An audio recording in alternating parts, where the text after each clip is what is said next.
Better to. This microphone's working. We just need to make sure that the mics for the guest. Yeah. Okay.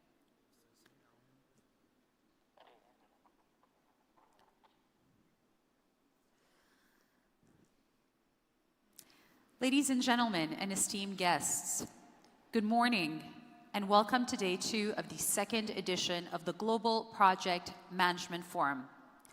For those of you that weren't here yesterday, I'm Yumna Naufal. I'm a director at Brunswick Group in Abu Dhabi, and I will be your host throughout the 2nd day of this forum.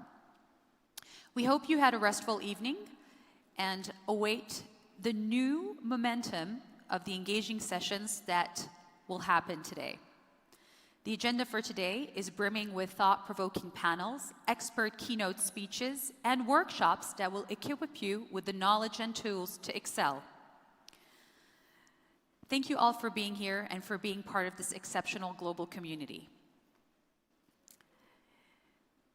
Nowadays, most organizations have too many projects, and this can cause delay, frustration, and endless chaos. Our first session will look at what the research shows by beginning with the root cause of project overload and the tools and techniques to overcome them. To deliver this address, please join me in welcoming to the stage a man on a mission to help PMOs deliver successful projects, the founder and CEO of Transparent Choice, Mr. Stuart Easton.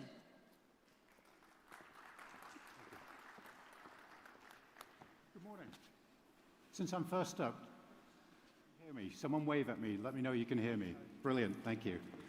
So my day job is I run Transparent Choice, a company that does project prioritization, portfolio management, and then I guest lecture at various universities on the topic of portfolio management and project prioritization. And in that day job, I have the great honor to speak to lots of PMO leaders around the world. And what I hear time and again is that their biggest problem is that they have too many projects. So quickly, who has too many projects? Who feels like they have too many projects? Be honest, put your hands up. I know this isn't a very kind of Saudi thing to do, to put your hand up in a big conference, but stick your hand up. Okay, there's a few of you willing to admit it. My guess is that a few more of you have this problem than are admitting it. So we're going to look at this problem of too many projects and how to fix it. There are 3 big messages I want you to take away today, okay? The first one is that you cannot execute your portfolio projects well if you have too many projects. You cannot execute well, right, if you have too many projects. Second, there is a right way to fix this, and it's called AHP. We're going to cover that a little bit later on. Third, the cost of not doing this is huge. Turn that around.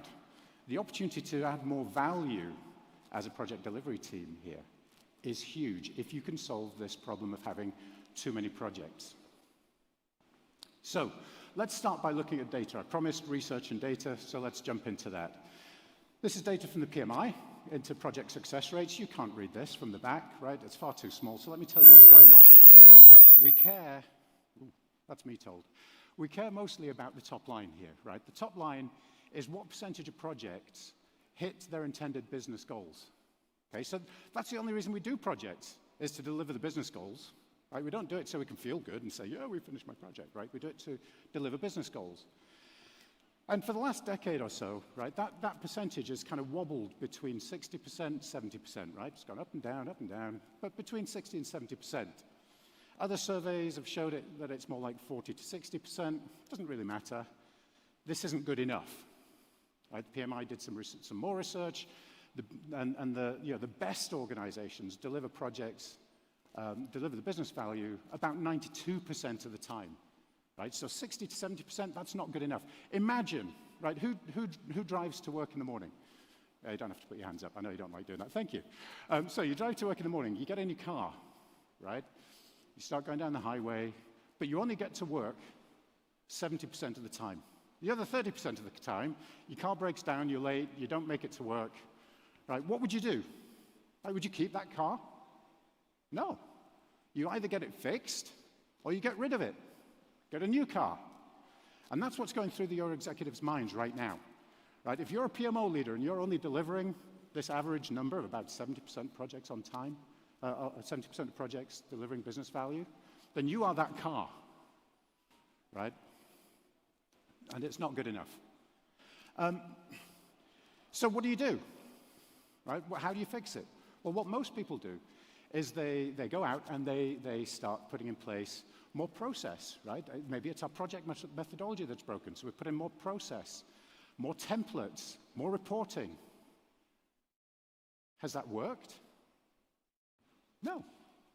We've been doing that for years, right? And it's not worked. Now, I say that's not fair. If you go back 20, 25 years, that top line would have been 30%.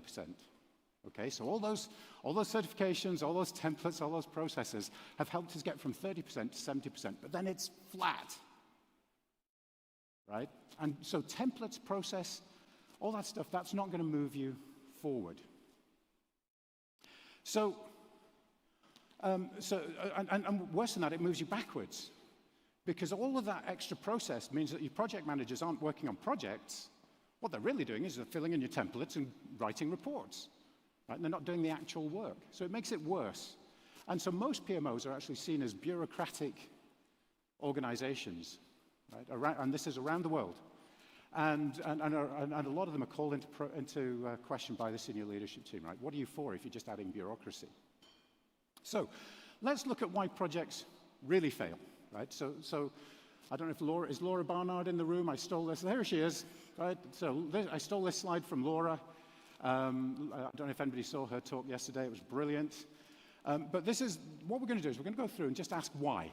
Why? Why do projects fail? So your project's taking too long or they're failing. Why? Well, the project managers must be useless, right? So we go and we talk to the project managers and we ask them why. It turns out they're not useless. They're actually really good. So, and why? Well, because the resources, the delivery resources aren't delivering what they said they would deliver. So you go to the delivery resources. Why? Why aren't you delivering? Oh, God, I've got so much work to do. I'm working on 15 different projects. I'm spinning 3 plates, and every time I finish one task, I get 3 new tasks. Right? So somewhere around about there, right, someone says, well, we've got a resource management problem then. No. This isn't a resource management problem. Your resources are working really hard. They're allocated properly. Right? This is fundamentally a problem that there's just too much work for those resources to deliver. Why? Why is there too much work? Because prioritization is broken. Right? So the fix is to fix prioritization. So we're going to look at how to do that. So, in concept, in principle, project prioritization is easy. 5-year-olds can do it. Right? If you show a 5-year-old this picture and say, or put lots of lollipops on the table and say, you get to pick 2 lollipops. Which 2 lollipops are they going to pick? The big ones!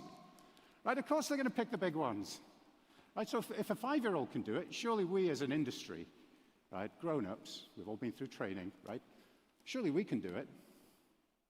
But actually the data says no. So this is PMI data, again. And they looked at hundreds of portfolios and came to the conclusion, rather startling conclusion, that in a typical portfolio, 20% of projects are so badly aligned with the goals of the organization that they should be stopped. Okay, so I've got a new word for that. I don't want to call them badly aligned. I want to call them what they are. They're waste. So you're wasting 20% of your resources. At the same time, you have too many projects. Something's broken here, right? So round about now, right, what a good professional does is we go and we ask Google, how do you do prioritization? And you'll get 24,629 different videos and articles by various project management consultants telling you how to do project prioritization. But all of that advice has given you this number, right? It's fundamentally, the vast majority of the advice on prioritization is actually wrong. There's research into prioritization that tells you how you should do it. And most of the advice is wrong. And it turns out that you shouldn't be asking project management professionals how to fix project prioritization, because it's not a project management problem. It's a decision management problem. So the people we should be asking are the decision scientists, the little geeks, guys with the round glasses and the calculators and, you know, all those guys. And they've got a secret. The secret is that there's a right way to prioritize projects. So I mentioned decision scientists. There's loads of research going on around the world in psychology departments, operational research departments, engineering departments, looking at project prioritization and how to do it well. For example, there's a study done by the University of New South Wales. They looked at over 100 different methods for prioritizing projects. And out of that 100 methods, this is the magic spreadsheet. It's comparing it with the priority matrix, Moscow. Pick your favorite methodology that you'll have heard of from a project management consultant somewhere, right? They looked at all of those methodologies. And out of them, only 2 were found to be suitable to prioritize projects in a large organization. And I'm talking about, in this particular study, just large organizations. So, and that's probably everybody in this room, frankly. So those 2 are called DEA, Data and Development Analysis, which is actually quite difficult to do, so we don't recommend that. The other one is called AHP, Analytic Hierarchy Process. And that's actually conceptually very simple, and that's why we recommend it. It works, and it's simple. So AHP, in concept, is super simple, right? You take your business goals, your strategy, you convert it into a set of criteria, you weight those criteria, and then you score projects against the criteria, you look at some pretty pictures, and you make a decision, right? It's simple, it's kind of obvious. It's what you would do in a spreadsheet. It's how you do it that's different, though. So AHP has got embedded in it all kinds of psychology capabilities. You use pairwise comparison to reduce bias and to reduce game playing and all this kind of good stuff. So it's how you do this that matters. And AHP has a lot of checks and balances built into it to make sure that you get a good result. And a result, crucially, that your leadership team buys into. Okay? So the output of this AHP process is a scored list of projects. So every project has a score 0 to 100, say. 100 being good, 0 being bad. So then there are a couple of ways that we recommend you visualize that data to help make good decisions, right? Because data itself isn't very useful. We want information, not data, right? So the first visualization that we talk about is this kind of prioritization matrix. So you have value going up that way, you have costs going that way, and the best projects are up in the top left there, the stars, high value, low cost projects. We're going to do those, right? Those are great, we're going to do them. Down in the bottom left, we've got low value, high cost projects. What are we going to do to those? We're going to kill them. Now, people often say to me, Stuart, we never kill projects. It's too political. It's too difficult. When you go through the AHP process, because the executives buy into it so much, right, they own the process, when they see projects in that bottom left corner, they just kill their own projects. You don't have to do anything. They kill them, right? So this is great. So, and then we can talk about Rolls-Royce projects, which are really high value, but maybe not good value for money because they're so expensive. Right? So that really exciting project that everybody's excited about, maybe we shouldn't do it. Right? And backpack fillers are great just for filling up any little spaces that you've got left. The other visualization that I always recommend is the efficient frontier, sometimes called the Pareto chart. And so here what we're doing is we're looking at the whole portfolio, and we're looking at the value delivered by the portfolio as you increase budget.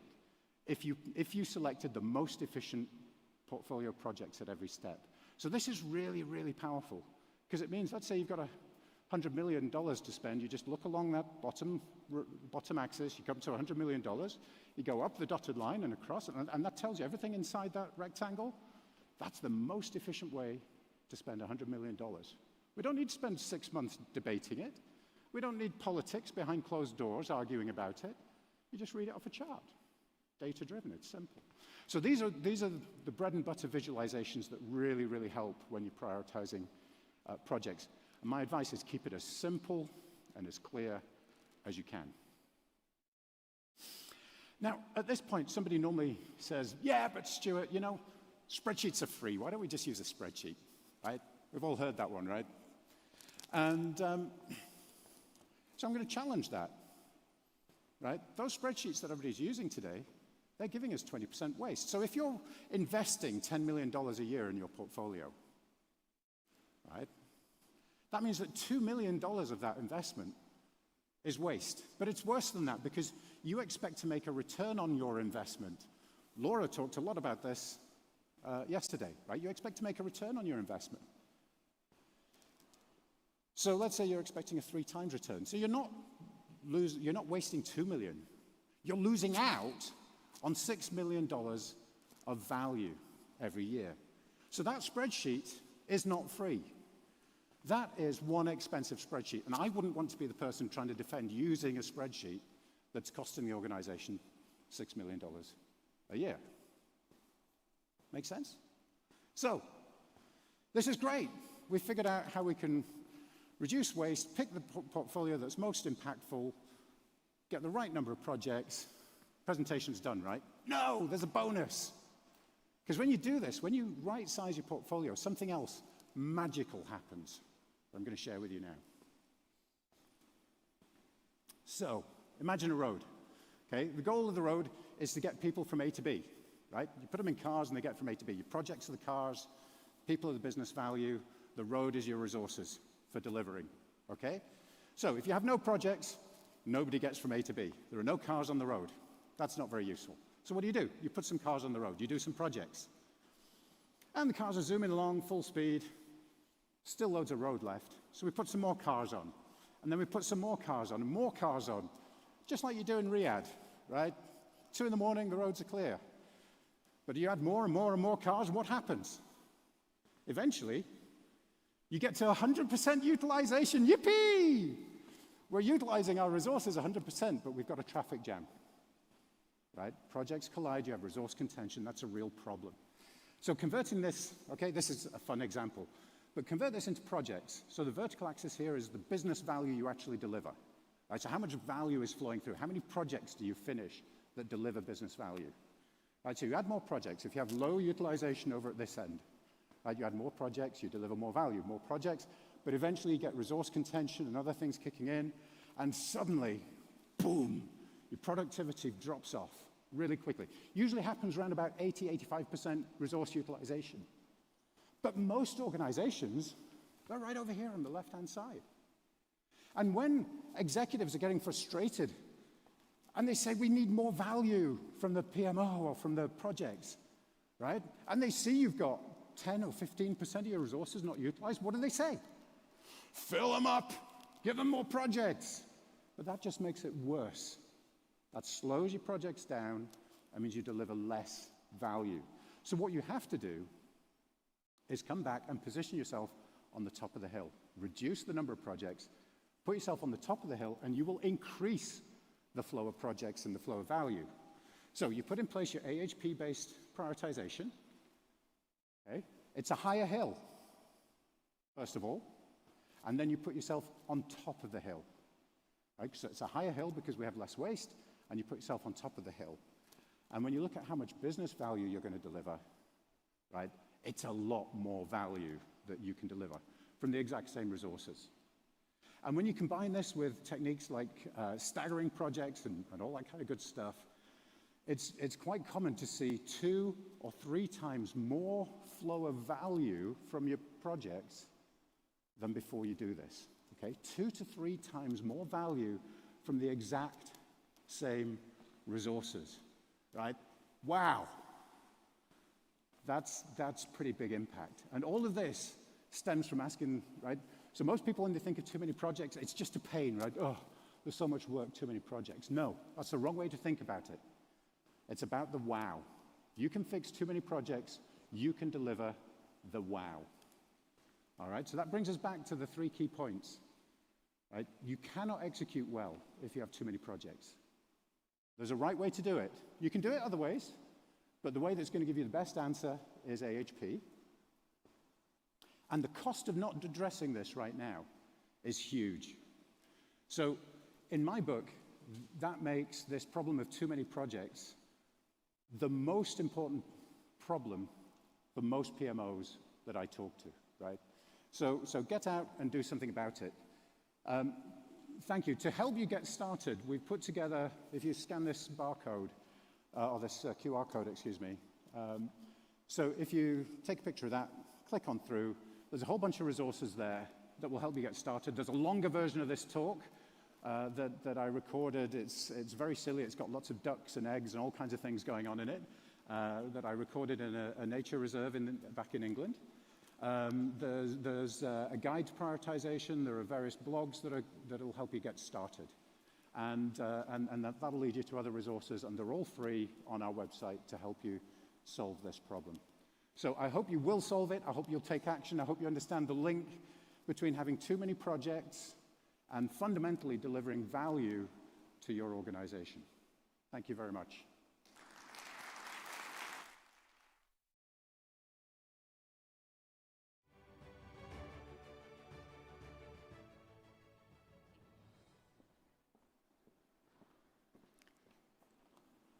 Thank you, Mr. Easton. Our next presentation will explore key considerations for managing mega projects, including how to effectively align project goals with organizational strategy. Our speaker brings over 2 decades of experience in project management and has implemented PMOs for telecoms, nuclear, defense, and real estate industries, among many others.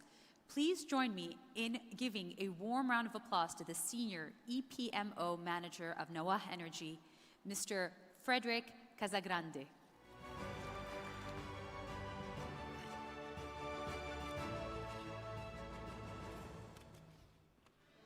Good morning, everybody. Can you hear me? Yes? Excellent. So, strategy, execution, and managing change. I'm extremely excited to be standing in front of you this morning to talk about this hot topic. Why is that? I've been working in project management for 25 years, running PMOs for 15 years, and strategy, executing the strategy and managing the change are constant struggles of organizations everywhere I worked and in every industry I worked in. So, as it was mentioned in the introduction, I'm running the PMO for Noah Energy Company. For those of you who are not familiar with who we are, we just built 4 nuclear power plants in Abu Dhabi, the first power plants in the Arab world, and we're powering already 15 to 20% of the country's need for electricity, clean electricity. Now, this problematic exists in every organization. As you can imagine, in mega projects and in giga projects, it just becomes more complicated and the impact becomes higher. So I want to start with a study I always quote when I talk about strategy execution. In 2019, there was a study where Brightline surveyed 1,600 executives worldwide. And what came out of that is that only 1 out of 5 organizations achieve 80% or more of the strategic targets. I'm going to let that sink in for a moment, okay? Those numbers are not very good. And mind you, those numbers are pre-COVID in a world that was a lot less complex to navigate. So today, I have a challenge. The challenge is in 15 minutes, I have to give you something, some nuggets, some aha moments that you can take away and that you can implement in your organizations to make your lives and the lives of your organizations a little bit better. I had a conversation with Stuart this morning and we talked about the imposter syndrome, you know, going on stage. I've been doing that for 20 years and I'm like, why are these people coming to listen to me? What do I have to tell them? This is not rocket science. The reason why I'm here is to just give you a little bit of common sense, right? Every organization in the world, we focus on studies, tools, expensive research. This is common sense. And I'm going to talk about 3 things today. I'm going to talk about strategy formulation. Pay attention to the subtitles.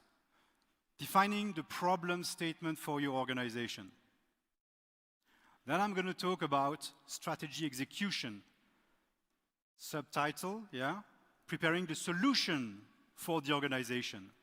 And then finally, we're going to talk about managing change, which is preparing the organization for the solution. The reason why strategies fail in most of the organization is because one of those three, if not more, is not present. Remember I said it's not rocket science, this is common sense. Okay? If anything happens in the presentation and I cannot finish, that is the one slide that you need to take a screenshot of. So, let's have a look at strategy formulation. Again, I'm going to put an emphasis on the subtitle. Sorry. Defining the problem statement for your organization. So, I purposely removed from this presentation every model, framework, methodology. I wanted to focus on the principles and the concepts. Actually, I'm lying. I kept just one model because it is extremely important. But let's first talk about strategy formulation. So, this here on the screen is a triangle. Okay? It's the top of the pyramid. You've all seen that when you discuss about strategic planning, business planning. Now, the good news is every system in the universe, every living being on the planet, every organization, whatever the organization is, will have that top part of the pyramid. This is the reason why you exist. This is your purpose, this is your vision, your mission, name it however you want, depending on the different frameworks that you're going to use. But this is the utmost important reason for the existence of your organization. Then you will have, layers and layers that are flowing down. Each of those layers is linked by what I call a how-why relationship. So in other words, what's the top brick here? Anyone remembers? Why? Why do you exist? What is the lower level, the second one? How are you going to deliver the top one? And then the lower one, how you're going to deliver the one above, and so on and so forth. Every time you're at the lower level, you're going to look at the top ones and you're going to say, why does this layer exist in my strategy? Well, it is to deliver the upper level. Why does this exist? To deliver the upper level. So this how-why relationship is your tool to validate every layer of your strategic architecture. Again, in different frameworks, it will have different names, it will have different acronyms, it will have different colors or shapes or whatever. But this very simple tool, the why-how relationship, is going to enable each and every one of you to define whether your strategy is sound or not. Okay? Now, this is not the only challenge that you will face when you formulate your strategy. The second challenge that you will face in most organizations, especially if you're not in a startup mode but you're already an operating company, is that the people who are your subject matter experts, guess what?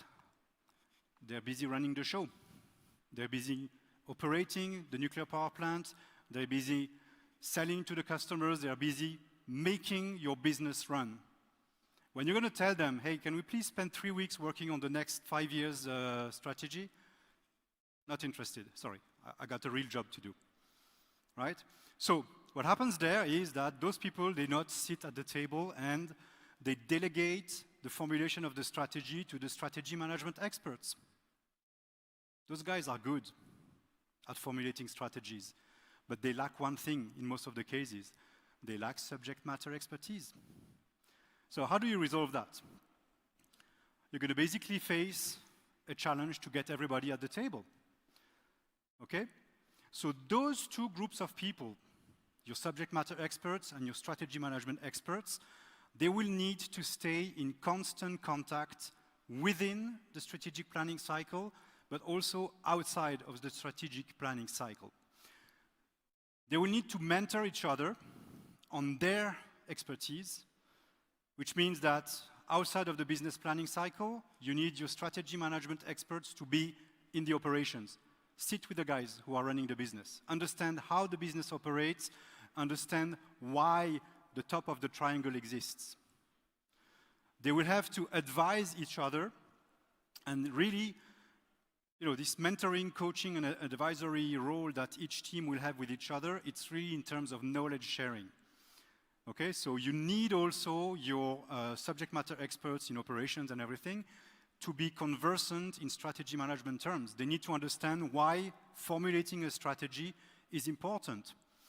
You need to incentivize your stakeholders. This is extremely important, and we talked yesterday in many presentations, and probably is going to be repeated today. When you look at the strategy life cycle, you have the formulation, you have the execution, you have benefits management and measurements. Well, I'm responsible for formulating the strategy. If those guys over there are unable to deliver the strategy, certainly it's not my fault, right? So I wrote a very good strategy, I want my bonus. Now, in reality, what you should have in an organization, everybody should be incentivized on the full life cycle, okay? So some of my performance objective, if I'm responsible for formulating the strategy, should also be linked to the ability of the organization to deliver the strategy later on. People who are subject matter experts in operations, surely they should be incentivized on the success rate of the projects to deliver the strategy. So you can no longer consider those steps in the life cycle as silos. You need to group them, and the organization needs to look at responsibility and accountability across the board. You need to empower the right stakeholders, okay? If I am a middle manager in the strategy management group, I need to have the authority to pull out the director of operations in the room to define the strategy. Does anyone here remember the subtitle for this stage? Defining the problem statement. Well, what do you think happens when you define the wrong problem statement? You're going to create perfect solutions for the wrong problems. Any value derived from that? Absolutely not. You're going to spend your resources on the wrong projects, right? Talking about prioritization. So, that's the laser, sorry. You're going to have to basically involve everybody into that process, okay? There is no one in the organization that should not be involved at any stage in one shape or form. This also serves another purpose. You make it their strategy. You don't make it your strategy that you push on them. Okay? So, once you've formulated your strategy, you need to move on to the strategy execution. Subtitle, very important. Preparing the solution for the organization. Okay, so once you have identified your problem statement, you have your strategic architecture. I'm going to quote a second study here. In 2017, there was a survey on 500 executives of organizations of more than $1 billion revenue per year. 90% of them admitted that they fail to reach all the strategic goals because they don't implement well. Okay? So that was an admission of failure on one part of things, but this is also misleading to most of the leaders, right?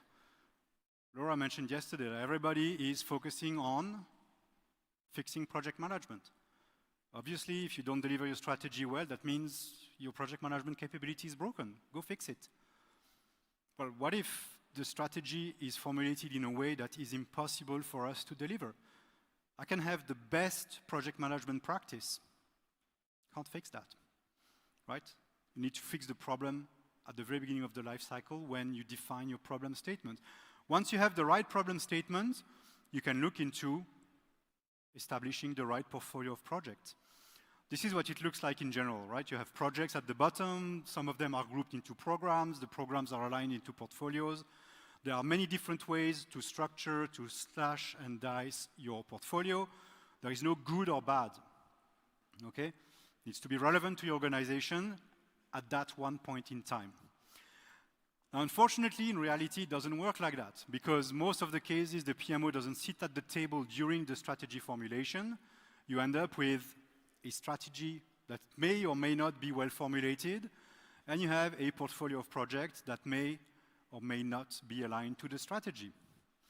In that case, you will have meetings, and you will have emergencies, and you will have a lot of very heated conversations where you try to retrofit this portfolio onto your strategy. Okay? You're going to have this project. No, I'm sorry, the VP of so-and-so really, he wants this project to exist. So I think maybe we can attach it to this strategic objective. May or not be true, right? Happens a lot.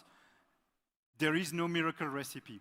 When you will do your portfolio management and your prioritization exercise, there will be casualties. It's inevitable. That means that, best case scenario, you start from scratch. You have your strategic plan, and you will look at all of your strategic objectives, strategic initiatives, and you will define for each of them, how do I deliver that? Okay? In one of my past organizations, I did a full analysis of the strategic plan. I mapped them against the full portfolio of projects. And what I did realize was 78% of the strategy had 0 projects attached to them. What does that mean? That means that the executives of the organization were telling me 78% of the strategy is business as usual. I don't buy that. Okay? So there were casualties. I was one of them. But the right way to do that is to establish a portfolio of projects that is mapped to each of those layers. Establish programs where there are similarities, where there are synergies that can be established in terms of delivering them, whenever it makes sense to deliver 2 projects at the same time or with the same resources, and so on and so forth. There are many different ways of looking at that, but this is absolutely crucial if you want to make sure that you're delivering the right solutions for the right problem. Clear for everyone? Thank you. Let's look at the third step, and the third step is probably the one that is the most easily missed by leaders in the organizations, managing change. How difficult can it be? Right? All of us, we change all the time. It's like it just happens naturally. It doesn't. So I'm going to talk about one concept here. What is change? Change is going from a current state to a future state, passing through a transition phase. Do we all agree on that? Easy, right? Now, the common misconception that executives have is that organizations change. Well, here's the secret for you. Organizations don't change. People change. So what that means at the scale of your organization is that, in essence, you will have a multitude of individuals, each going from their own current state to their own future state through their own transition. If you manage that correctly, you will have success. Simple enough, right? Now, the problem is when you don't perform change management activities, focusing on the impact of people, you will lose some people on the way. Oops, what happened there? There is less success, right? Now, if you're really bad at managing change, and by really bad, I don't necessarily mean that you are very bad at managing change, but you're not very good on one change, and then another one, and then another one, and then another one. You create change fatigue. People in the organization, they will hear the word change, and already they are like, no, please, enough, khalas. What happens then? You lose more people, and there is no success anymore.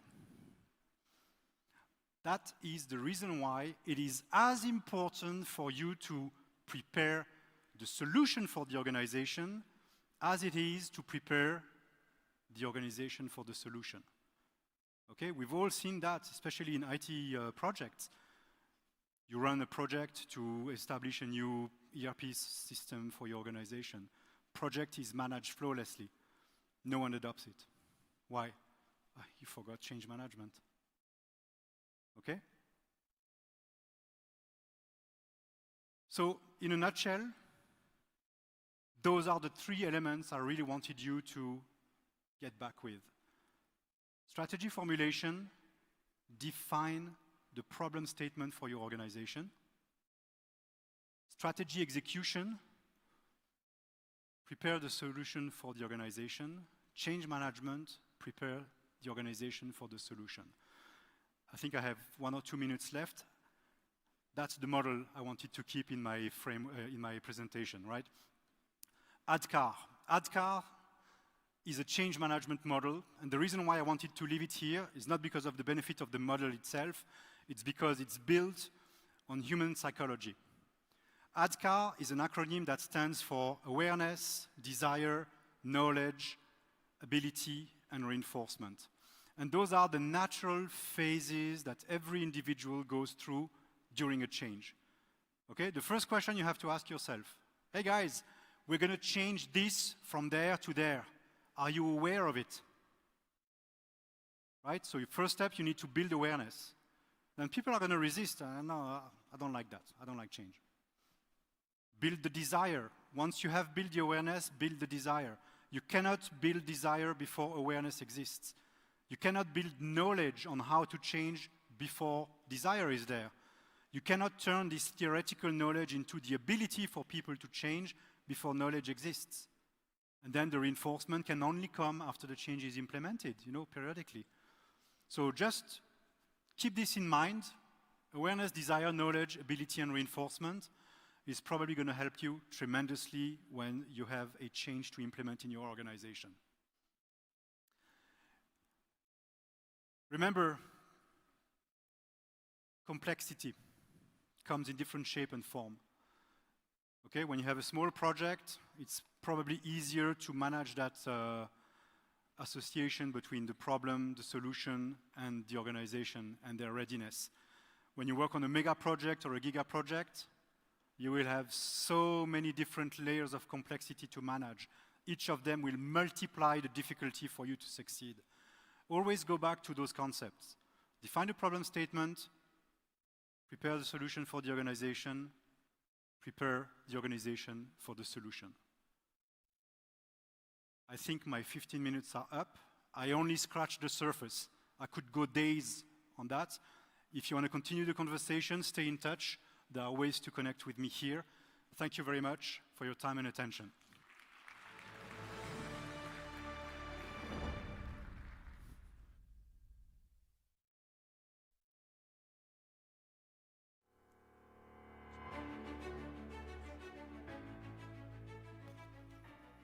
Thank you, Mr. Frederic Casagrande. We actually have some people in the audience that want to ask questions. Please feel free to reach out to our speakers if you see them in the hallway here. We have to keep going with the session, so unfortunately we can't take a lot of questions, but do feel free to reach out or touch base and connect, as Frederic just mentioned. In our next session, we will explore how digital twins, virtual replicas of physical project systems, enable us to gain unprecedented insights, optimize performance, and mitigate risks throughout the project lifecycle. To share his expertise with us on the subject matter, we are honored to have a very special guest today. With over 20 years of experience globally in the delivery and optimization of infrastructure, energy, and industrial capital projects, please join me in extending a warm welcome to the Senior Vice President of Strategic Project Solutions and the Gulf Downstream Association PMTC member, Mr. Roberto Arbulo.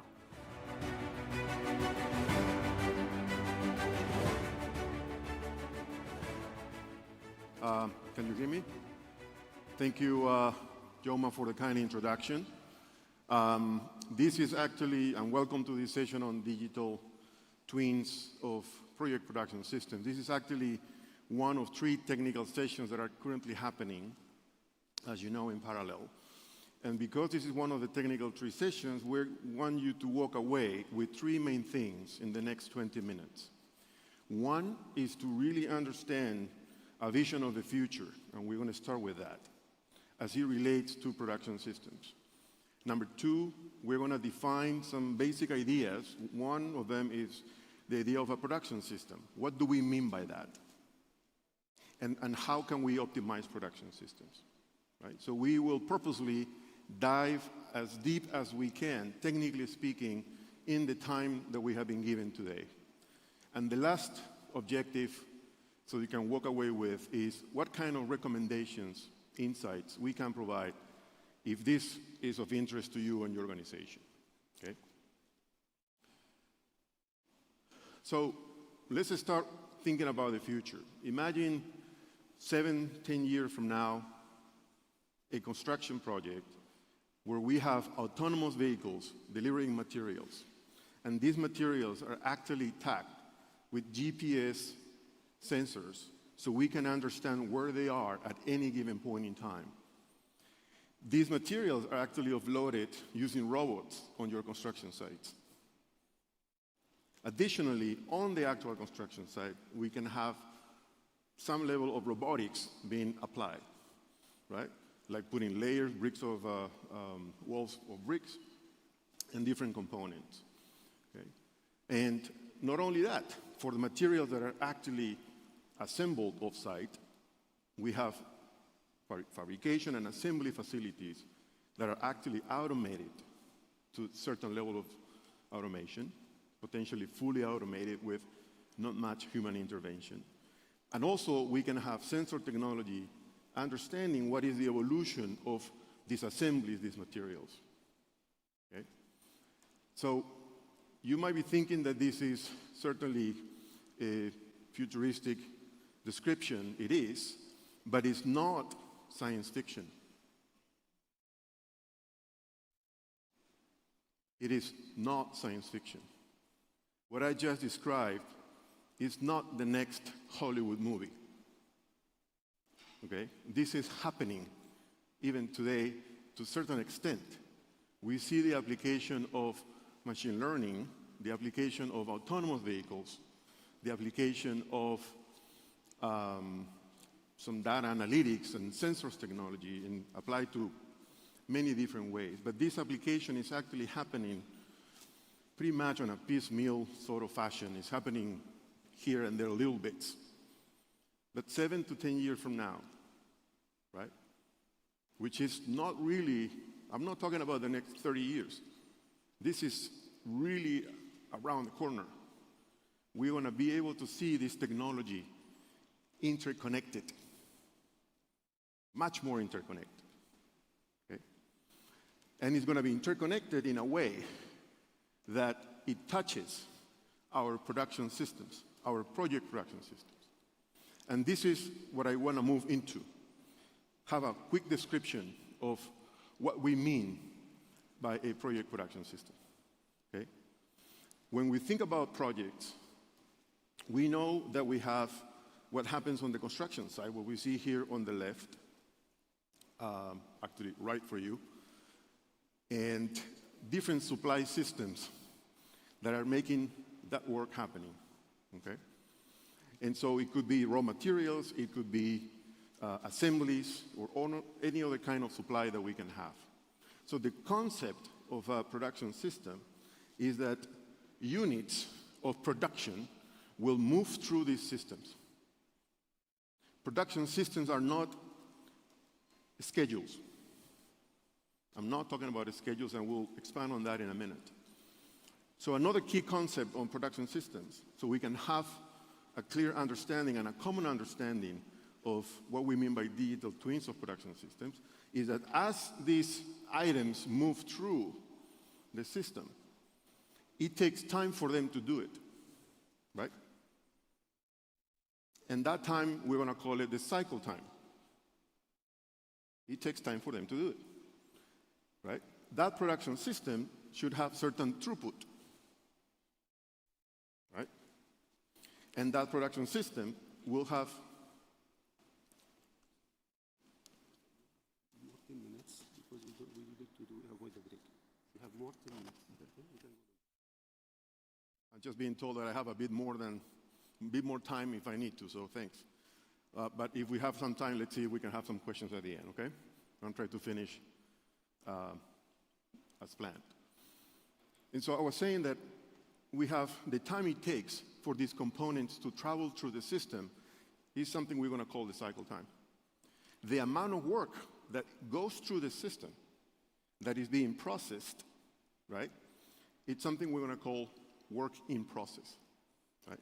So the more we look at our projects as production systems, the more we can actually apply something that is known as the science of operations, okay? And the science of operations is something that can be applied to any production system, including those of projects. I want you to put attention to the chart in the middle first. So I want to spend a few minutes on this. The chart in the middle says that if we increase the work in process, or WIP, which is not the same as work in progress, which is a measurement or earned value management, if we increase the work in process, it gets to a point where the throughput of the system does not increase, almost flat, as you can see, correct? If we put more work in the system, hoping, and this word is critical, hoping that we will get more out of the system, it doesn't work that way. There's a point in this chart, right, where we can give the maximum, sort of the optimal volume of work in process. But work in process is not only important because of that. If you look at the one on the right, it's also important because the more work in process we put in the system, the longer our cycle times. So if you guys are actually interested in compressing the time it takes for you to deliver your projects, the last thing you should do is to increase excessively the amount of work in process at any given time. Excessively, okay? We're not saying that the work in process needs to be zero, because if the work in process is zero, you don't have any throughput, right? Now, let's take a look at the one on the left. What that is telling us, and Stuart, if Stuart is somewhere here, there we go, alluded to this concept, which is that in any production system, if we increase the utilization of the capacity of the system to, let's say, 100%, we're going to see the cycle time go up really quickly. Following a different version of the analogy that Stuart introduced it earlier, if you're driving from your office back home and the highway has a lot of traffic, it's going to get to a point where you do not move. We have all experienced that. At that point in time, what it means is that the capacity of the highway has reached 100%. The implications for you that are traveling through the system is that the time it takes you to go home extends. Right? It takes longer. In actual production systems in our projects, the concept is exactly the same. And so this idea of production systems is strongly linked with the introduction of new technical frameworks under operation science, okay? But it is also important that we differentiate, and I mentioned it, the right side of this schematic, which is the actual production system, with respect to the left side.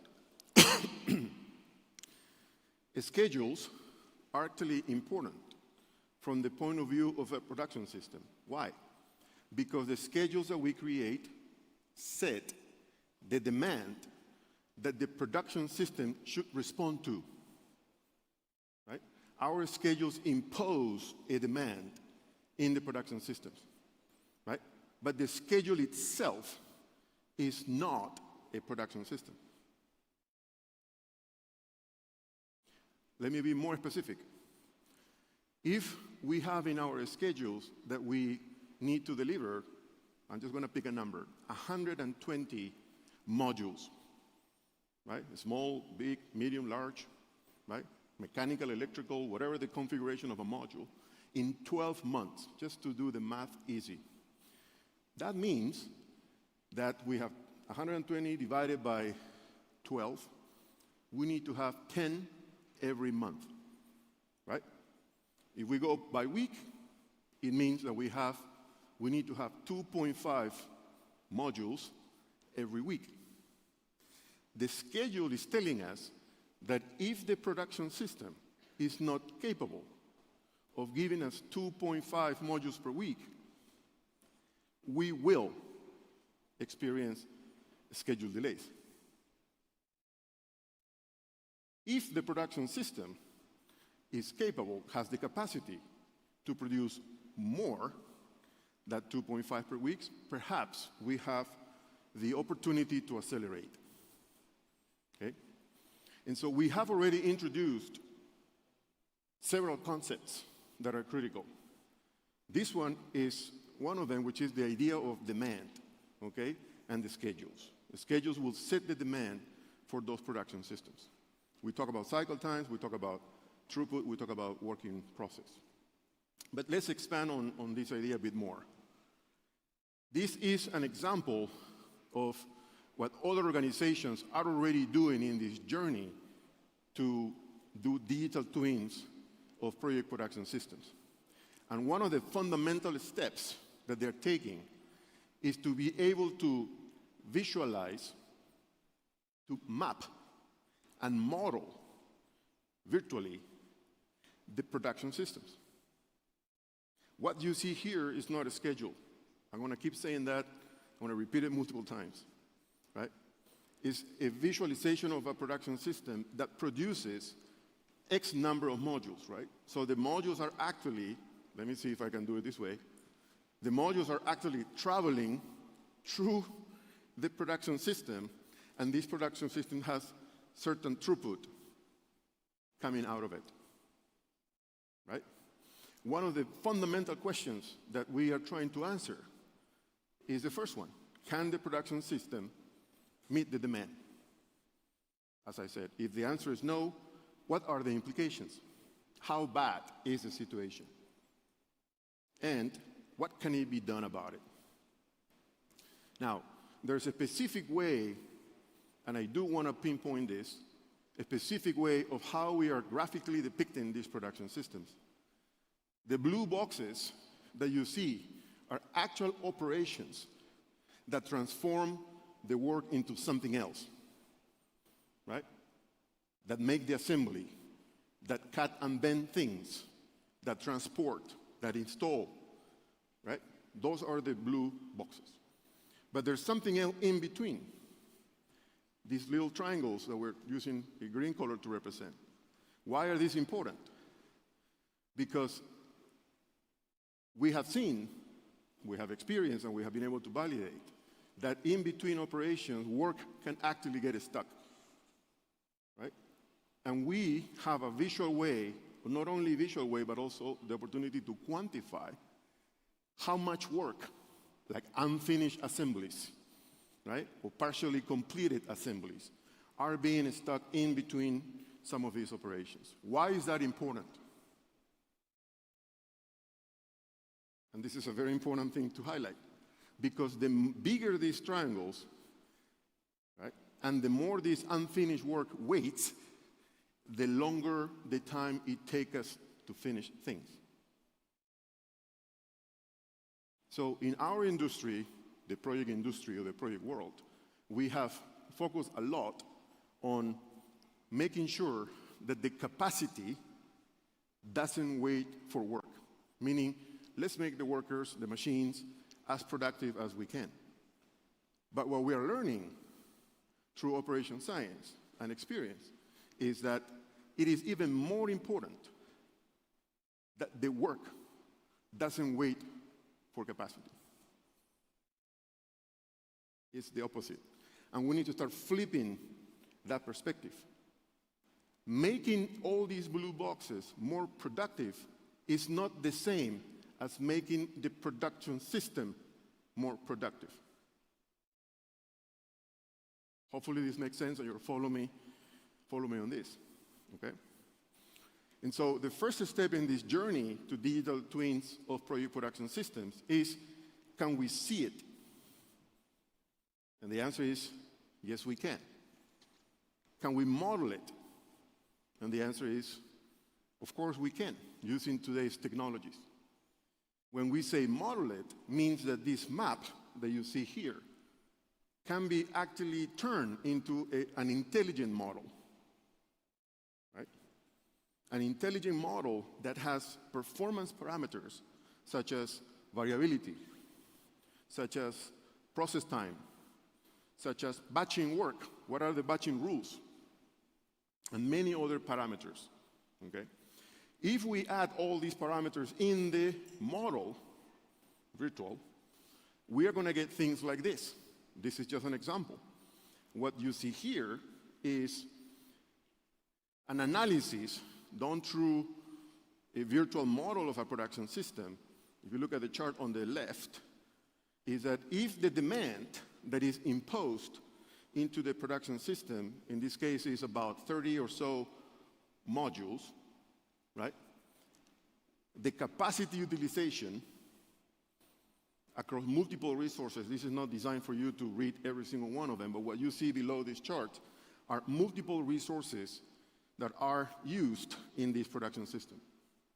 The capacity utilization of these resources, especially those that are red, right, means that they are getting really close to 100.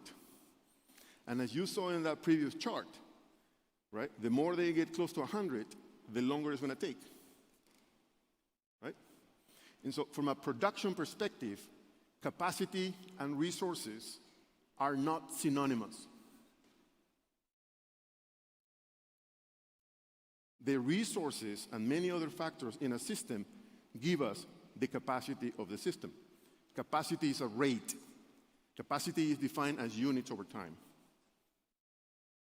If we increase the demand, and this is just double it for the purpose of illustration, we get that now the bottlenecks, the resources with the highest capacity utilization, are not the same. They change. At the curve on the top, what shows is a profile, is more a sensitivity analysis of what happens in the production system. And what you can see around 47 modules is that if the demand reaches 47 modules in a year, the system, the production system, requires an important increase of the capacity. You follow me on this? Okay? Today, this is not a future, this is not a vision of the future. Okay? There are organizations like yours modeling production systems, understanding the behavior of the production systems, using technologies, digital technologies, and using operation science. But let's add more to this equation.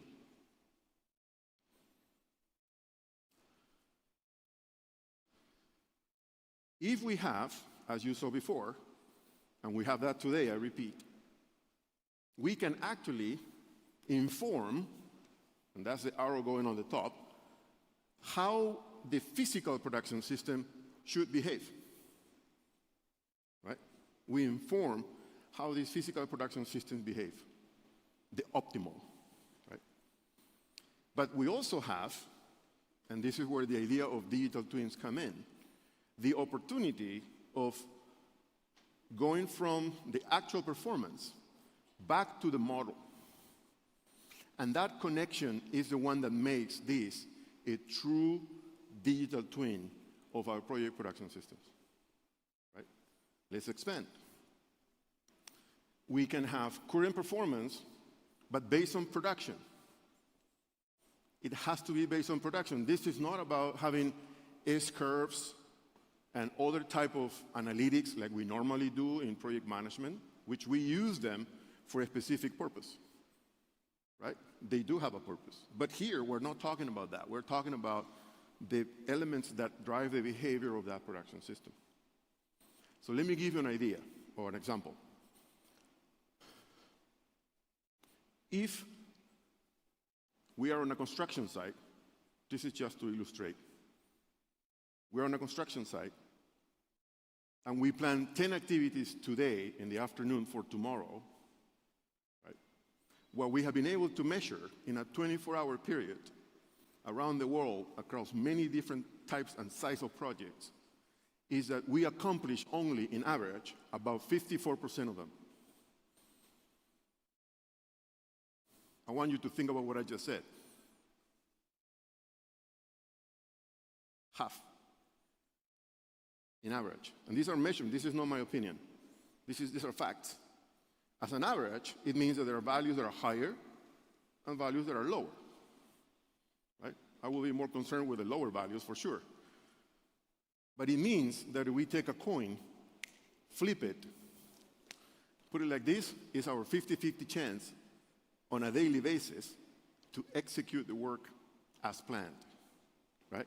And so there's something happening to the other 5 activities that did not get complete. And we will call that sources of variability.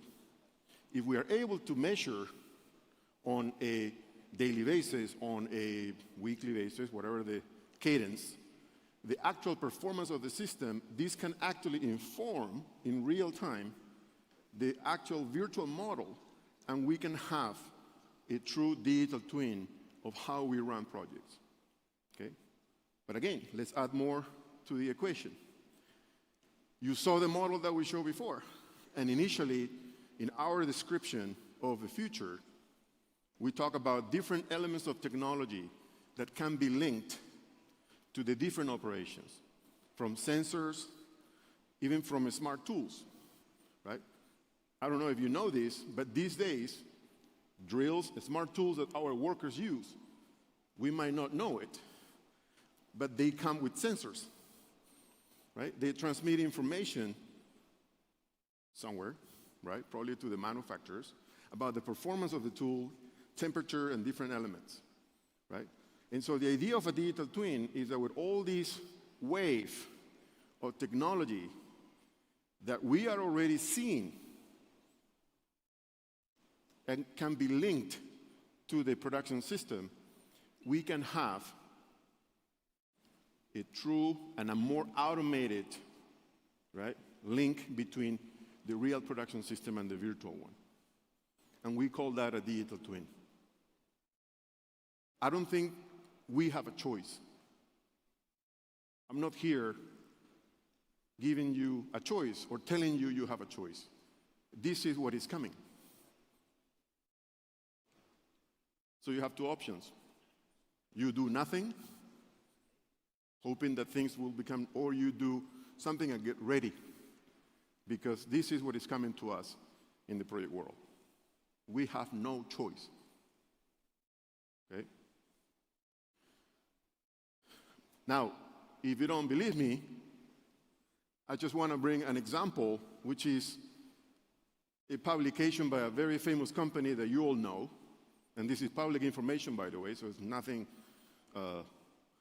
special being disclosed. This is February 2022, a bit more than a year ago. This company is talking about 500 of these size vehicles around the world that are actually autonomous on projects, specifically mining, okay? 500, this is not a pilot. This is already happening, right? And we can go for hours providing examples, and as I mentioned at the beginning, some of these are a bit piecemeal sort of being implemented. But we're getting really close for all these to be fully integrated, right? Significantly. And it's going to impact the way we look at the project world. Be ready. You don't have a choice. I want to leave you, just to finish, with another idea. And the final idea is about, okay, how can we start adopting all this wave of innovation in our organizations? And the idea is a simple one, but a powerful one at the same time. And it's the concept of, we have projects, and projects have a start and an end, right? When we finish one, then we do another one, and then we do another one, right? That means that we have an engine, right? These projects project delivery is an engine by itself, right? And this engine is a transformation engine. So look at projects as the means of transformation. Do something, do a little bit on one, then on the next one, add something else. On the next one, right, we have that machine. But at some point, you know, we don't, sometimes it's not, I don't think we really fully understand the opportunity that we have in front of us, right? Projects by themselves give us this opportunity. Other industries don't have this opportunity, right? We sometimes complain about projects being difficult, but we also have advantages against other industries. Let's see if we can take advantage of that, okay? And with that, I want to thank you, and hopefully this was a good use of your time and understand some of these concepts. Thanks so much.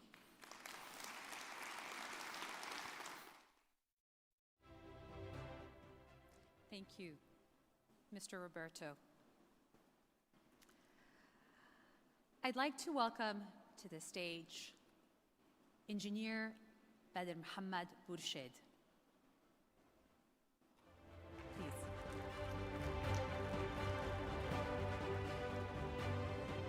We would like also Mr. Roberto Arbulu, Mr. Frederic Kassangre.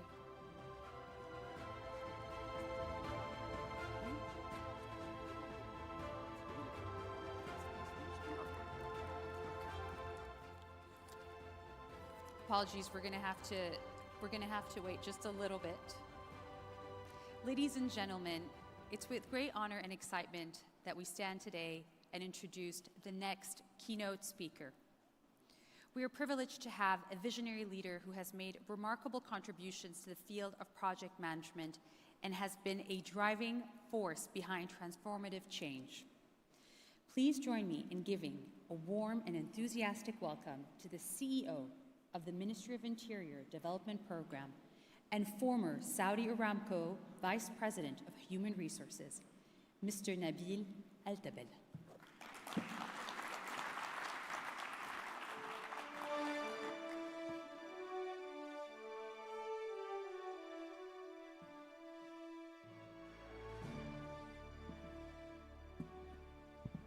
السلام عليكم جميعا. يسعد صباحكم. الحقيقة أولاً يعني الشرف كبير لي أني أكون واقف بينكم ونتكلم عن موضوع مهم، إدارة المشاريع واستخدام التقنيات في إدارة المشاريع.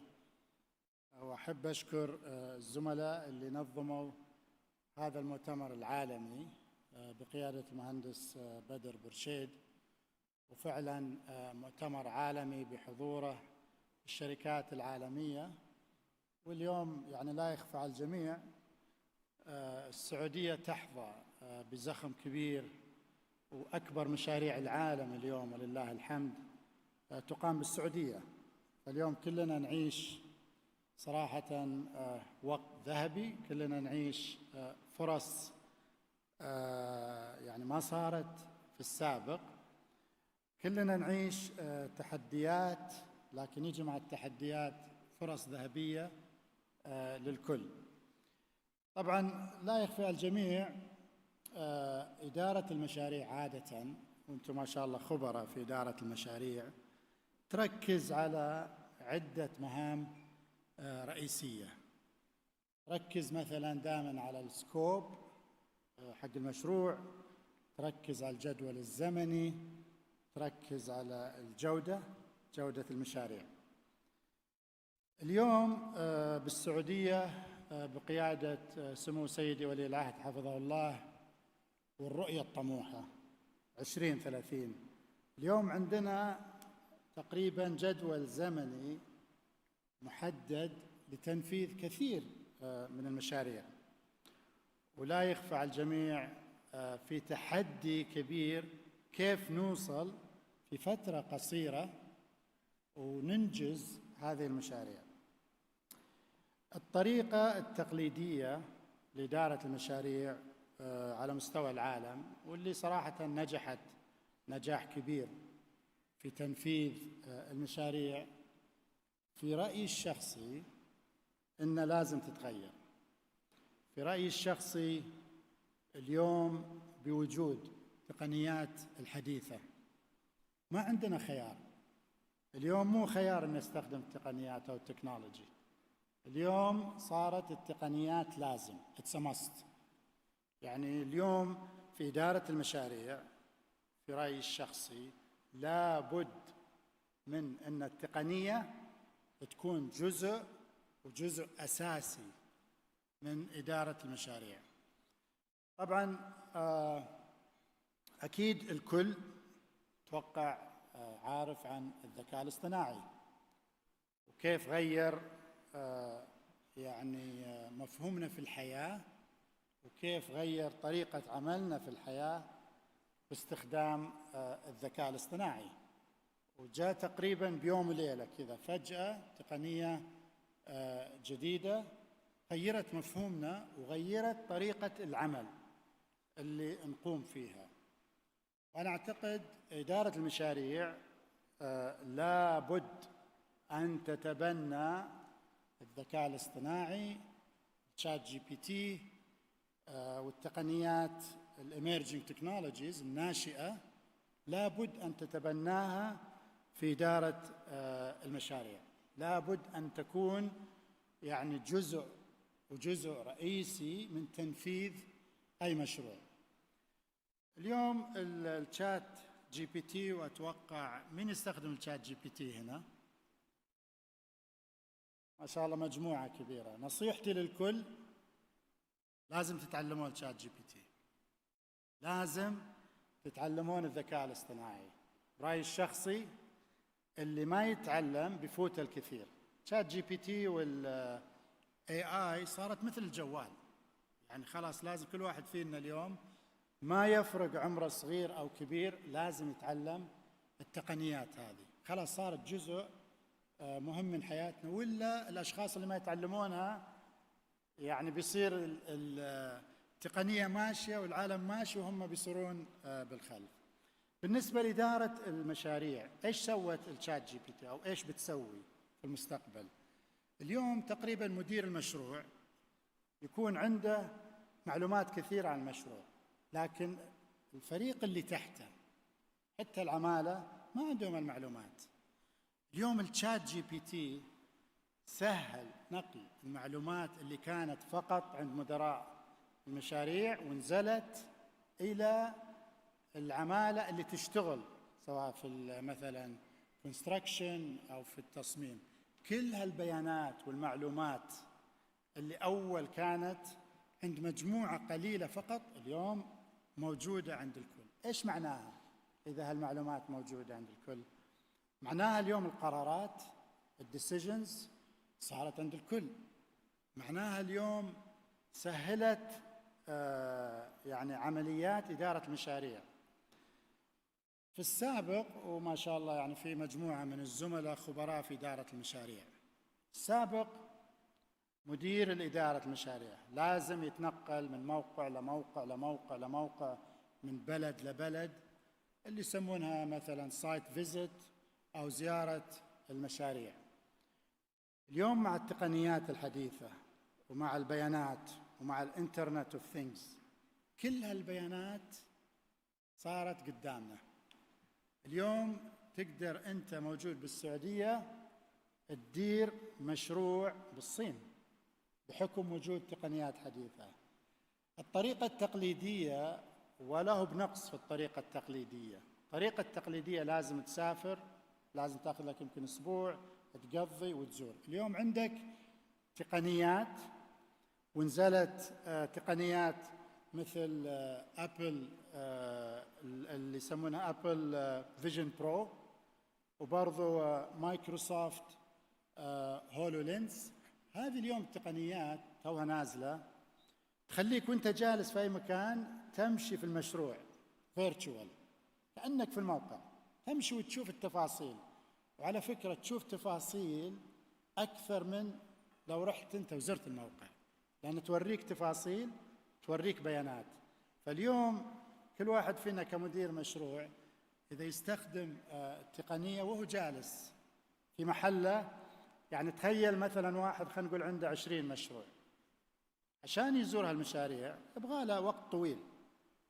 تقنية اليوم مكنته يجلس في مثل كنترول روم وشوف كل المشاريع، يمشي مشي في المشروع كأنه رايح زارهم.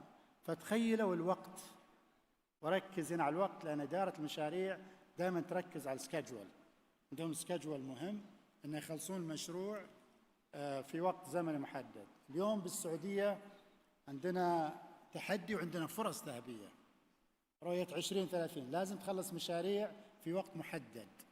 التقنية هذه بإذن الله بتساعدنا أن ندير المشاريع وموجودة أحدث البيانات. الزميل اللي كان واقف هنا قبل برضو تكلم على الديجيتال توين اللي هي التوائم الرقمية، وهذه برضو تقنية جدا مهمة. اليوم مدير المشروع يقدر يتخذ قرارات باستخدام الديجيتال توين هو محله، لأنه صار عنده اللي يسمونها informative decisions، informative information، صار عنده بيانات وهو جالس، فساعدته البيانات أنه يتخذ قرارات، وبيانات دقيقة وبيانات صحيحة أكثر من الطريقة التقليدية. فاليوم أول يقول لازم أروح الموقع ولازم كذا، انتظر شهر على بال ما أروح وأشوف واجتمع مع فريقي. اليوم لكم أن تتخيلوا كيف الزمن يصير يقصر ويصير يقدر يتخذ القرارات. طبعا المعلومات هذه البيانات حتى من ناحية الانسبكشن أو مثلا الكواليتي في إدارة المشاريع، لأن هذه برضو شغلة مهمة. اليوم انسبكشن، وأنا عارف أن بعض الشركات سوت التجارب، الانسبكشن اليوم الشركات تسويها بالدرونز. أول الشخص لازم، والمشاريع الكبيرة شفتها الانسبكشن كان يتطلب 700 800 شخص يكونوا موجودين، إذا مش بالآلاف انسبكشن يشيكون تفاصيل المشاريع. اليوم الدرونز شغالة 24 ساعة 7 أيام. الدرونز اليوم تاخذ لك معلومات انسبكشن ودقيقة، توصل أماكن الإنسان ما يقدر يوصل لها، معناها أنت جالس تسوي جودة أفضل بكثير من السابق. واليوم بحكم وجود الدرونز برضو في المشاريع، أنت اليوم تكلم على بالنسبة للعنصر البشري يعني أغلاط تقل. البيانات هذه حق الانسبكشن موجودة في كل مشروع مخزنة. إيش تفيدني؟ تفيدني في المشاريع الأخرى، تفيدني في مشاريع ثانية اللي هي lessons learned. بدال ما أروح الطريقة التقليدية آخذها وأروح أجتمع وأتكلم مع المشروع الثاني، اليوم كل هذه البيانات موجودة وموجودة لايف. فلك أن تتخيل كيف إدارة المشاريع في المستقبل القريب. أعتقد أن تتغير مفهومها وكيف التقنية سوف تغير الطريقة التقليدية. ونصيحتي لزملائي وزميلاتي في إدارة المشاريع، لابد أن تتعلمون التقنية. It's not an option. مو هو والله شيء كويس إني أتعلم وأفهمه، اليوم صارت جزء من عملنا. مو بس إدارة المشاريع، اليوم الكل لازم يتعلم التقنيات الناشئة.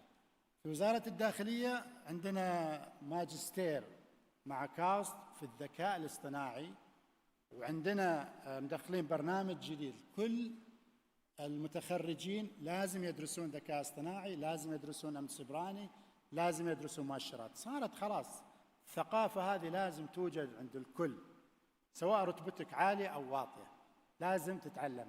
فاليوم سوينا خطة في الوزارة لأن جالسين نشوف كيف هذه بتأثر على عملنا. الكل لازم يتدرب، الكل لازم يتعلم، ولازم نمكن قدراتنا البشرية. هذا الشيء الوحيد اللي بيخلينا نتطور في المستقبل ونصير بإذن الله من أفضل دول العالم في كل قطاعات وكل وزارات السعودية وكل ما نقوم فيه. اليوم التحدي لا يخفى على الجميع، السعودية ما شاء الله متخذة مراكز متقدمة في الجي 20. على أساس نواصل الاستمرارية السستينابيلتي لازم نواصل تعلمنا في التقنيات الحديثة. طبعا التقنيات في إدارة المشاريع في بحوث، والبحوث تقول أن التقنيات تمثل 30% من نجاح إدارة المشاريع. 30% بالنسبة لخبراء إدارة المشاريع، وأنتم ما شاء الله مجموعة كبيرة هنا، 30% كثير. في أي مشروع اليوم 30% يا أنك تنجح المشروع أو المشروع يفشل. وبرضو البحوث السيرفيز تقول إن 70% من نجاح إدارة المشاريع يعتمد على العنصر البشري.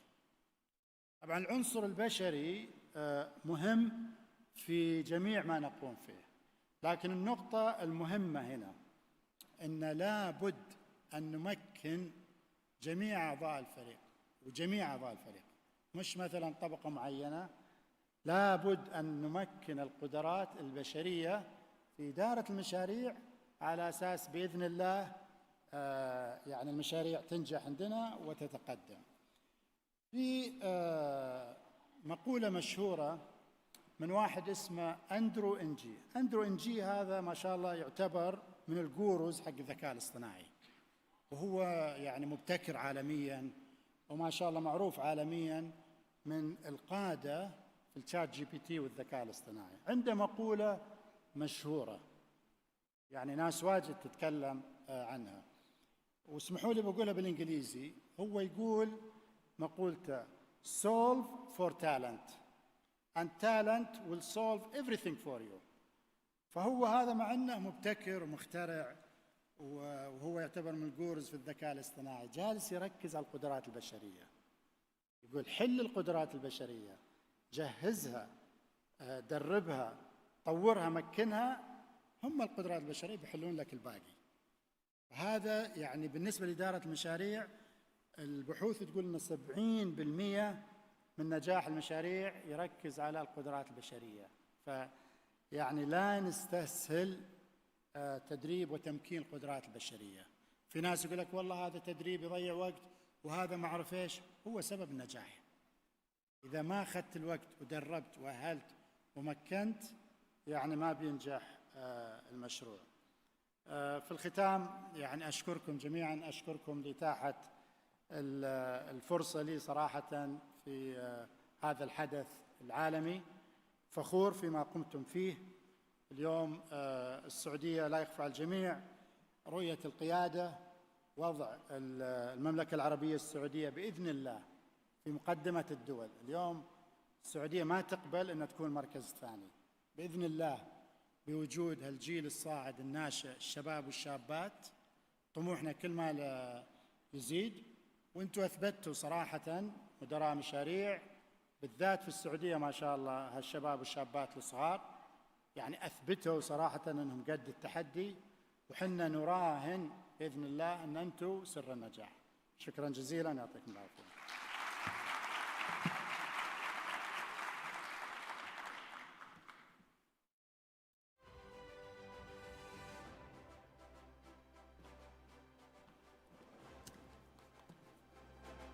Thank you for those words, Mr. Nabil Al-Dabel. I'm going to have to ask you to come back to the stage kindly.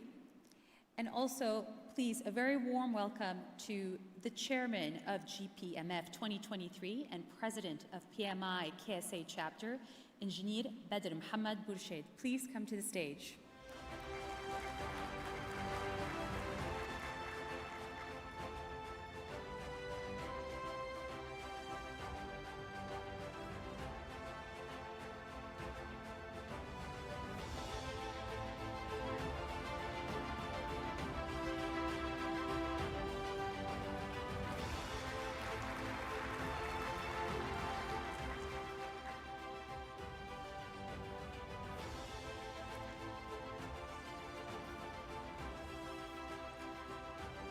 I also would like to invite back to the stage Dr. Sadi Adra, Mr. Frederick Casagrande, Mr. Roberto Arbulu, and Mr. Stuart Easton.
our sponsors,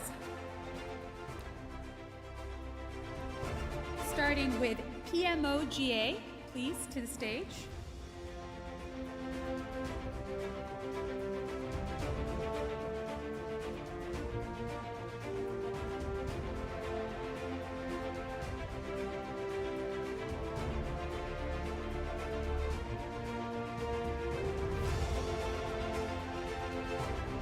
PMO GA.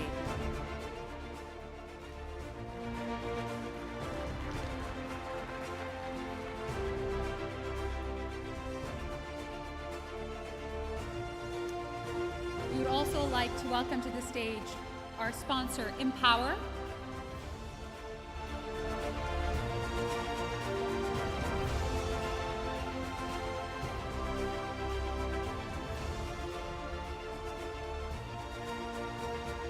Empower, please.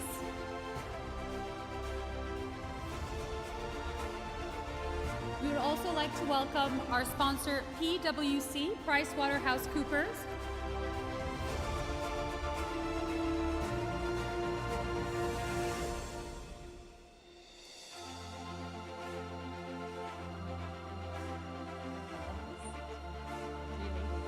Yes.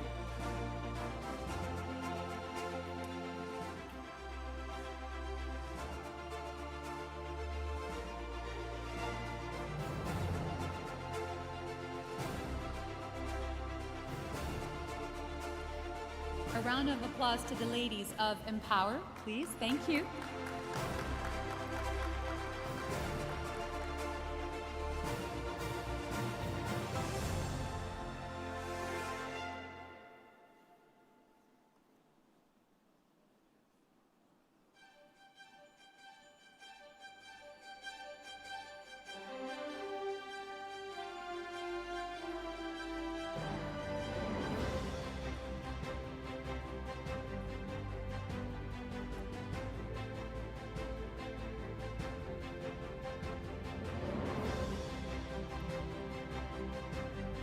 We would also like to welcome to the stage Al Watan.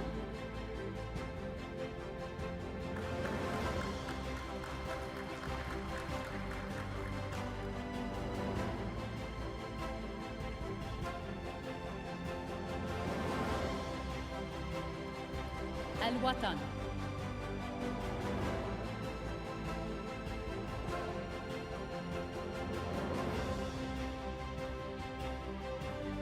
Thank you to all our sponsors.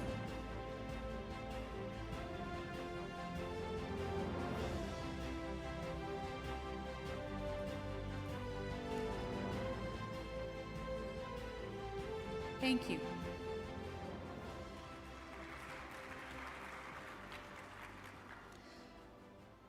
Our first panel of the day will gather esteemed experts who have navigated the intricacies of public-private partnerships in the healthcare industry, driving positive change and delivering impactful outcomes. To moderate this discussion and introduce our panelists, please join me in welcoming to the stage a certified strategic portfolio manager working both in the public and private sectors and the current advisor in charge of managing PPP projects at Saudi Arabia's Ministry of Health, Dr. Saud bin Jubair.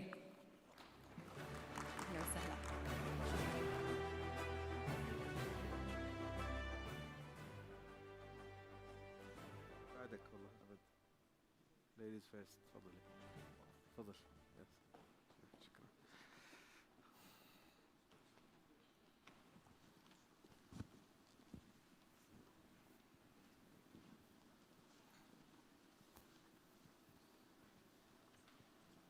تفضل. الله يسلمك. شكرا. السلام عليكم ورحمة الله وبركاته. صبحكم الله بخير جميعا. صراحة جدا مشرف ومبهر ان احنا قاعدين نشوف العدد الهائل ما شاء الله من الحضور امس واليوم، وهذا يدل على اهتمام الجميع صراحة على حضور مثل هذه المحافل والمؤتمرات المحلية والدولية. وشكر بعد الله عز وجل، وحاب اخص هالشكر الى إدارة وفريق معهد السعودي لإدارة المشاريع بقيادة المهندس بدر بوبشيت على هذا الإنجاز وعلى هذا الحرص. بالإضافة إلى ذلك اليوم نرى صراحة حرص القيادات على تمكين مثل هذه المؤتمرات، وهذه القيادة تدل على أن والله اليوم المملكة راح تكون إن شاء الله من السباقة، من الدول الأولى والمتقدمة في الهوست مثل هذه المؤتمرات. كما يسعدنا صراحة ويشرفنا أن عندنا اليوم مجموعة ونخبة من القادات في عدة مجالات مختلفة، عدة انتيتيز لهم الخبرات الطويلة العملية والعلمية اللي قاموا فيها في الشراكة ونموذج الشراكة بين القطاعين العام والخاص. واليوم بشكل مرة كبير قاعدين نسمع في الفترة الأخيرة عن التخصيص، قاعدين نسمع عن الشراكة بين القطاعين العام والخاص. هذه النماذج من التعاقدات هي حديثة اللحظة، although هي موجودة من فترة طويلة تقريبا من أكثر من مئات السنين موجودة، إلا أن في الفترة الحالية قاعدين نسمعها من قيادتنا، وهذا يدل على والله أنه في توجه كبير. خلينا نبدأ الجلسة بمقولة لصاحب السمو الملكي الأمير محمد بن سلمان عندما قال: مستقبل المملكة وازدهارها يقوم على العلاقة التشاركية بين القطاعين العام والخاص، لذا فإن بناء قطاع خاص حيوي ومزدهر من الأولويات الوطنية. ولو اليوم استعرضنا أبرز المستهدفات اللي قاعدين نسمعها في رؤية المملكة 2030 تجد أن في حرص على موضوع التشارك مع القطاع الخاص، وتجد بالإضافة إلى ذلك إلى العمل على توسع حجم الاستثمارات. فمثلا زيادة مساهمة القطاع الخاص هذا أحد المستهدفات من 40% إلى 65%، رفع نسبة الاستثمارات الأجنبية المباشرة من إجمالي الناتج المحلي من 3.8 إلى 5.7، رفع قيمة أصول صندوق الاستثمارات العامة من 600 مليار ريال سعودي إلى ما يقارب 7 تريليون، ارتفاع مساهمة ونسبة المنشآت الصغيرة والمتوسطة في إجمالي الناتج المحلي من 20 إلى 35%. بالإضافة إلى ذلك في الربع الثاني من عام 2021 عند إطلاق برنامج تعزيز الشراكة مع القطاع الخاص اللي هو شريك، اللي يهدف بشكل مباشر إلى دعم الشركات المحلية وإشراكها وتمكينها من الحصول على قيمة الاستثمارات لا تقل عن 7 تريليون. طيب لماذا القطاع الخاص؟ وإيش الهدف من الشراكة مع القطاع الخاص؟ إحنا نعرف أن في حجم كبير من الأصول وحجم كبير من الرأس مالي موجود عند القطاع الخاص، بالإضافة إلى ذلك خبراتهم العلمية، خبراتهم العملية، وأهم أدفانتج بالنسبة للشراكة بين القطاع العام والخاص عامل الوقت. خلوني اليوم أستضيف وأعرفكم بالضيوف الكرام، شاكر لكم حضوركم معنا اليوم. راح أبدأ مع الدكتور عبد الرحمن القحطاني، نائب الرئيس التنفيذي للتحول بشركة الصحة القابضة. طبعا احنا سمعنا شركة الصحة القابضة. شركة الصحة القابضة هي شركة سعودية مملوكة بالكامل للدولة، تم تأسيسها مؤخرا بغرض تكون مسؤولة عن جميع الخدمات الصحية. بالإضافة إلى ذلك الدكتور خلال الفترة الماضية كان المسؤول عن ملفات التحول الصحي. حياك الله دكتور وصبحك الله بالخير. عندنا الأستاذة سمر نصار، هي المانجنج دايركتور في وزارة الاستثمار، عضو في برنامج التحول القطاع الصحي، لديها لا يقل عن 20 عام من الخبرة في الرعاية الصحية بين القطاعين العام والخاص. صباحك الله بخير، حياك الله. شكرا سعود. الأستاذ هشام دباغ، حاصل على بكالوريوس الهندسة الكهربائية من جامعة الملك فهد للبترول والمعادن، عمل في العديد من الشركات العالمية والمحلية وبعض الجهات الحكومية. هو حالياً شغل منصب عضو مجلس إدارة شركات المطاحن. بالإضافة إلى ذلك هو دايركتور في شركة NCB اللي هي National Health for Privatization. الأستاذ غسان حريري، شريك في شركة EY، عمل في شراكة الكوميرشال والترانزاكشنز، له أكثر من تقريباً من 18 عام في المجال. بالإضافة إلى ذلك له خبرة كبيرة في البروجرام الموجود في كندا. حياك الله دكتور. الدكتور أحمد عوض يمتلك 33 عام من الخبرة، وهو أحد القادة اللي أكريدت من APMG. صباح الخير جميعاً. طيب المحاور الرئيسية اليوم نتكلم عن قبل تطبيق برنامج الشراكة بين القطاعين العام والخاص، وما هو الأهداف الرئيسية الموجودة في الشراكة بين القطاع العام والخاص. دكتور عبد الرحمن، لو تعطينا عن الوضع الراهن الحاصل اليوم في القطاع الصحي وايش ابرز التشالنجز وابرز التحديات اللي انتم تواجهونها كمقدمين للصحه. شكرا دكتور سعود على الاستضافه وشكرا للجميع. مساكم الله بالخير جميعا. السؤال هذا مره مهم جدا، ويعني اشكرك انك بدات بسؤال زي كذا، لانه فعلا التحديات احنا لازم نتفق عليها قبل ما نبدا ندخل في الحلول. التحديات القطاع الصحي كبيره جدا ومتفرعه ولها عده اوجه يعني، وكلها باسباب منها زياده الطلب على الخدمات باسباب الكومبلكسيتي اوف ذا ديزيز والبيردن اوف ديزيز. يعني عندنا امراض مزمنه قاعده تتزايد، اعداد المصابين بامراض مزمنه قاعد يزيد، وهذا قاعد يزود الطلب على الخدمات الصحيه as we go. تكاليف الخدمات الصحيه، الوصول للخدمات الصحيه بشكل رئيسي، الاميرجنج تكنولوجيز سواء ميديكال تكنولوجي سواء اي تي، هذه كلها تعتبر من الدرايفرز او من التحديات اللي تتطلب انه we pay attention لها في الفتره القادمه. اذا اخذنا الاكسس كواحد من الاشياء اللي we need to focus عليه، access to care is one of the biggest challenges مش هنا في السعوديه، في كل مكان في العالم. والاكسس لما نقصد فيه نقصد انه timely access و appropriate access. صحيح. وهذا ينقسم قسمين بشكل رئيسي. في اسباب كثيره يمكن ما تنطبق عندنا هنا في السعوديه، لكن الاساس اللي هو موضوع مثلا عدم وجود بعض الخدمات. في بعض الخدمات قد لا تكون موجوده في المملكه بشكل عام او في بعض المناطق بشكل رئيسي.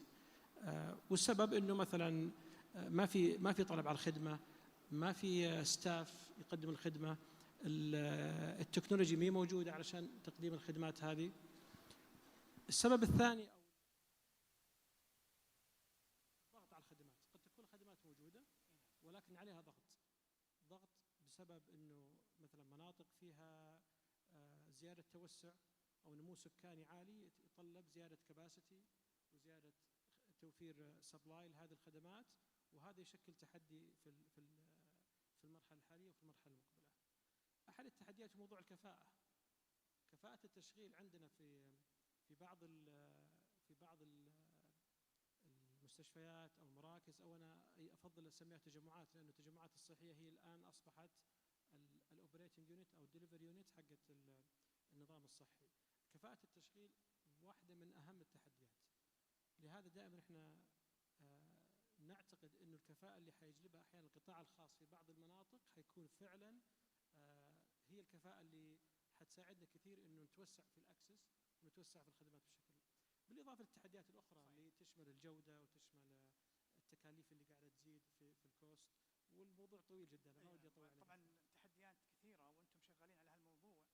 لما ذكرت دكتور القطاع الخاص وايش ممكن يقدم القطاع الخاص، لكن اليوم استاذه سمر لو تعطينا فكره عن القطاع الخاص، في عنده تخوف من احيانا الدخول في مجال القطاع الصحي، فما هي ابرز التحديات الموجوده لدى القطاع الخاص from القطاع البرايفت سيكتور برسبكتيف؟ Absolutely. أول شيء حابة بس أسلط الضوء على دور ميسا أو وزارة الاستثمار، وبعدين ندخل في التحديات عشان تكون أوضح.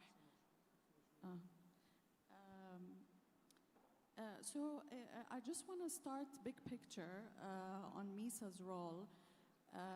إحنا we support the end-to-end journey of the investor.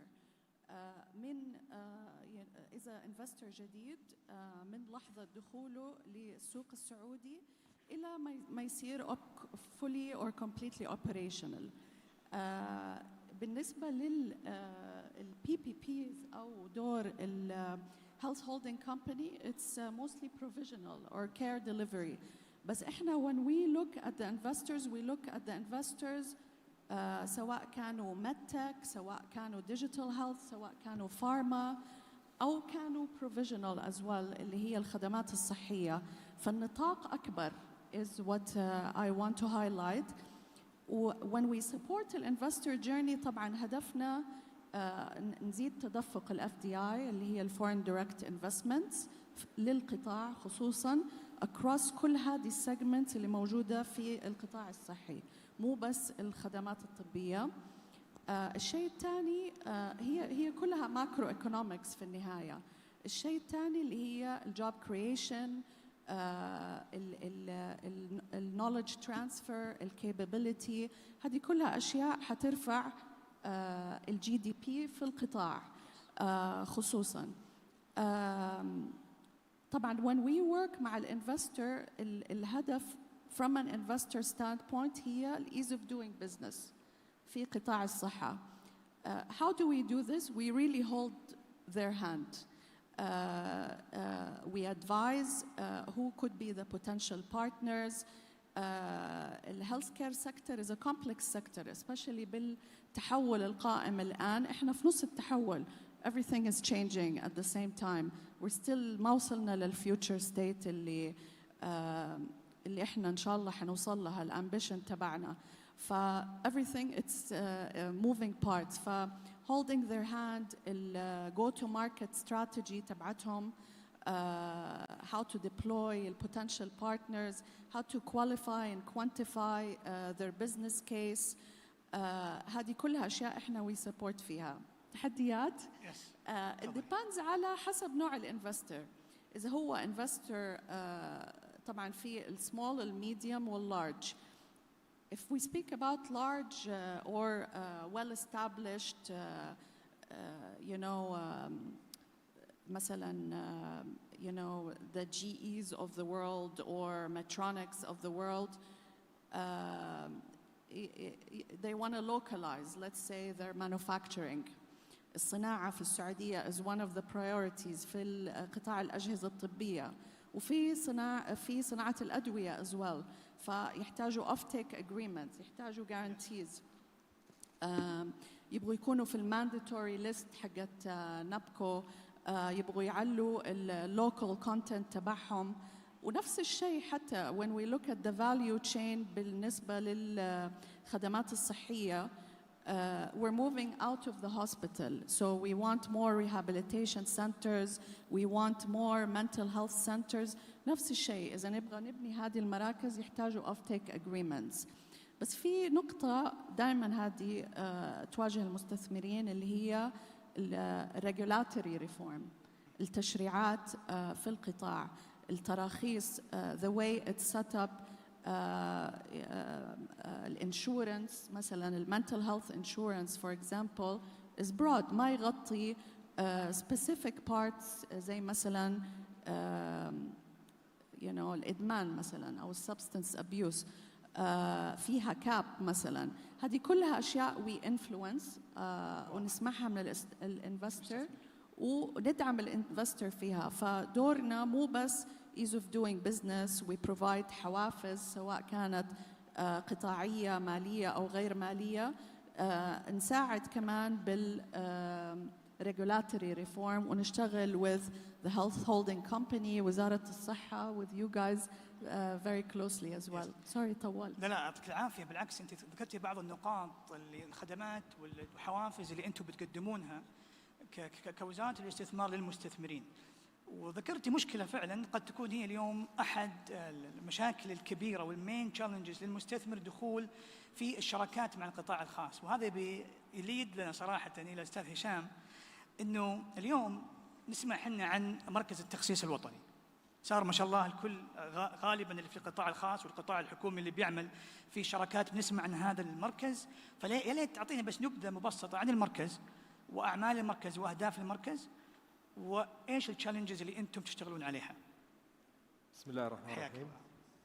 أسعد الله صباحكم جميعا. I will speak in Arabic, so those non-Arabic speaker please put your translation device on.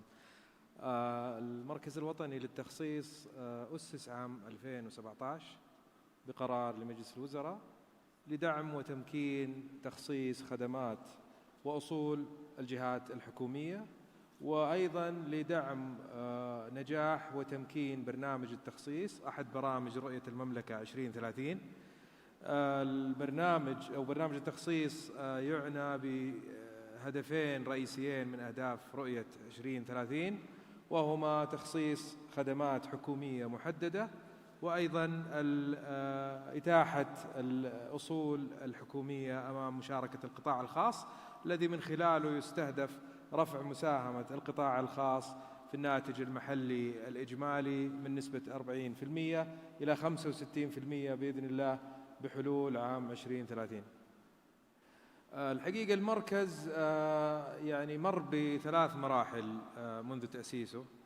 المرحلة الأولى كانت مرحلة التجهيز والتنسيق مع الجهات الحكومية ذات الصلة بمنظومة التخصيص، زي وزارة المالية، وزارة الاستثمار، هيئة كفاءة الإنفاق، هيئة المحتوى المحلي، لوضع الأطر النظامية لمنظومة التخصيص.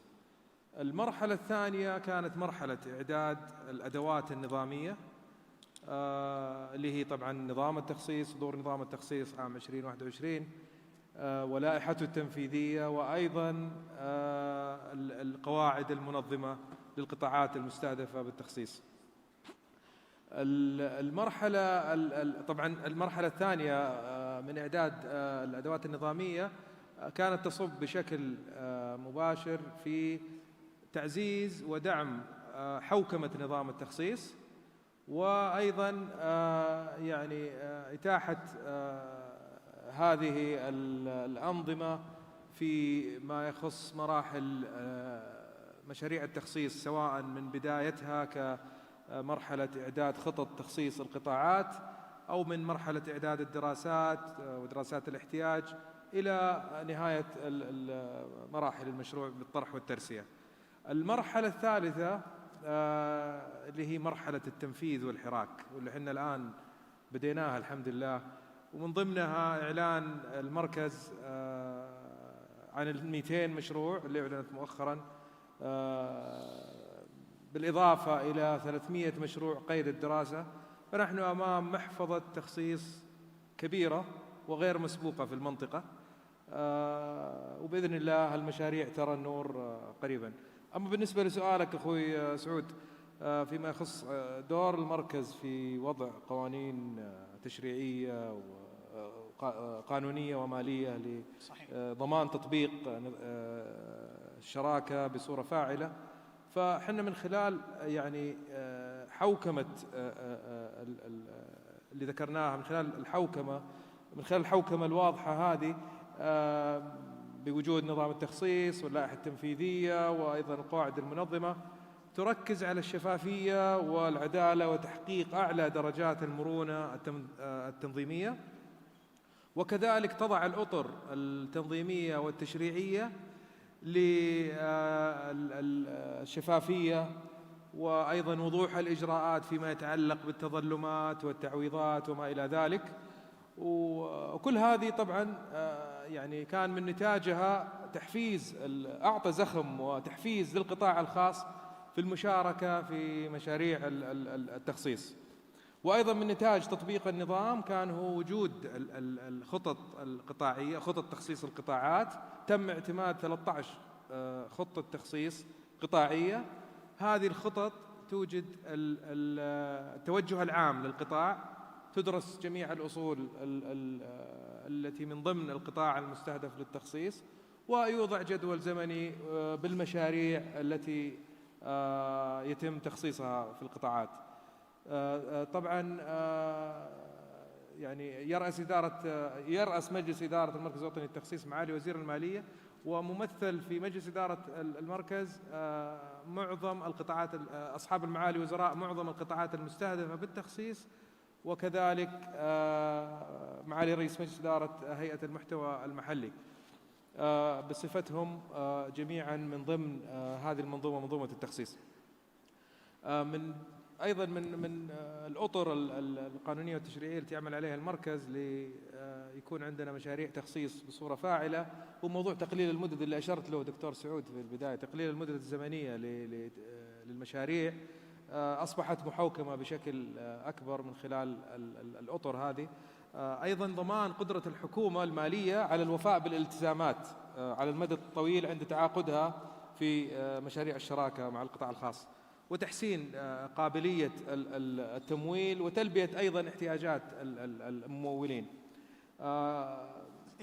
بصراحه يعني اليوم احنا كانتيتيز وجفرمنتال انتيتيز سواء كان في القطاع العام او الخاص، لاحظنا دور المركز وكان دور ايجابي، والحوكمه والاليات العمل واللائحه التنفيذيه اللي ذكرتها استاذ كان لها اثر كبير في تسهيل اجراءات العمل. اليوم قاعد نتكلم عن بين في القطاع الصحي، وهو بين موجود في اغلب الدول العالم، بما فيها من اهم البينز الموجوده والتشالنجز هو موضوع الاكسس to the care itself، يعني نفس الاكسسبيلتي، وفيها اشكاليه كبيره. وفي طرق كثيره قديمه وحديثه في اليه التعاقد مع شركات في القطاع الخاص لتشغيل هذه الخدمات. لكن سؤالي استاذ غسان بشكل جدا يعني دقيق ومفصل، ما هو فائده الشراكه؟ احنا نسمع ايش الفرق اليوم لما اروح انا واتعاقد بشكل مباشر ضمن النورمال بيكرومنت بلان، او انا ادخل في شراكه مع القطاع الخاص، وكيف انه البي بي بي ساهم في اوفركم المشاكل هذه؟ شكرا دكتور سعود. السلام عليكم جميعا. سؤال كثير مهم بالنسبه لدور القطاع الخاص ليجيب الفوائد على القطاع الصحي. هي الكلمه الاساسيه بالموضوع الشراكه. الشراكه لازم تكون بين القطاع العام والقطاع الخاص متوازنه بكيفيه توزيع المخاطر. يعني نحن في جزئيه من الدراسات الجدوى باول المشاريع نطلع على المخاطر المشروع كامله وكيفيه توزيعها على القطاع العام وعلى القطاع الخاص. لانه الهدف الاساسي انه نحن اليوم يكون عندنا القطاع الخاص عنده مسؤوليه اداره المخاطر بطريقه امثل ليخفف من حدتها في حال حصلت. بينما القطاع العام بدله مسؤول عن جزء كبير من المسؤوليات والمخاطر تبعت المشروع اللي هو بيكون قادر يقرر فيها. هلا بالتحديد بالنسبه للمشاريع القطاع الصحي، طبعا من اهم البنفيتس للبي بي بي انه عم تقدر تعجل عمليه انشاء مراكز صحيه جديده، كانت مستشفيات او اعاده تاهيل مراكز موجوده حاليه. هيدي يعني عبر عده برامج حول العالم، وان شاء الله انا اللي شايفه بالمملكه هو على الطريق ليحصل بهذه الطريقه كمان، انه اليوم تقليص المده لانشاء بعد ما يصير في اوورد فالبروكيورمنت بروسس مثل ما تفضل استاذ هشام، يعني هذا لازم يكون له مده محدده لنقدر بشكل موزون نوزع المخاطر. بعدين بتصير مسؤوليه تنفيذ المشاريع بالنسبه للوقت وبالنسبه للمبالغ الاستثمار كلها من مسؤوليه القطاع الخاص. وبالاضافه للانشاء مرحله الانشاء كمان القطاع الخاص بيكون مسؤول عن اداره المشروع لمده 20 او 25 سنه. فهن بيكونوا مسؤولين من اليوم الاول بديزايننج ا بلان ليقدروا يلاقوا فيه الطريقه الامثل والانسب ليقدروا ينفذوا المشروع بطريقه سريعه. فهيدي من احد الامور اللي بيقدر يجيبها القطاع الخاص، بالاضافه للكفاءات والانوفيشن اللي بيقدروا يجيبوها من ناحيه الريسورسز والكاباسيتي والكابابيلتي للعالم. وبالنسبه لي انا بلاقي اللي هو الاساس انه هدول العقود هي performance based contracts، يعني القطاع الخاص ملزم بتنفيذ الاعمال ومجرد based on performance، واذا في حال ما صاب كي بي اي بصير في عنده penalty financial and otherwise. فهيدي من الامور كثير مهمه بهذه فعلا النقطة هذه مهمة جدا، وهي نقطة اسمها البيك يعني البريك بوينت، ان في العقود الشراكة بين القطاعين العام والخاص موضوع الكي بي ايس ومؤشرات قياس الاداء والبرفورمانس اللي تحدد آلية البيمنت من اهم واسينشلز الريكوايرمنت الموجودة في اي عقد بين الشراكة بين القطاع العام والخاص. بالإضافة إلى ذلك يعني الكثير مننا قد يعرف الشراكة ونموذج الشراكة بين القطاع العام والخاص على أنه هو يعني عقد طويل المدى بيتم فيه نقل كثير من المخاطر على القطاع الخاص وبيحد بشكل مرة كبير من الإنفاق الحكومي.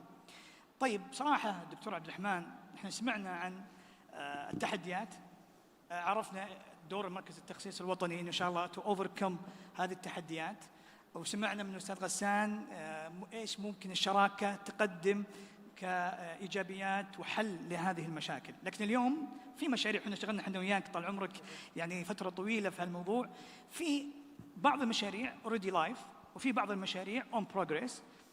بناء على وجهة نظرك ما هي الإيجابيات والسلبيات بعد implement نموذج الشراكة بين القطاع العام والخاص، سواء كانت BOT ولا كل النماذج الموجودة في الشراكة؟ يمكن جزء كبير من اللي ذكر اخوي هشام في ايجابيات النموذج اللي يعني يضمن مصلحه الجميع، يضمن مصلحه الحكومه ويضمن مصلحه القطاع الخاص، انه فعلا الريسك ديستريبيوشن يكون واضح او الريسك اللوكيشن يكون واضح للجميع. التحديات الكبيره، اكثر تحديات يمكن تواجهنا في المرحله الحاليه هو تحدي البروسيس نفسها.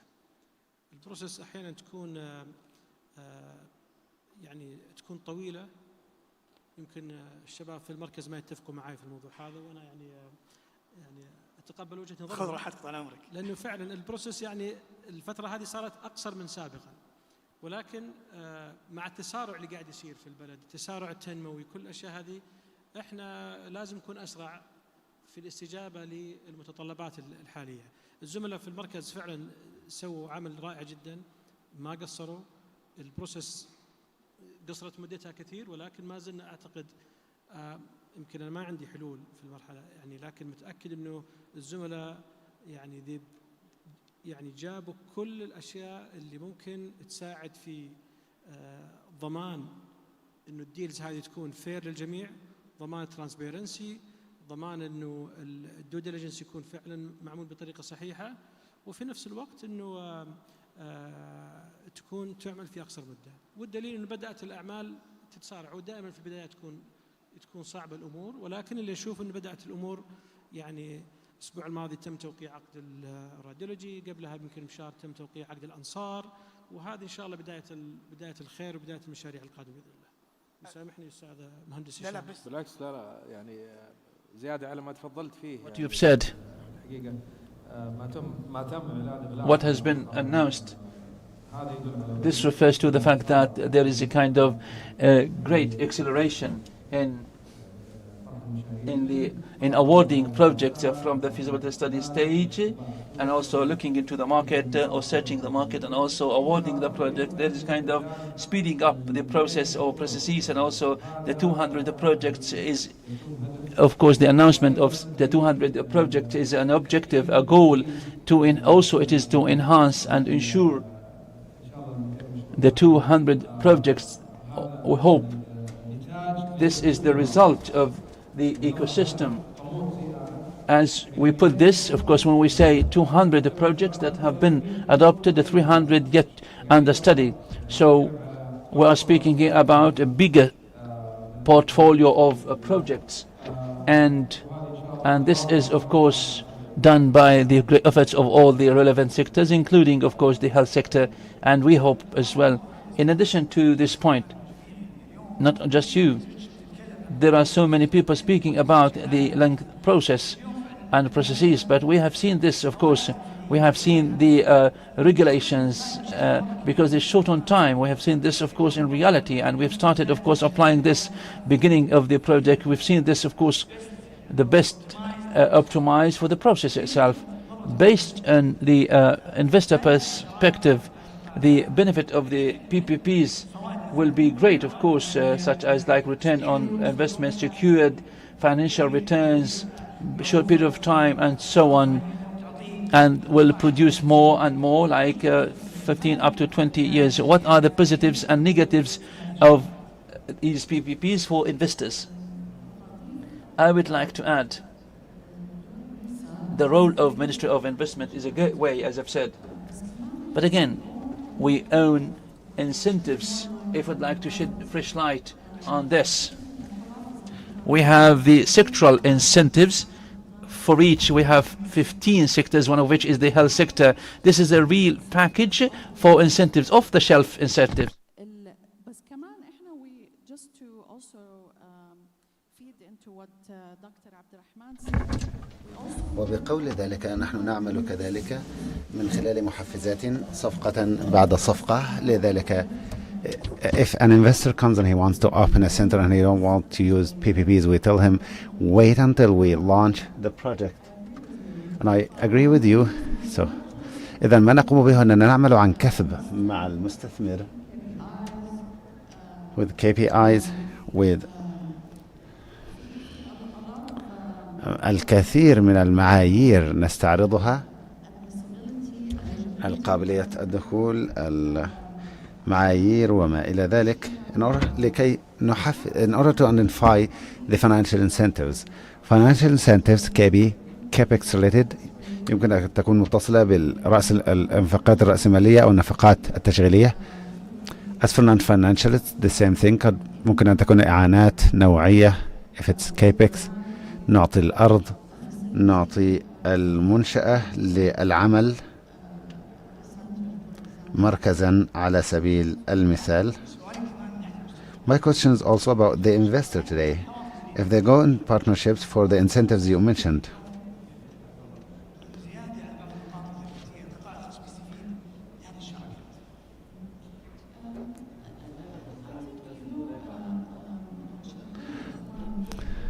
I think the IRR for the investors should be high, or should be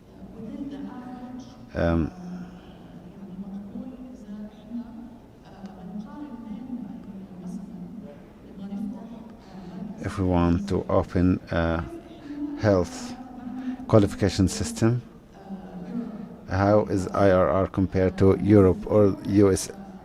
Is it lower? Most probably it's lower. So how can we unlock this? We unlock it with the incentives. If it's a deal by deal, but the PPP does this from the beginning and it's already packaged, and it will be a risk-avert deal, and it will be distributed, and it has a distribution of risks. I want to go back to the role of the Ministry of Investment, which is overcoming the obstacles, and this is something that is important. By giving financial and non-financial incentives, it's not easy to get the incentives. You have to work hard to get it. You have to علينا أن نعمل بجد very closely. لتحقيقه، وأن نعمل عن كثب معهم. And as I said before, eligibility, admissibility criteria. It's under the mandate of MISA I oversee some Under the also, if we speak about health, yes, but it is across 15 sectors. Yes, you mentioned something important, which is the IRR. And this leads us to the value also, and to the offtake that you mentioned in the beginning, and a set of components that might be the critical success factors for the measurement of any project in terms of the APP. So regarding the end of the two first pillars, what about the success factors? If you want to say that there is success, there are centers, like for example, value for money.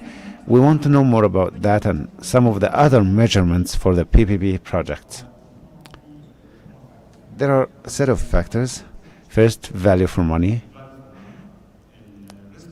a risk transfer or risk share with the private sector, efficiency, innovation that comes along with the private sector. And also, if I speak about value for money, for example, from three parties, the government party, instead of the government taking money from their own budget and to run the project, they start easing the money or easing of the payment if it's a PFI. If it's not a user paid model, if it's a government paid model, they start easing for 20 years. This is the first advantage. Another advantage is the multiplier effect. The multiplier effect means that $100 million that was about to be used from the budget of the country for a hospital, we will have a partner from the private sector working with me. So I didn't take all the money from the budget of the nation. And at the same time, the government makes easing of the money through the central bank or some financial policies, and they start the multiplier effect of the GDP, and the GDP increases in a way or another, the circulation of the money within the economy. These are two factors. When I speak about that, these are some of the two factors that are looked at by the legislators or the government party. As for the private sector that finds itself engaged in the project with a value of $200 million, $100 million, to increase the volume of their projects, but the finances are not on the assets, on their assets, but not guaranteed by his own company, and it makes and gives finances. So, as for the colleagues in the panel, the things are governed well. The governance is covered by the colleagues here. Access for the service. This is very important, and the speed of the service itself. And it is clear that there is a lot of awareness, and people in the Ministry of Investments here have a lot of awareness about that topic.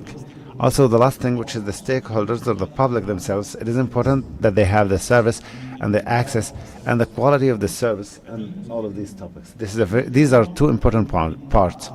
Another part is very important that comes with the private sector through the Triple-P partnership is private sector comes with innovation, because they will be responsible.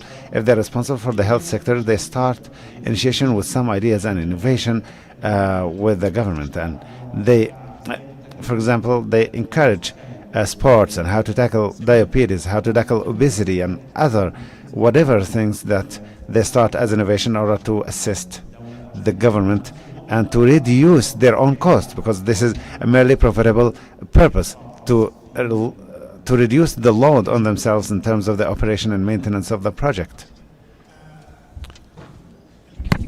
As for the critical success factors that are here, and as I mentioned before, one of the most important things is the value for money and some of the important standards.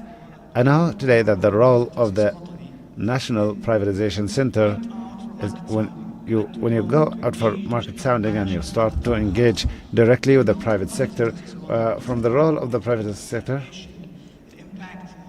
what is the impact that you found, and what is the role that you're going to do in terms of encouragement for the investment ministry, and with Mr. Summer? Yeah, Mr. Sham, what is your role? I'm talking about your role. In fact, the role is huge with many agencies in the system. And as for the investors who are willing to invest, in fact, one of the things that reduce their fears is having them as a party in the preparation of the projects and surveying the market or the market sounding.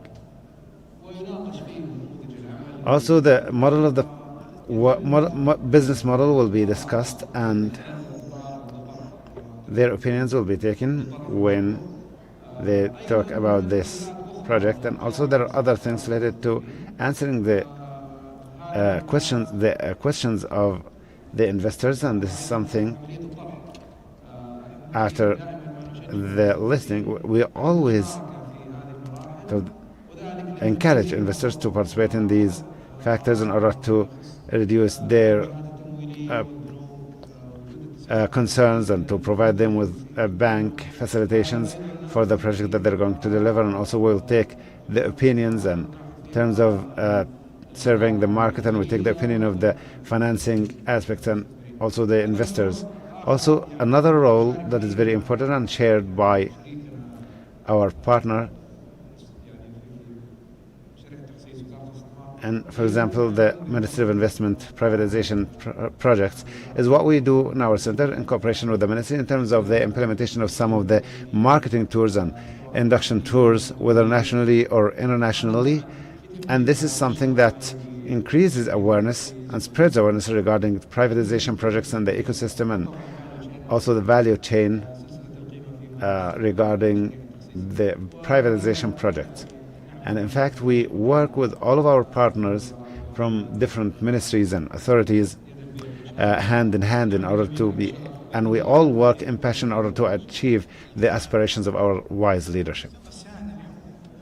Mr. Hassan, currently, and you have worked in a number of projects nationally, internally and externally, and you have seen a lot of models. If we speak about the infrastructure, if we speak about the facility management, if we speak about assets, if we speak about operational maintenance, I know that there is some kind of challenge for the clinical service and merging it in the ecosystem in general. So if you give us your experience as one of the projects that you have participated in on your private experience, your own experience, and what is the success story in terms of the PPP project. Of course, allow me first to say that I have been working on a number of partnership projects for like 18 years. The last 6 years of them was focused on projects in the kingdom. I'd like to mention that, yes, it is a transformation journey that is happening in the health sector, and this is an achievement that happens only with the consolidated efforts of all parties, and there are a lot of successes that has already been achieved, but we still need more. If we look at the health sector in terms of PPP internationally, there are countries that have success models, like, for example, Canada, and I have stayed in Canada for a long time working in this field, and it is known for a lot of people in the world now who are aware of PPP partnerships, is that Canada had a health model that focused on attracting the health sector to implement the works related to facility management, operation, IT, and they used to exclude clinical services. This is, of course, after experiences and after experiments to include clinical services, and as I mentioned before, because it is performance-based contract, when we start speaking about the clinical services, it becomes very complex very quickly to measure. So the outcomes, in terms of the outcomes on patients, maybe we can say that this place is not qualified, we don't have, for example, an AC, so we give a penalty for the operator. But in health, when we look at people and the outcomes on patients, clinical outputs, it is very difficult to say that this is the responsibility of the private sector or maybe a responsibility of the patient himself if he's not taking good care of himself. So it is very complicated, and the success story that happened in Canada is that they accommodated the idea that this is very difficult to measure, but that including clinical services and PPP projects for healthcare is a big challenge. So they moved away from it, and when they focus on the infrastructure only. So they started making procurement for infrastructure, for facility management, IT services, janitorial services, and the scope is huge for the private sector, not a small scope. So in this way, they could achieve more than 100 hospitals in less than 10 years. Some of them were rehabilitated, some of them were established from scratch, and the private sectors currently, they operate hospitals, and the clinical services are still in the hands of the Ministry of Health. This is a big generalization, because in some projects in the health sector, in some of them they can include the clinical services. When can that be available? When the scope of services of the private sector are identified and well defined well. If we look, for example, at radiology or dialysis or some specific services that are known and their method of operation is known, and how the delivery happens and how to measure it, these can be available, and there are experiences here in the kingdom, and God willing they will start these programs, and I hope success. Thank you very much. Of course, this is considered a challenge, and today the kingdom is taking initiative in terms of including clinical services in the whole ecosystem of the infrastructure and facility management. We're also working on the public sector is working with our success stories from the international advisory and consultancy companies to look at the benchmark, and in addition to our colleagues from the national privatization sector to come up with a model that will be well defined to achieve the goals. Dr. Ahmed, today there are a lot of entities and organizations that we know about, for example, the International Bank and the APMG. So what are the role of the World Bank? The World Bank and these organizations in terms of accrediting people and qualifying them, and their role in optimization of the services standards if we talk about structures, about the deal and PPP. The World Bank, in cooperation with the APMG, set policies and procedures for the framework of PPP certificate and knowledge book, or the knowledge book. This knowledge book is on 3 stages: foundation, preparation, and execution. Preparation is more generic, you can understand. The foundation is more generic, it covers the preparation for the execution, and also, and this is a certificate, this is the first certificate, and there are certificates, foundation certificates for this.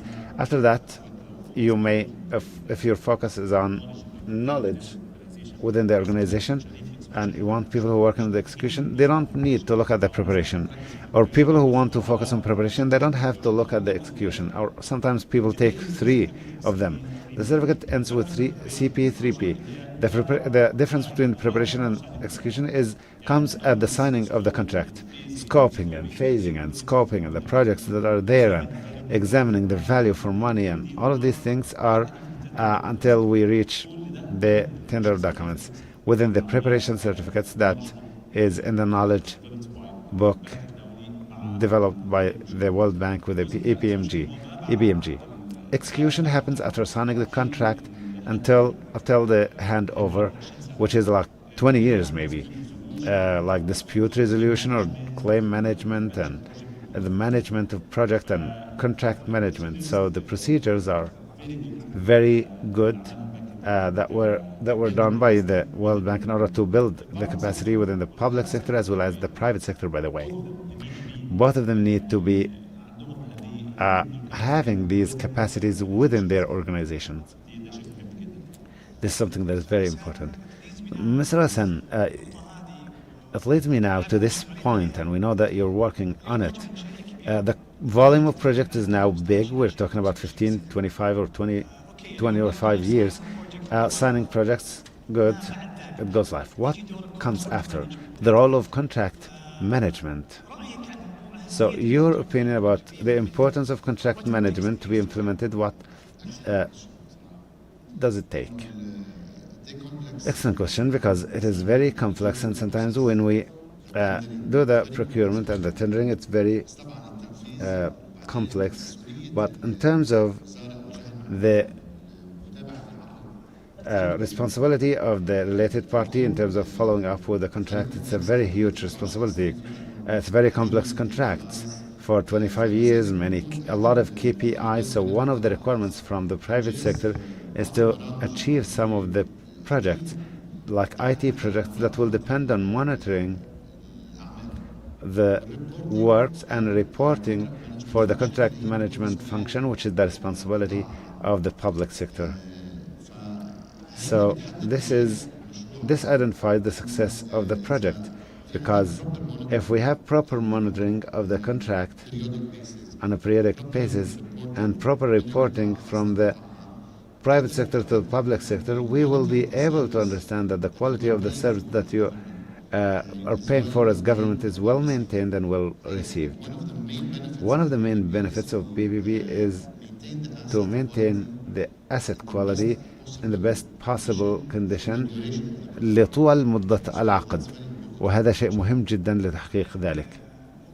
And in fact, the contract management process is considered the talk of the minute and the importance of having the benefits. And there is a session currently for the implementation of the benefits and how, in the end of the day, to identify the projects and the benefits of the project. So, Dr. Abdurrahman, if you give us the tips for the private sector, and based on your long experience, you're working on the transformation, the tips from the private sector in terms of achieving their goals and how to deal with the governmental sector.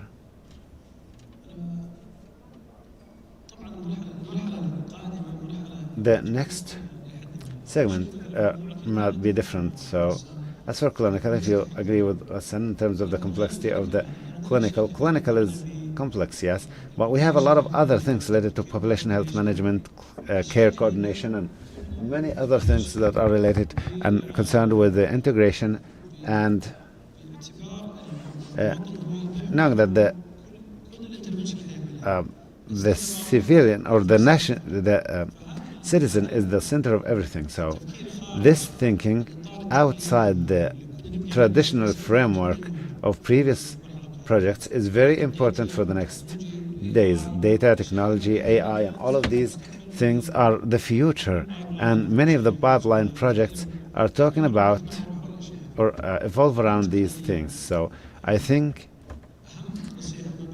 the most important advice or maybe tip is to focus on the new trends, especially here, because we're not designing hospital or traditional care, we are designing clusters متكاملة مسؤولة عن الصحة والسلامة والتكلفة والجودة والرعاية. Any intervention or any intervention with the private sector should be built on that. So إنها رعاية متكاملة قائمة على البيانات ومسؤولة and accountable for health and care and everything. Yes, integration is very important. The ecosystem in general is very important. Mr. Hisham, going back to the same question because it is important.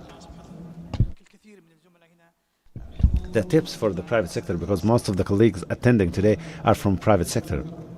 As mentioned, we encourage the private sector and we invite all investors, if we have investors who are interested in the privatization projects, I invite them to register in the investment portal, and I'd like also to invite investors and the financing parties who will participate in the developing and preparation of projects, whether before or after the listing. I want them to, in the offering, I want them to participate because we discuss with all their ideas and their business models and the financial models in the privatization projects, and we take that in consideration. Also, recently we launched the practical guide of the privatization projects, and I think the QR code should be available today on the screen. I don't know if they forgot to add it, maybe a technical glitch or something. So the National Privatization Center has the website. On the website you can find and download this practical guide and other beneficial laws, regulations, and documents that are of interest for anyone who is interested in the topic. Ms. Summer, I think also from your own perspective, tips or as a word from the private sector or to the private sector in order to urge them to participate in these projects. Absolutely, come to MISA. We are the ambassador or the gateway into the sector, and these messages are not directed to foreign investors, domestic investors as well. I said in the beginning أن دورنا هو أن نزيد تدفق المستقبلي رأس المال الأجنبي والاستثمار الأجنبي المباشر والاستثمار المحلي المباشر والاستثمار الأجنبي المباشر، وكذلك هذا أحد هذه الأشياء. والشيء الثاني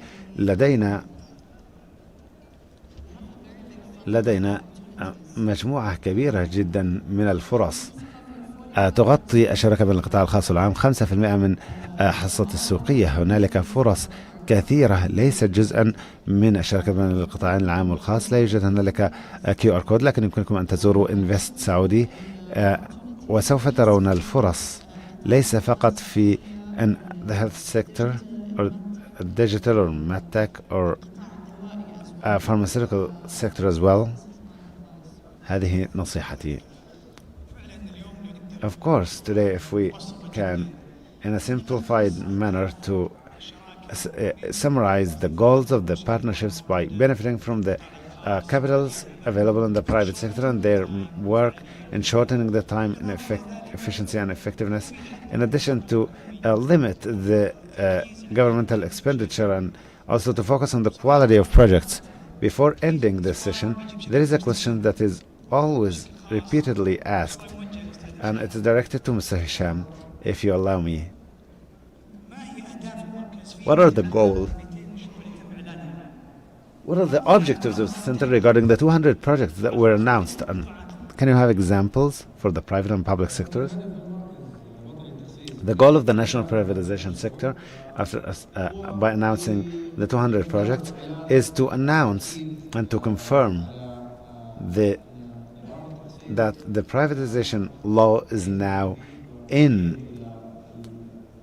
active, and to help all related actors and parties be rest assured, and also to reiterate the transparency and governance models, and also for investors, it gives investors an idea to prepare themselves to start their initial alliances and to prepare themselves for this period before projects are offered. Because when we start receiving the offers, when we announce the 200 projects, we set the details, we put details that will be beneficial for any investment agency to prepare themselves and to incentivize, to be encouraged to start the initial alliances or how to compete for these projects. I'd like also to seize this opportunity and talk about not only coming projects, but if you allow me, I will give the audience some details, statistical details about what was closed in terms of and awarded in terms of the projects in the recent years. There are 5 asset selling and transfer of ownership projects that were finalized, in addition to what was announced last week, the project that was announced by His Royal Highness, the privatization of investment in sports clubs. This is a project that will be starting working on it in the next period. It also includes the transfer of ownership and the selling of assets of sports clubs. And other projects, the partnership projects, we awarded and closed 57 partnership projects. The total amount of investments in these projects is more than 28 billion Saudi riyals. The resulting returns are about 8 billion riyals in terms of transfer of ownerships and others. In terms of the next portfolio of projects, it will give us investments of 200 billion Saudi riyals. We have huge ambitions. The ambition is there, and the plan is there to identify the vision of our leadership, a prosperous economy and an ambitious society and a viable future. Dr. Abdurrahman, another question now. As-Sahha Al-Qabla, or health holding company, is an entity that everybody is listening about. So what's next? We all know about it now. What is the next phase?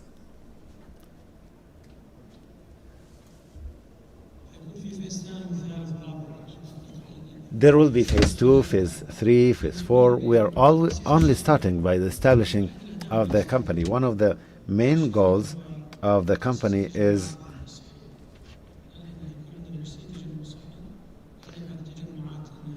we'll have 20 health complexes, and the goal is that they are mature to become accountable care organizations, to be responsible for citizens and that assigned to that complex, and all related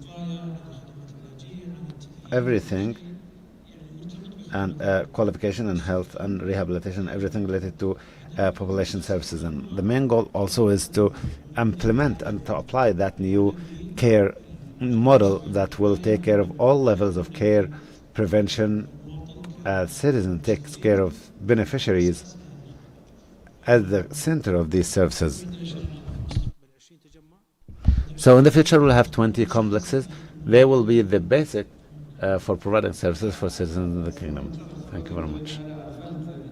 Mr. Saud, I maybe I did not answer the second part of your question regarding examples of some of the Ministry of Health and Health sector projects. In fact, there are projects other than the projects that were awarded and closed recently that was mentioned by His Excellency Dr. Abdurrahman, like Al-Ansar with 244 beds and scan services in 7 hospitals in Riyadh with a capacity of 1,200,000 tests. There are other health sector projects coming, like extended care and public hospitals, women's hospitals, delivery, and also as an indicator of the appetite,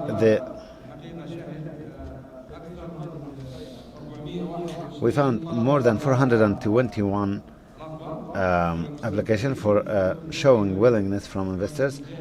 This indicates their appetite. There are 200 companies from 21 countries. This is a very incentivizing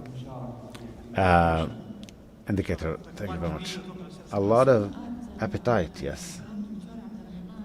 To add to what Dr. Abdurrahman mentioned, أعتقد أن الهدف الأسمى هو أن تكون نظام رعاية متكامل وأن يكون لدينا تغطية شاملة، ومعنى ذلك أن إمكانية الوصول تكون فيها إمكانية الوصول للجميع لكل الشرائح من المجتمع. For all people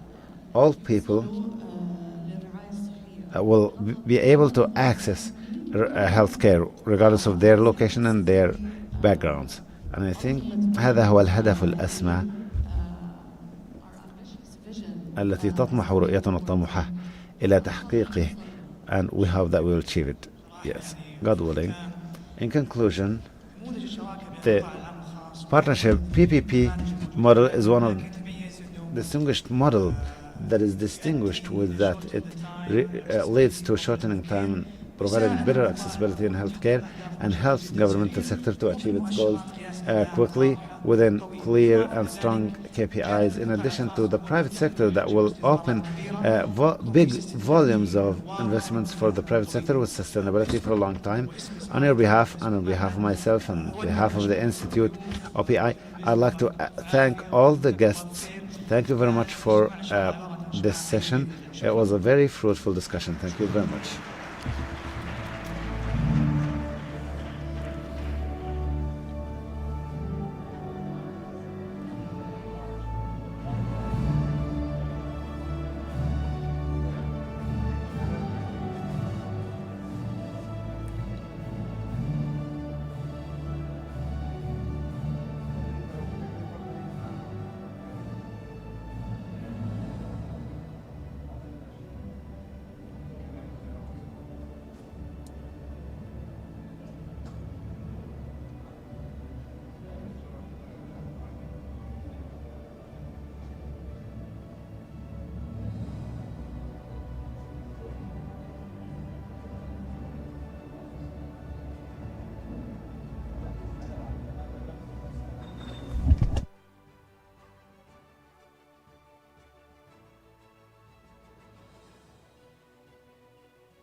Thank you to our speakers and Dr. Saud. شكرا للمتحدثين الدكتور سعود بن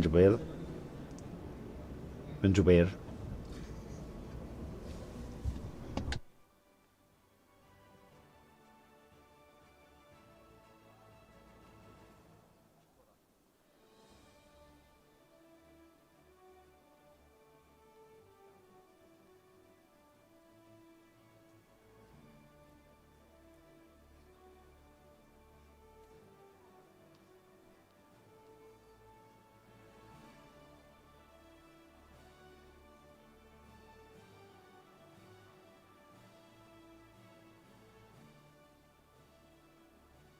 Thank you.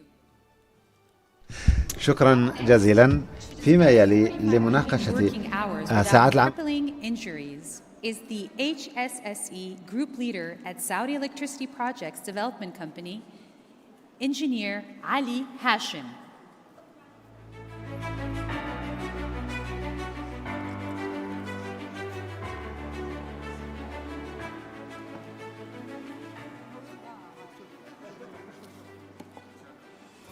عليكم ورحمة الله وبركاته.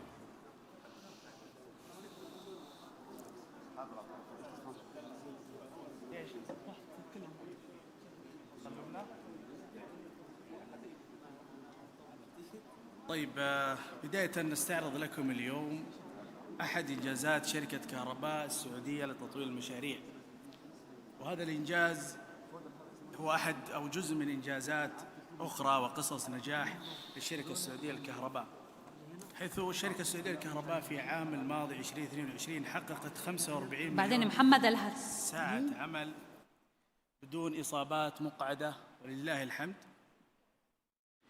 نبدأ. تمكنت شركة كهرباء السعودية تطوير مشاريع من تحقيق 45 مليون ساعة عمل، وذلك من خلال متوسط عدد عمالة بلغ 18,031 عامل. ويأتي هذا الإنجاز الجديد في ظل التزام الشركة السعودية للكهرباء بتوفير بيئة عمل آمنة، حيث أثبتت مدى دقة تنفيذ التدابير الشاملة التي تتخذها الشركة للحد من المخاطر في بيئة العمل في نظام السلامة والصحة المهنية، وذلك في أثناء تواجدهم في مواقع المشاريع والتي تحتوي على مخاطر عديدة، وحرصاً على ترسيخ مكانة الشركة. Also to increase the image of our company as a regional and international model for the excellence in health and safety implementation. SEC depends on an internal strong system for safety and health that was developed according to the best standards to achieve our strategy in a high manner and effective way. As you know, the percentage of implementation of projects are managed by the hours spent in the workplaces projects. Our projects as in SAC was developed in 545 projects under progress in different types of projects in different terrains and different geographical locations. Also, we had one of our projects for power generation plants that produce 4,000 megawatt and 250 megawatt with land and air lines of transfer of 13,000 kilometers, and also 132 and 380 transfer stations, 278 of them. And the more working hours we have in these projects, with the lack and the low disabling injuries, this is a very positive indicator in increasing the main index for or indicator for the objectives. SEC follows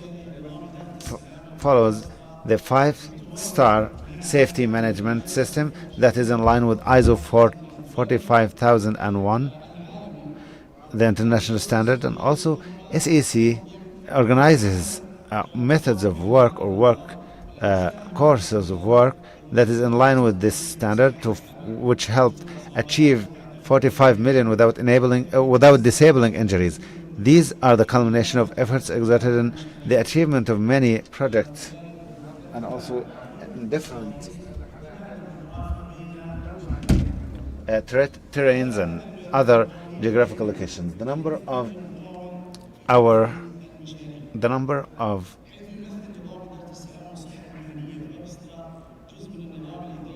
contractors are a lot, and we have this comprehensive system for project management that facilitates the management of health and safety hazards related to the works of SEC, a project development company. This includes safety management and professional health management for the actions, for the responsibilities, for the practices, and for the operations and resources in order to develop and implement and to maintain the review and safeguarding of health and professional health and safety requirements. Also, we implement these systems and monitoring and assess professional health and safety projects in a continuous manner through the executive management, the leaders, and through internal audits for the requirements of the system that is related to the ISO 45001 in order to have this self-assessment, and sometimes through a third party from outside the company.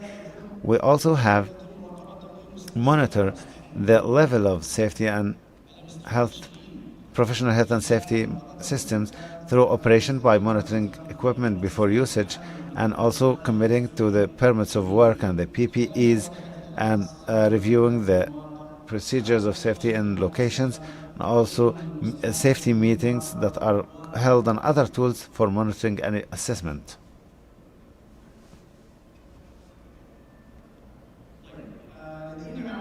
We have factors that contributed heavily in the implementation of the professional health and safety systems, and to find this 45 million hours without any disabling injuries. One of the factors is continuous monitoring and investigation and incidents, regardless of its size, even incidents that were about to happen but didn't happen. We investigate their root causes, and also the safety inspections continuously at the workplaces on all of the levels, also focusing on the way of management of, and also other things related to surveys for safety in order to increase and improve employees' understanding and commitment to safety rules and procedures. Also, the performance reports identify strengths and weak points as well. We also have factors that led to the increase of quality. One of them is that the company and the executive management are very keen to provide safety representatives of high effectiveness and efficiency, provide training and development continuously to the representatives of the safety, also increase awareness of those working in field safety and security, and also enable everyone to stop working the work in case there are any low compliance with the rules and procedures. Also, contractors or employees do their work to commit to these rules while working. Of course, this is part of the honoring of His Excellency, the CEO of SEC, Engineer Khalid Al-Qanoun, and Mr. Mahed, His Excellency Mahed Al-Dosari, the head of the project development company, congratulated them for 45 million hours without disabling injury. A lot of leaders were behind this success, dedicating their time and effort to protect their employees, starting with the executive management in our company to the and this has a direct link to professional project management at the Saudi Electricity Company project management. In the conclusion, we are continuing to achieve our goals and achieve the vision of the kingdom, and we will work to provide what's better for the kingdom and the Saudi company for project management. And we invite you to visit our PDC company in the same in the exhibition to know more about our achievements. Thank you very much.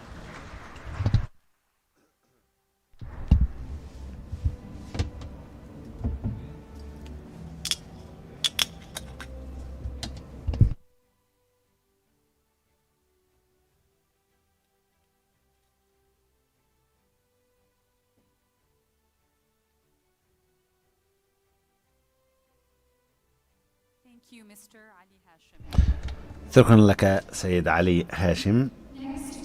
فيما يلي لمناقشة الرحلة إلى نضج إدارة المشاريع في الشرق الأوسط، لدينا محمد الحارثي، المدير الاستشاري في برايس واترهاوس كوبرز.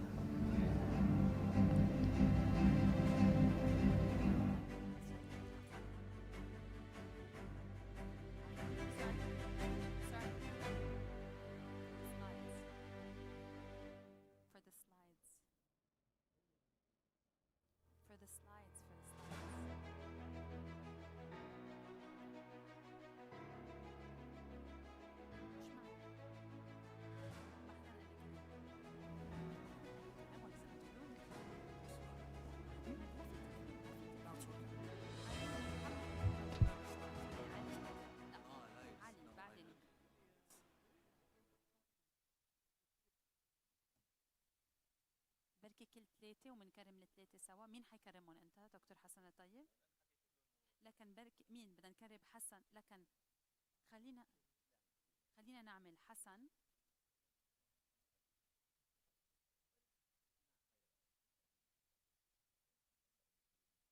البلوي حسن والحرثي.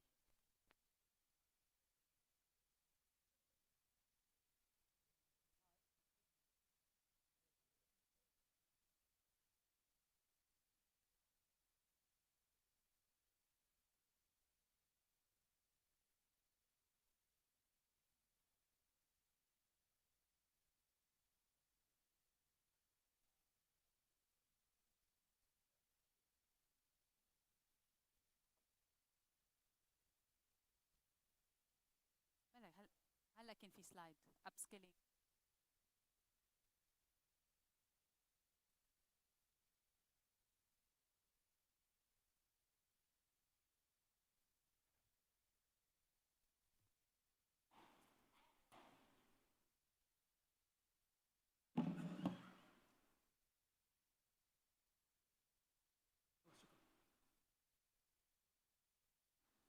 I'll use this one. السلام عليكم ورحمة الله وبركاته. Good day everyone. Peace be upon you all. يوما طيبا لكم It's جميعا. my إنها سعادة كبيرة to be here today لي to أن talk أكون about معكم هنا اليوم PMO لأتحدث maturity assessment in the Middle East region. I am Mohammed Al-Harthi, Consultant Director in BWC for the Transformation Management in the Middle East. I have a PhD in Information Sciences and Engineering with 3 masters from different schools around the world. I'd like to share some insights and best practices about how you can improve the PMO maturity in your organizations. And I'll be talking about the benefits that come with it. I am confident that these insights will bring value to your PMOs to be able to carry out the transformation that we're living in the region. So let's get started.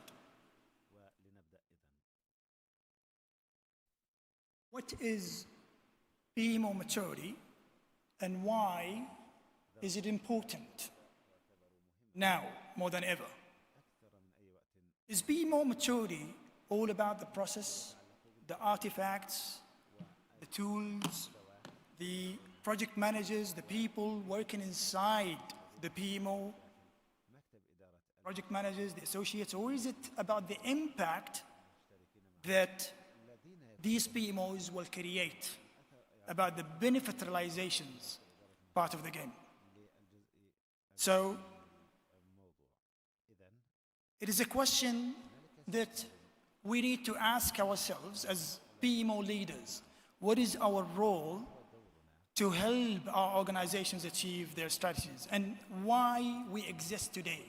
What is the importance of the PMO and the role of the PMO among this transformation journey?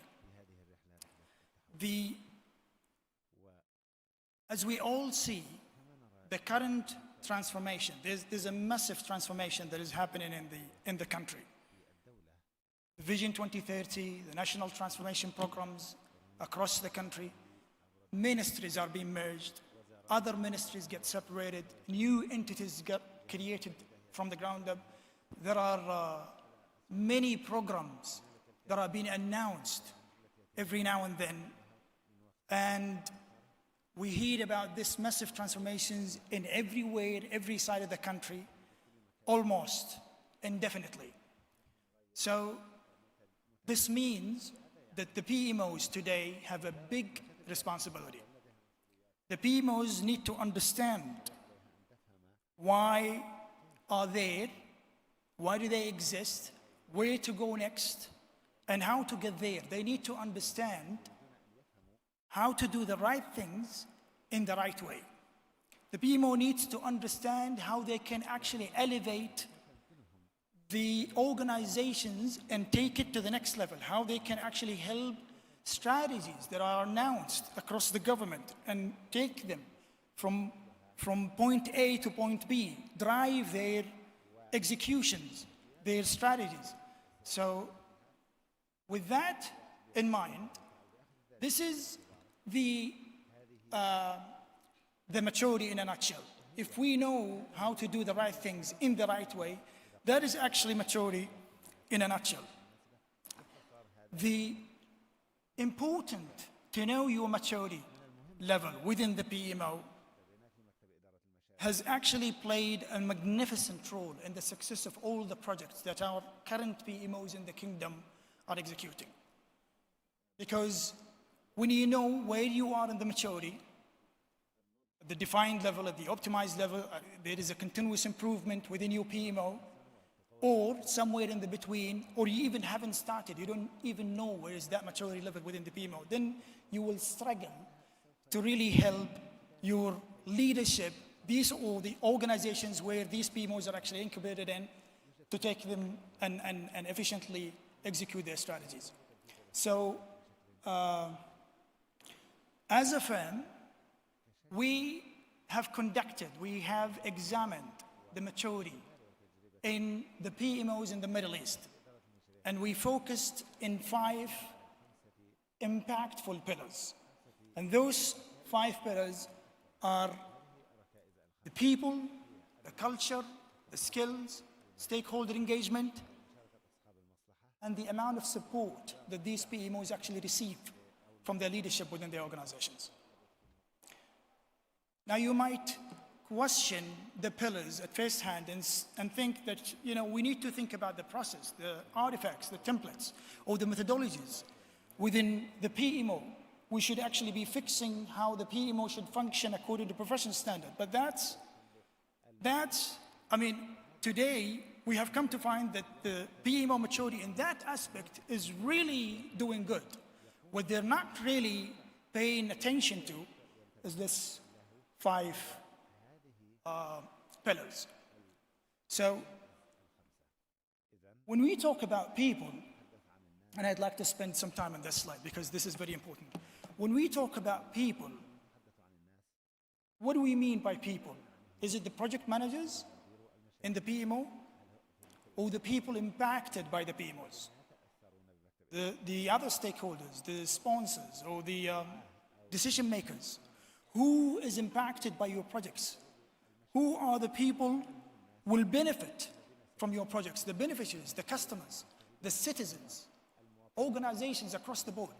So you really need to understand your people. You need to understand who is deciding on your projects, who's actually creating an impact on your projects, who's going to be receiving the outcomes of your projects.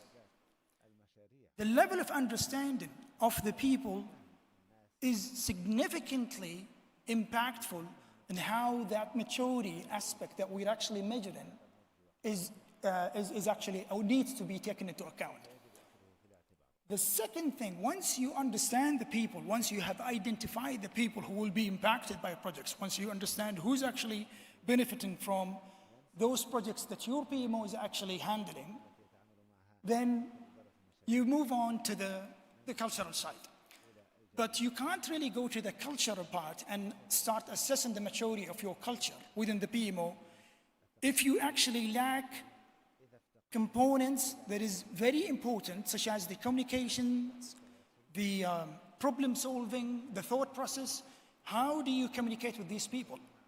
How do they understand you? Are you using a technical language and using the project management perspective in every conversation that you run with the people in the organization, or actually using their language, their business language to talk progress update, to give status updates about your projects? So they're very interrelated, people and culture, because culture is actually driven by people perspectives. We all come from different perspectives. We all have different backgrounds. We all come from different mindset. And the way we think about our own business, our own projects, is driven by our backgrounds and perspectives and how we see things and how we actually. So the PMO needs to harmonize the cultural part, that business mindset, that soft things or part of the things, into the communication, into the problem solving, into the thought process. Once you are able to harmonize this, you will start codifying the culture and create a code of conduct, and then structure and standardize that culture and create it as, this is the culture of the PMO. If you've got that under control, then there comes the skill set. Because this isn't an easy job. This isn't about standardizing how to communicate with the business owners or the decision makers or the CEO. What kind of language do I use it? It's about how you actually help them to, or facilitate the decision making for them to be able to effectively achieve and efficiently achieve their targets and the objectives and whatever they are actually intended to achieve. So it's a communication skills, it's a thought-provoking skills, it's a problem-solving skills rather than project management skills. Most of the PMOs today think that as a successful PMO, I need to be certified in the discipline. I need to be a PMP certified or PGMP certified. That's good. That's excellent, but that's just one element of the game. What really lacks a project managers is the soft skills, how they communicate their projects efficiently to the decision makers so that they can love them, they like them, and they can actually have a buy-in in the decision process. Now, from the reports that we have, from the assessment that we have examined, we come to find that 43%, the most important factors for the project to succeed, 43% it needs to be aligned with the strategy. And 32% it needs to have a clear scope. 25% you need to have skilled team and that communication and problem solving skills, not just the project management skills. From these findings, the best way to take the maturity of the PMO to the next level, you need to have your PMO get inside the business. There's no way that you can have the best communication skill if you don't understand what your organization is actually exist for. If you don't understand their vision, if you don't understand their strategy. From my experience, I have been 18 years in the project management world, and I have witnessed firsthand failures in project delivery was just because the project managers, they were not actually part of the strategy execution, they were not actually part of the business making, the business development, so they were not really involved in the definition of the strategy. So if you don't have that, if you don't have your PMO heavily involved in the formulation of the strategy of the organization so that they understand what business and what benefits they will deliver to the citizens, to the customers, the maturity will be questioned. So, but the other way around is if you did that, it means you have done your homework and you have actually, engaged the stakeholders. Because once you are heavily involved from day one in the strategy, in the definition of the business, then you're actually inside the game. Then they like to talk to you because you're actually speaking their language. You're using their language. You speak the business. You're no longer speaking the technical languages. You're no longer, wanting the charters to be submitted or some spreadsheets to be filled up and those things that they will hate you for God's sake. They just want you to speak their language. And that is actually the best way to engage the stakeholders because they know that you're actually already part of the team. You are actually one of them. You're not in complete isolation of the, whatever that the organization is trying to achieve from strategy perspective or business perspective and so on and so forth.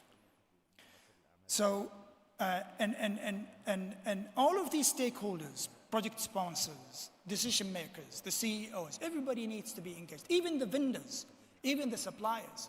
You need to have the same language, speak the same language with the supplier. Actually, those are the most important people in your PMO. You need to take them into account from day one.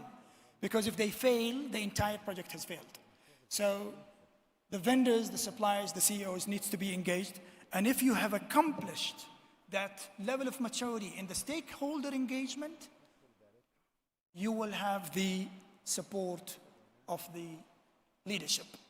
Once they know that you actually a people mindset and you have that business culture, you speak their language, once you know you've got the skill set to communicate effectively, to solve the problem, to be, a thought-provoking professional, helping the organization in their business, not just the technical part of it, and engaging all the stakeholders in the organizations, you will have that leadership support extensively. And this is exactly what we have actually conducted in our assessment and found out that those are the most important factors that all the PMOs need to take into consideration seriously. We have, as part of our contribution to the project management community, and also as part of our contribution to the national transformation, helping entities achieve their objectives, we have conducted a toolkit in an effort to make your lives simple and easy. This toolkit has a bank of questions. It's easy, it's available online. You can get an access to it. Just if you can just first download the report to understand the findings that I was just explaining, and then sign up, try the questions, and please answer the questions carefully. It's not just, a Q&A. It needs to be taken, you need to take the stakeholder engagements into account. You need to take all the people in the organizations to verify and validate your answers so that you can score your maturity of your PMO. Once you've got the score, the tool will give you a very comprehensive report. And all these dimensions are actually, from a scope perspective, there's the governance, the strategic focus, and the scope, and all the things as part of the assessment. Use it as a toolkit to support the decision-making process in the organization. Use it as a toolkit to invest in the maturity of your PMO. I hope you have enjoyed the takeaways, and thank you very much.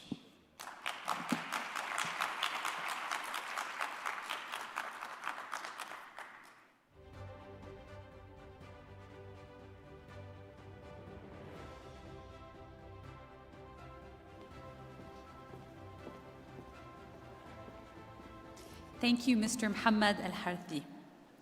Our next session will provide an in-depth look at WakeCap's role in shaping the future of project control, with a particular focus on efficiency and productivity enhancement. To deliver this address, it is my distinct pleasure to introduce our esteemed speaker, a relentless and highly driven innovator and entrepreneur, the founder and CEO of WakeCap, Dr. Hassan Al-Bloui.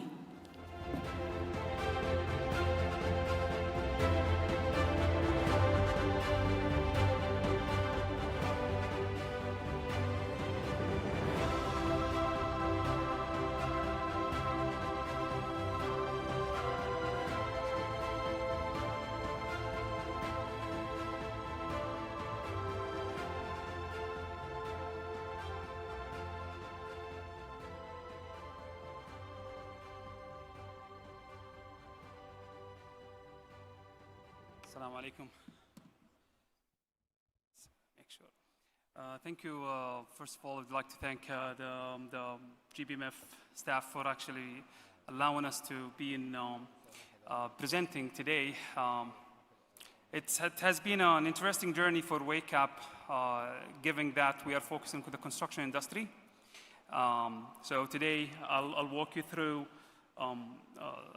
a bit of I would say, a journey that we had with digitizing the construction industry. And it's a lot of fun for somebody looking for challenges. So I hope you can enjoy that with us. So the future of project control, and the reason I'm looking at the project control aspect of things, when you look at the construction and the construction industry, the challenge today is most of those projects, especially mega projects, are being delivered late and over budget. And if we look at just the latest public numbers by Shura in 2019, 82% of those government mega projects face delays, and the cost exceeds 42%. Now, how can we actually control such challenge? And this is where we started looking at the problem from the perspective of laborers. Why labors? Because labor is the largest and least understood cost of any construction project. Even though it's a labor intensive, it goes sometimes from an average of 40% of the total cost of the project being addressed to the labor cost. And again, it's the least understood. One told me when we are looking at this information from the project, we realized that the most accurate information in any construction project today, it's the payments that actually happen between the owner and the contractors. But any other information about the projects is not as accurate. So we are looking today at the project control from the perspective of time and motion analysis, which is like it tells you how many hours workers are spending on the construction site doing productive work. So according to the figures from the Construction Industry Institute and Lean,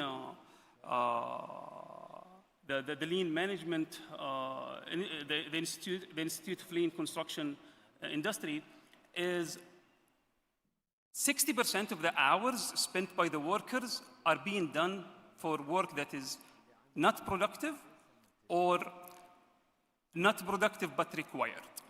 And just realizing these numbers or even measuring those numbers is really hard in the site. So companies do it manually using basically consultants who can actually go to the site, follow the workers for a few days to a couple of weeks to come up with analysis of how many hours people spend on the working zones. And this is where they take this data, and again, construction loves Excel, loves paper, so this is one of the biggest problems when you talk about the construction industry is the paper trails when it comes to any information on the site, from the timesheet all the way to the progress reports. And this process is very valuable to the contractors or the project to really understand what's going on with the project, why the project is not moving as fast as we want. And the way you can see this being handled between, let's say, the owner and the contractor is that the owner wants more people on the site. And the contractor is trying to basically leverage or, let's say, accommodate these requests. However, progress and efficiency actually works in an interesting way. So when we put more people, doesn't mean we're going to be more efficient. So, but again, this is why these kind of analysis becomes interesting to look at to really understand the root cause of why this project is not progressing as fast. Now, when you have a project with more than 1,000 workers, with thousands of workers, and we are lucky enough in Saudi to have a lot of giga projects that are going to need a lot of people to deliver those projects if we follow the traditional approach. What we are proposing today is an approach where it allows the contractors and the construction industry to utilize the technology and overcome the main challenges to adopt the technology today. And if you look at this challenges from the field, there are three factors. There are challenges from the site being so dynamic, no power, no electricity, no internet. And then there are challenges from the workers.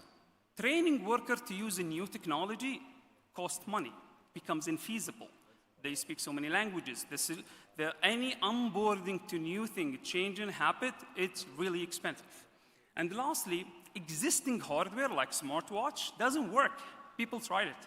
And ID card for a construction site, people tried it. It doesn't work because of these reasons. And this is where WakeUp was looking at this problem of how can we actually digitize the site with zero configuration and zero training. And this is what we came up with. We came up with a solution that allowed the worker to basically do nothing but to wear the helmet, which he's supposed to do. And this solution actually came from a problem that was presented to us back in 2017. A major contractor told us, look, we tried so many solutions. For the solution to work, you have to you come to any of our sites, but you have 3 conditions. You first, not allowed to talk to workers. And the reason for that is he want to highlight the challenge on adopting technology and training people. So the solution needs to work intuitively. Number 2, you're not allowed to get project support. Don't ask me for electricity. Entered more than 50,000 workers. We logged more than 50 million man hours.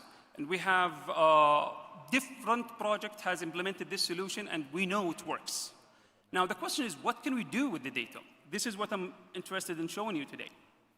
So this is how we address the challenge of the site. We built a battery-powered mesh network that simply allow us to connect the site without the need for electricity or internet. We create this local network, and that lasts for more than 4 years. Think of it this way. When we deploy at the site, we deal with the dynamic nature of the site, like how the safety officer deal with the different signs, moving things. We made the solution so simple to expand and move with the project without really basically being a hurdle in the project. This is an example of how the data we collect, we can actually go down to the single worker and see where they spend their time on the site. So the data we collect is how many hours people spent on the site, where exactly on the site, and whether they were wearing the helmet or not wearing the helmet. This becomes very critical because you want to know how many hours they spent active on the site. Using this information, we were able to build different kind of cases, starting with time and motion analysis, but at scale. So, this is an example for a project where we deployed more than 6,500 helmets to connect workers on a tower of 80 floors. And I'm showing you how we did the exact time and motion analysis, but at scale. So the first thing we did on this site, we wanted to make sure all the hours that is basically claimed in the timesheet are accurate, are being read by WakeUp. And this is one of the direct value that WakeUp provide to the contractors, where they have gates and timesheets and timekeepers just to basically pick up the hours. So in this graph, what we are showing is we are comparing how many hours claimed in the timesheet versus how many hours we saw in WakeUp. And before we start this exercise, we asked the project manager or the project director in this case, and he expected to be less than 5%. When we measured it, it was 12%. And this over-reporting happened because people don't spend enough time working on the site, or they over-report on the timesheet. Just by generating the automated report that WakeUp does, we were able to reduce that to 1%. So that means all the hours claimed on the project are being logged. We know who, where, and from the project information, our integration with Primavera, for example, tell us what they were doing. So this is an example of how we deploy in the project. We basically follow the same site layout, and we draw these zones. These zones are dynamic as well because the site logistics changes. And every zone can be either a working zone, we call them direct productive zone. This is where you expect people to be having a direct work. And then we have the indirect productive work, which is like kind of logistics, material, storage, stuff like that, where you expect workers to be there, but they're not gonna produce a direct work. And then finally, we have the non-working area, like rest areas, parking, stuff like that, where you expect if the workers are there, there is no work is being done. Using this information, what we did with the same project, we looked at how many hours people spent in the working zone. And I mean, funny enough, this project did the same exercise manually as well. That's how we got to know about this time and motion analysis. The client was doing this time and motion analysis manually, and they figured it to be around 65, actually they said 65 5% of the hours spent in the working zone, and we were able to actually see that actually not 65. When we looked at the data, it was 59%. Now, this is not basically the challenge. The challenge was like, where are those hours, the remaining, the indirect productive zones are being spent? It turns out that most of the hours in the indirect productive zone is coming from the long lines for people to check in and check out from the gates. And we tried to do this exercise where we asked the project to try for 1 week. Let's remove these attendance machines where 2,000 workers are coming in and 2,000 workers are coming out from, just to ask them to go to the work directly or to the bus directly. And they were able to reduce their indirect productive and therefore improve their productive capacity by over 19%. They never got back to this time, the time and attendance machines. They actually stopped using it and relied on the data we collect. Now, this information, we take it even further. We start linking the data to what's being done by either linking it to the Primavera activities. And we start looking at not only how many hours being claimed, but how many hours spent on the assigned area. Now, the difference between assigned area and the productive zone can be for so many workers. Assigned zones are more specific, are a subset of the productive zone. So we're looking at, out of all of those hours, how many hours did you spend in the assigned area? Now, what you can see here, we started with 56%. And the reason is not that because of only the worker are not spending hours in their assigned area. It's actually the accurate reporting was not so accurate. So when the progress being done, they would actually be reporting that this worker worked in this area, on this activity, but they don't bother to actually capture all the information because who cares, just submit the progress and move on. This is where we're able to address that. The reason for the improvement in the accuracy of or the improvement of the hours spent on the assigned area, because the foreman and the site engineer started actually writing where the worker were working, and they start assigning those activities correctly. Now, that allowed the project control to really see the production rate much more clearly and be able to build better benchmarks in the future. There is another report we were able to do, thanks to COVID, but no thanks. So the thing is, with COVID, it told us about tracking and tracing workers around us, which we built. We were able to, the safety manager, when a case was identified as positive, he come to wake up, he put the name of the worker, we immediately tell him all the zone that he has been to, all the worker that they were in direct contact with in the past 2 weeks, instead of shutting off the whole site. But one of the construction managers started asking a much more interesting question. He said, I want to know how many hours the supervisor, like could be a foreman, could be a site engineer, spent around his workers. Because active supervision have a direct correlation with the productivity. The more hours the supervisor spend around his workers, the more hours they spend on productive work. So in other words, when they looked at why most of the hours are not being productive, it's because the workers are waiting for instruction. And when the supervisor is not there, he'll just wait until the supervisor comes.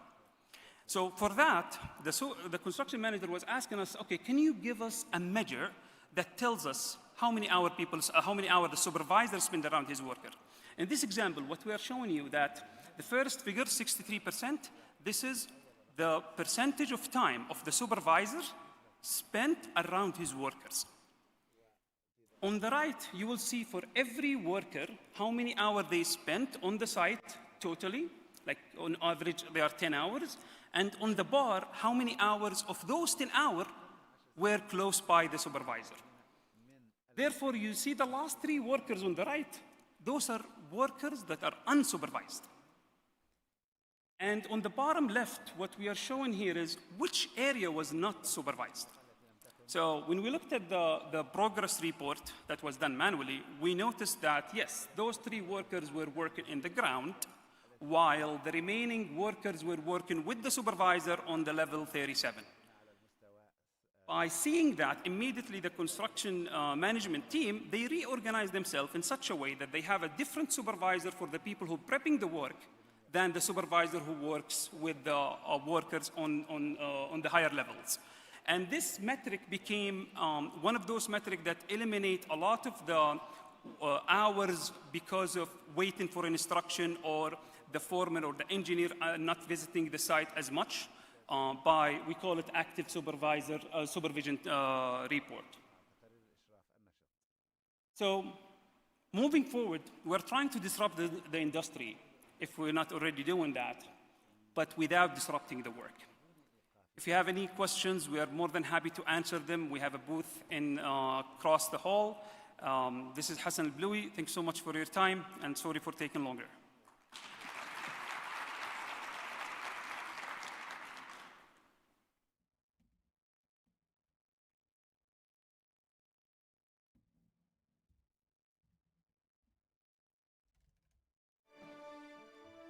Thank you. Just before we take a break, I just want to call back to the stage Dr. Hassan Al-Tayyib for recognition awards to Dr. Hassan Al-Bloui. Please, again, back to the stage. And Mr. Muhammad Al-Harthi. Thank you.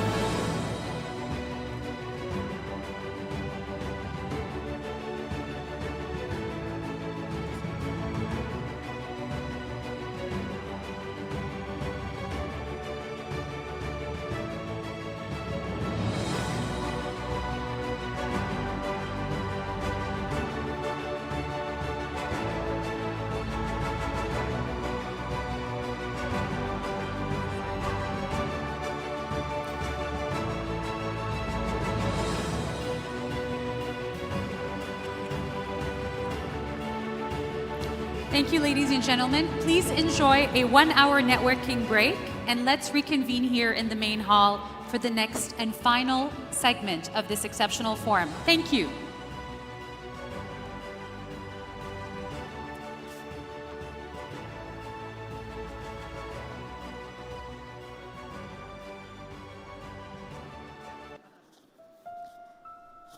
After lunch, the best part.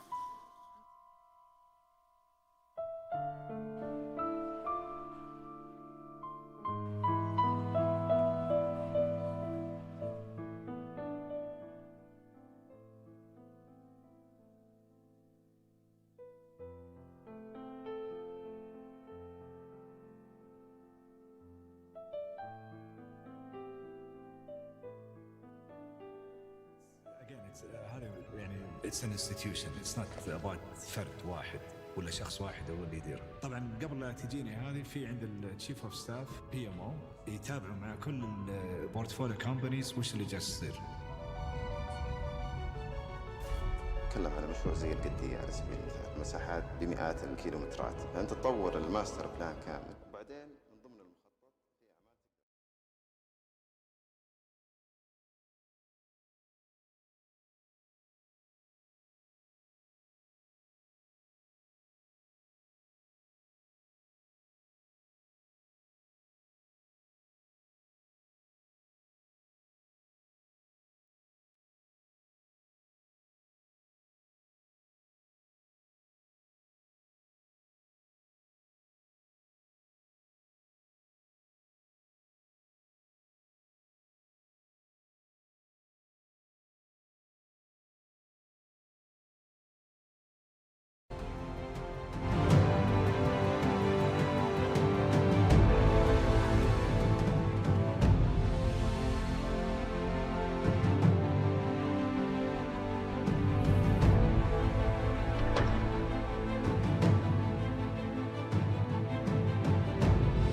have a vision of a world that is empowered and innovative, bold and dynamic, and a society that is vibrant and ambitious. And we're at the heart of it all. Driving change and making impactful investments to create a better world.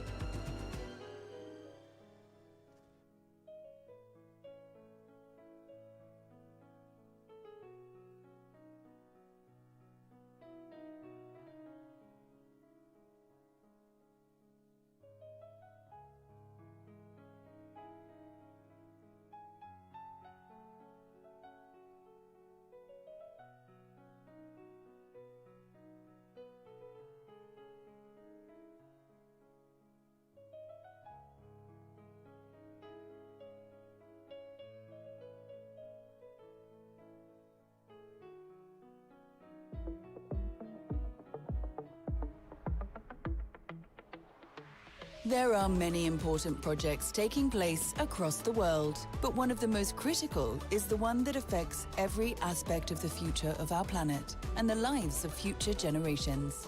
The United Nations 17 Sustainable Development Goals, the project to make a sustainable and equitable future for all a reality. PMI is a for-purpose organization that empowers changemakers to take action and make their ideas a reality. As we continue our support of the United Nations Global Compact, we are launching Hours for Impact, reaching out to you, our entire PMI family, to join us in pledging 100,000 hours of service in support of the United Nations SDGs by the end of 2021. We know that many of you are working on projects or programs directly related to the SDGs that benefit your communities, or may even have an impact on a more global scale. Or maybe you aren't participating in anything just yet, but you want to get involved. Join us and pledge your Hours for Impact as we collectively drive change and make the Sustainable Development Goals a reality. Visit our webpage, submit your pledge hours today, and share your story on social via #PMImpact to inspire other changemakers to join in too. Pledge your Hours for Impact, and together we can create change around the world. Visit pmi.org/hours for impact and submit your pledge hours today.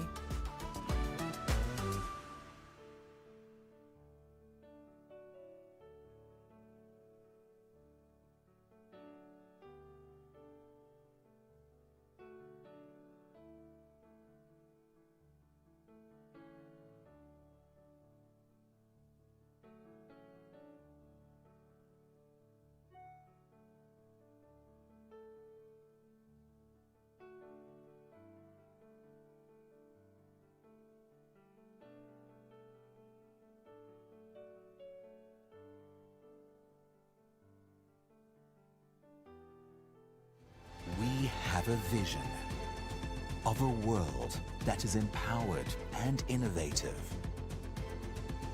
bold and dynamic, and a society that is vibrant and ambitious. And we're at the heart of it all. Driving change and making impactful investments to create a better world.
have a vision of a world that is empowered and innovative, bold and dynamic, and a society that is vibrant and ambitious. And we're at the heart of it all. Driving change and making impactful investments to create a better world.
الآن أصبح في مستوى عالي جدا من الحوكمة في رأس الهرم.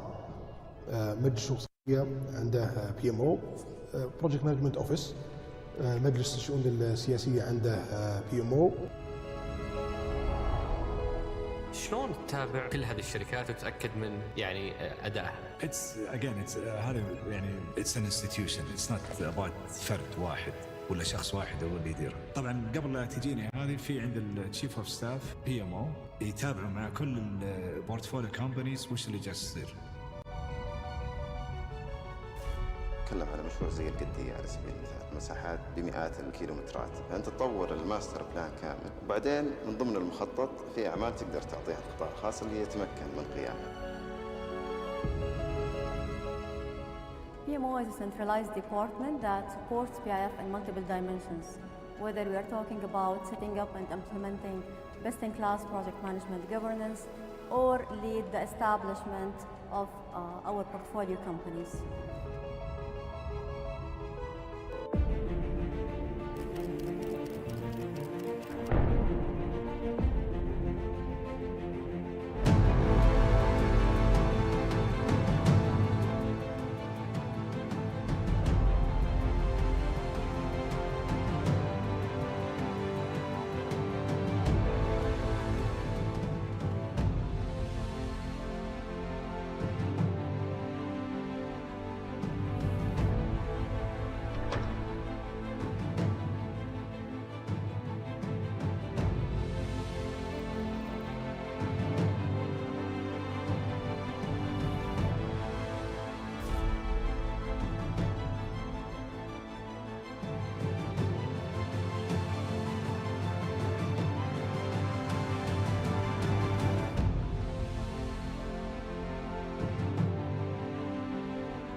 There are many important projects taking place across the world, but one of the most critical is the one that affects every aspect of the future of our planet and the lives of future generations. The United Nations 17 Sustainable Development Goals, the project to make a sustainable and equitable future for all a reality. PMI is a for-purpose organization that empowers changemakers to take action and make their ideas a reality. As we continue our support of the United Nations Global Compact, we are launching Hours for Impact, reaching out to you, our entire PMI family, to join us in pledging 100,000 hours of service in support of the United Nations SDGs by the end of 2021. We know that many of you are working on projects or programs directly related to the SDGs that benefit your communities, or may even have an impact on a more global scale. Or maybe you aren't participating in anything just yet, but you want to get involved. Join us and pledge your Hours for Impact as we collectively drive change and make the Sustainable Development Goals a reality. Visit our webpage, submit your pledge hours today, and share your story on social via #PMImpact to inspire other changemakers to join in too. Pledge your Hours for Impact, and together we can create change around the world. Visit pmi.org/hours for impact and submit your pledge hours today.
في عالم التطورات المتسارعة والتقنيات التكنولوجية الرائدة. Now in its second year, the community-initiated PMI KSA PMP Mentorship Program, which is designed to establish a win-win channel between certified project management professionals, PMPs,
أصبح في مستوى عالي جدا من الحوكمة في رأس الهرم.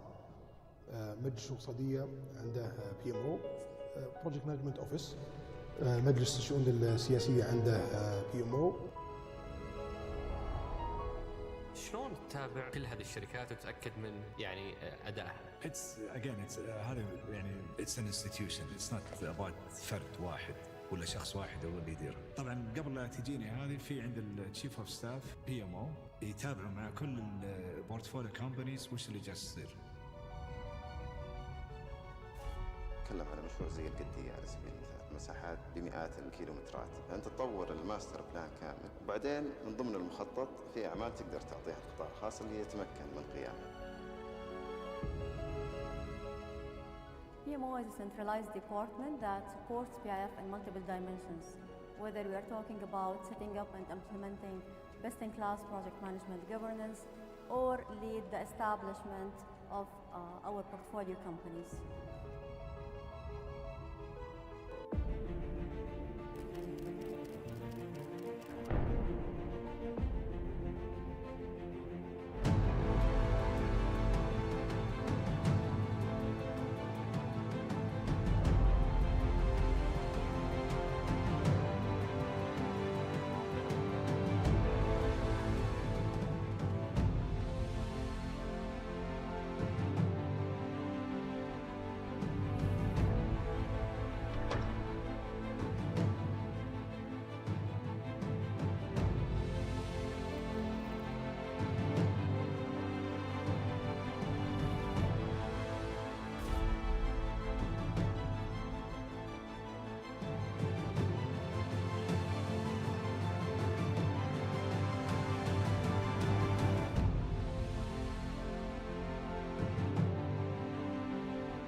There are many important projects taking place across the world, but one of the most critical is the one that affects every aspect of the future of our planet and the lives of future generations.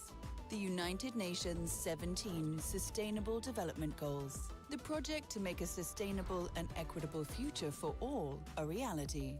PMI is a for-purpose organization that empowers changemakers to take action and make their ideas a reality. As we continue our support of the United Nations Global Compact, we are launching Hours for Impact, reaching out to you, our entire PMI family, to join us in pledging 100,000 hours of service in support of the United Nations SDGs by the end of 2021. We know that many of you are working on projects or programs directly related to the SDGs that benefit your communities, or may even have an impact on a more global scale. Or maybe you aren't participating in anything just yet, but you want to get involved. Join us and pledge your Hours for Impact as we collectively drive change and make the Sustainable Development Goals a reality. Visit our webpage, submit your pledge hours today, and share your story on social via #PMImpact to inspire other changemakers to join in too. Pledge your Hours for Impact, and together we can create change around the world. Visit pmi.org/hours for impact and submit your pledge hours today.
have a vision of a world that is empowered and innovative, bold and dynamic, and a society that is vibrant and ambitious. And we're at the heart of it all. Driving change and making impactful investments to create a better world.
Ladies and gentlemen, welcome back. I hope you had a restful and insightful break. To deliver our next keynote address, it's an honor to introduce our next speaker. With over 25 years of experience as an internationally recognized PMO expert, please give a warm welcome to the founder and current chair of the board of the PMO Global Alliance, the world's largest professional organization dedicated to PMO advancement, Mr. Americo Pinto.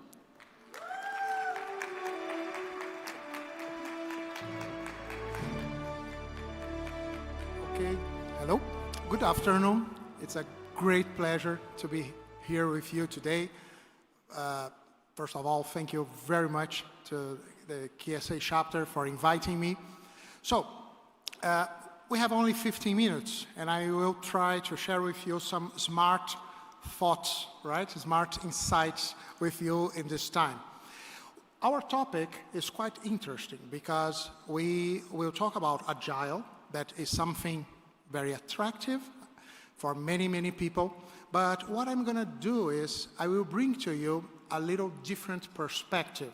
And this perspective, it came from a very interesting research project that was just concluded at our organization, PMO Global Alliance. So we had a group of 85 experienced PMO leaders from 27 countries, and they finally provided us with some outcomes, many more things that what I'm going to share with you today. But anyway, there is something very, very special about Agile that I would like to share with you. So, beyond the hype, unveiling the true essence of an Agile PMO. Well, this is PMO Global Alliance, but we don't have too much time for that, so I will just jump for this one. This is the question, right? What is an Agile PMO? I will not tell you exactly what an Agile PMO is in the way that maybe many of you expect. In the last maybe 5 years, there was a great hype about agility and also Agile PMOs. I'm sure that you found these years possibly many articles, even books about Agile PMOs. And all of them, they have something common, and that's what is really different from what I'm going to tell you today. If you take most of the articles, if you read these books, you will see that many of them, they associate an Agile PMO with the idea of using Agile methodologies. And what I'm going to try to convince you in now 12 minutes is that it's possible to have an Agile PMO that doesn't use Agile methodologies. I know, it looks maybe weird, but you will agree with me, I'm sure about that. Let me tell you something. When we talk about PMOs, of course, they are support areas, right? But PMOs, they have a very different behavior in any organization. More than a support area, they are service providers. And why? Because they have customers. And the customers are, for example, the C-level project managers. Usually they are not part of the PMO. Functional managers, project team members. So I said functional managers. So all these people, usually, they are the most common customers of a PMO. When I say customers, it means that they have needs. They have pains, right? And the PMOs are responsible to provide the medicines that will heal their pains. For example, an executive feels that he cannot make a decision because there is no reliable information about projects. This is the pain. And the PMO, as a doctor, will provide the right medicine. Maybe some advice, maybe reports, maybe a software that will provide reliable information. So this is the technical aspects, but actually what these customers really want is the result, the outcome. They want their pains healed. That's the idea, right? So it's something valid for any service provider, not only a PMO. Even an external service provider, the only difference is that a PMO will not invoice the company, right? Because it's part of the company. But in terms of behavior, it's exactly the same thing. And let me tell you more. Why does it happen? Because a PMO, to survive and thrive, a PMO should generate something that is very important. We name that perception of value.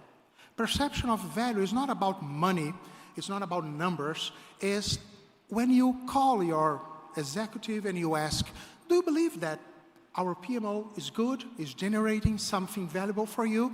And this director says, yes, I believe it's important. And maybe you can ask, okay, tell me why in detail.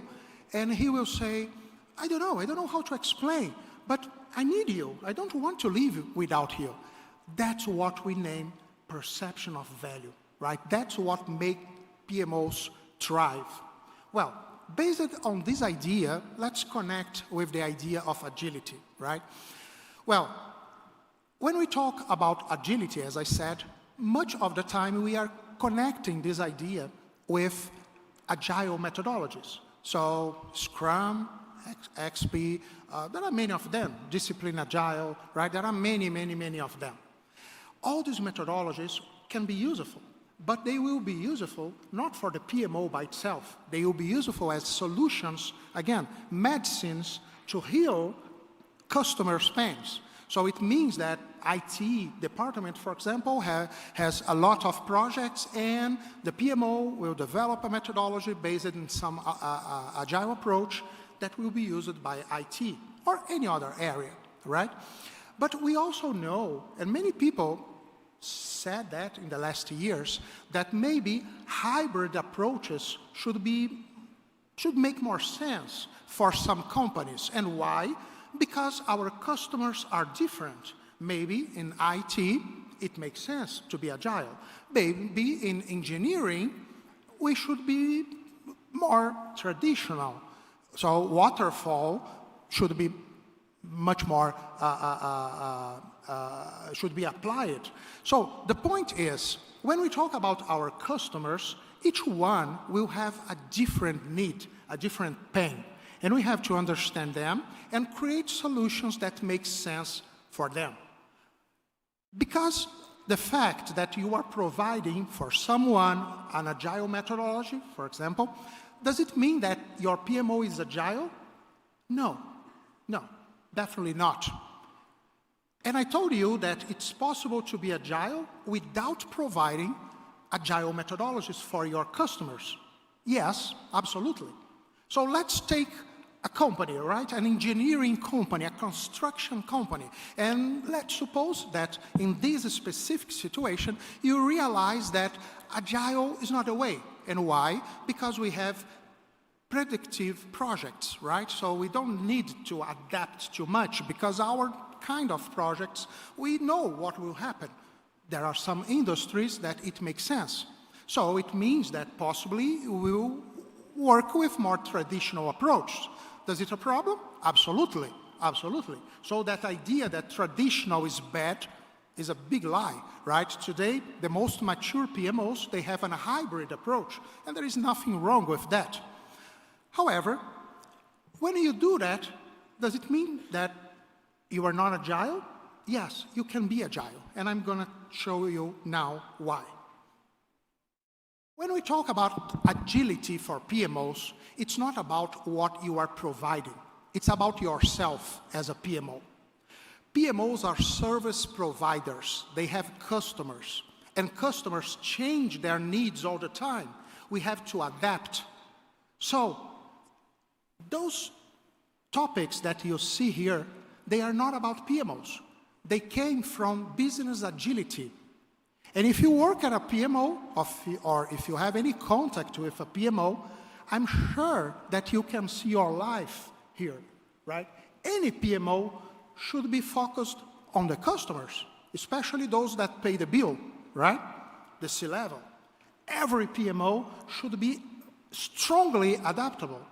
So the pains will change because your customers will mature and they will need different things. And you have to rethink your PMO and deliver value, perception of value.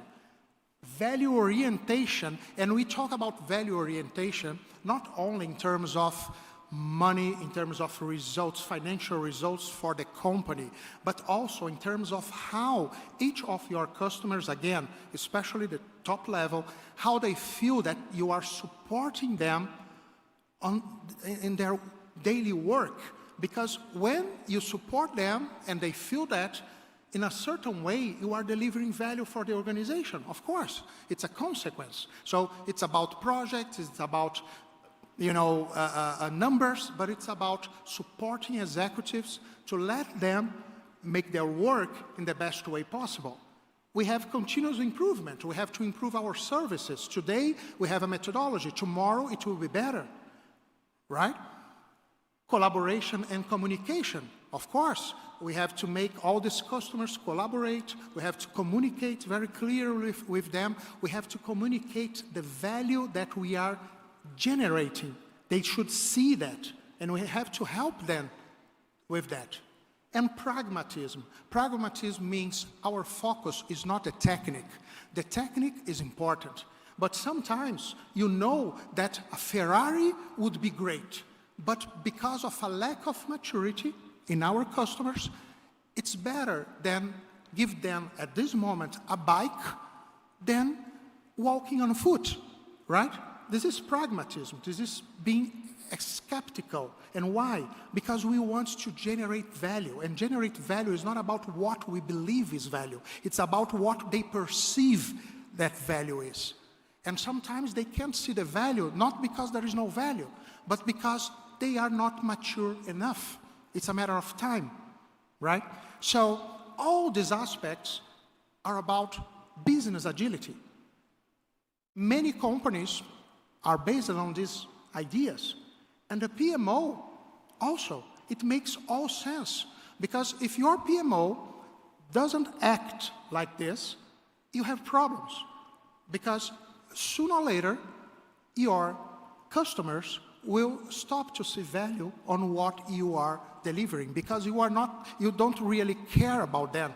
You care about yourself, you care about the technique, you care about what you are doing, not about what you are delivering.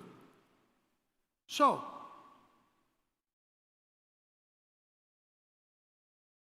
okay. Should all PMOs be agile? This is a question that we made to ourselves many times during our research project, because, many people said that, okay, we have a PMO and we will move to an agile PMO. So everyone should be agile? That's the question. And the answer is yes. And why?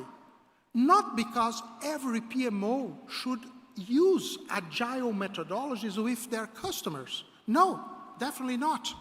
But with itself, so for their own development, absolutely.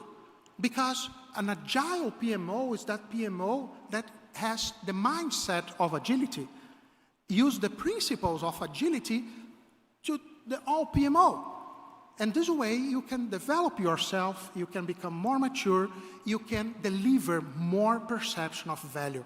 So if you are looking for agile PMO, keep in your mind that it's not about the methodologies that you are using with your customers. Okay, it's important because it's the way that you are healing their pains.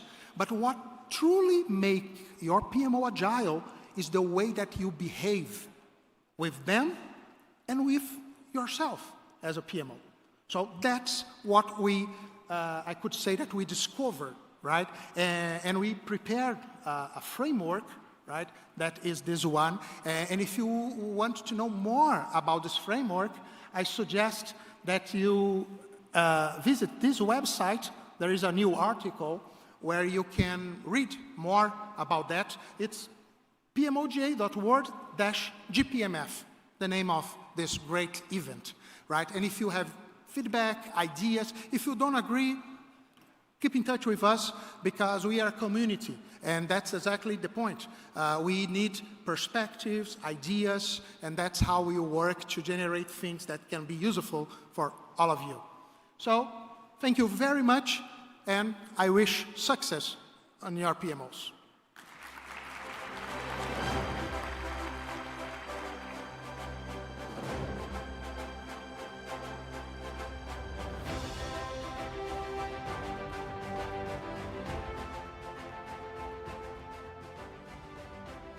Mr. Pinto. As the environment within which organizations in business and government operate becomes increasingly global, digitalized, automated, and uncertain, our next keynote speaker will help us explore the future of the project profession from the perspective of the only chartered membership organization for the project profession in the world. It is with great pleasure that we welcome to the stage the Deputy Chief Executive Officer at the Association for Project Management, Mr. Mark Hepworth.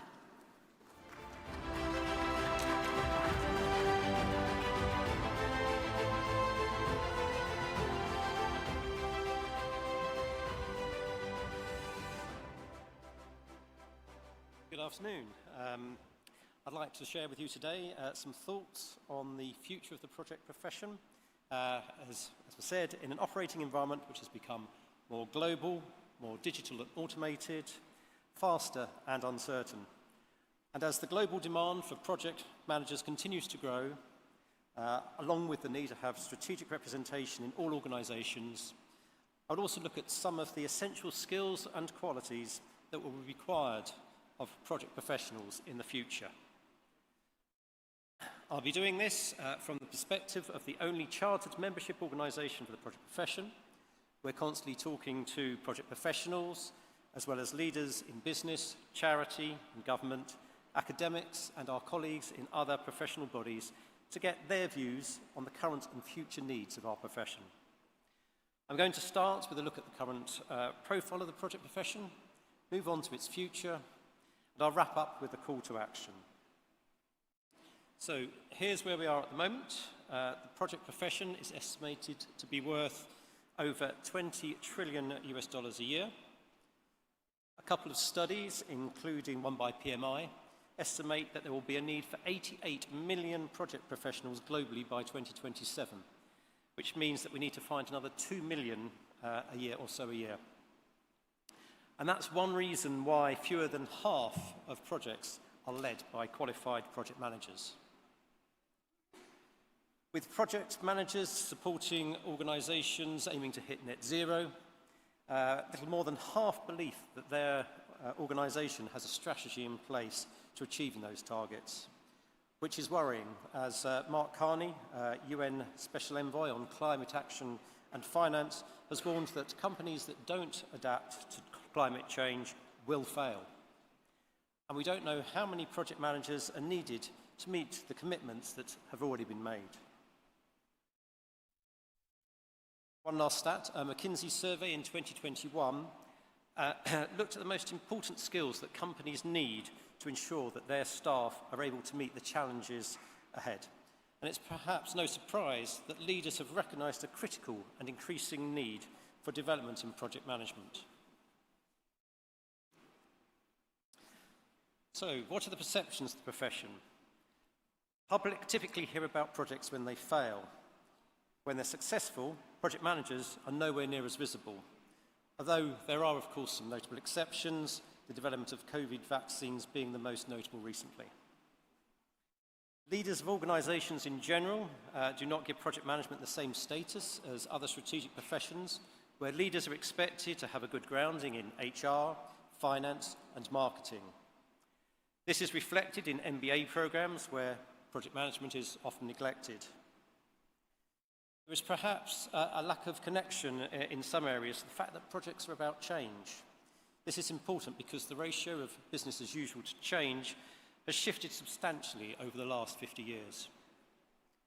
Project management should be the fourth pillar of the strategic professions, so that's something that we're talking to academic institutions about. Governments are big investors in projects, and as there's greater public visibility of these projects, they have become more progressive in their approach.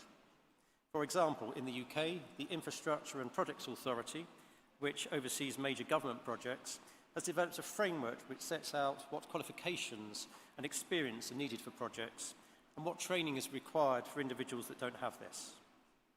Ultimately, the project profession is not yet seen as a profession in its own right. Just a quick word on the complexity of the profession compared to others. Many, like the medical profession, have a very linear route. For example, you can't come in being a senior architect to be a consultant surgeon, thankfully. But for our profession, whilst it does have a direct route in, and I'm using APN purely as an example here, it's not the only way in. You can transfer from being a leader in another profession maybe a surveyor, an engineer, or an accountant, or you might have arrived accidentally, maybe running projects without referring to them as such. And equally, individuals may move out as their career develops and come back in again later. So there's a real challenge in managing pathways and supporting qualifications and training needed. So what are some of the themes that we're likely to see? 40 or so years ago, marketing was more of a backroom profession. Although there's clearly still a technical side to marketing, chief marketing officers are now in the boardroom and contributing at a strategic level. We know that the project profession is both strategic and technical, but the balance maybe needs to shift. We have to ensure we're at the boardroom table making decisions. So project management is on a similar part of the strategic positioning taken by marketing. There needs to be greater consideration of the long-term impact of projects, especially with larger ones. It's easy to say that projects haven't achieved their planned benefits, particularly if they are delivered late and over budget, but maybe we should take another look at the definition if they are of success to take into account both planned and unintended benefits from a societal perspective, and to do this some time after completion, particularly to allow reflection on those unintended benefits. EPM is working hard to help the profession deliver better. PMI prepares organisations and individuals to work smarter so they can drive success.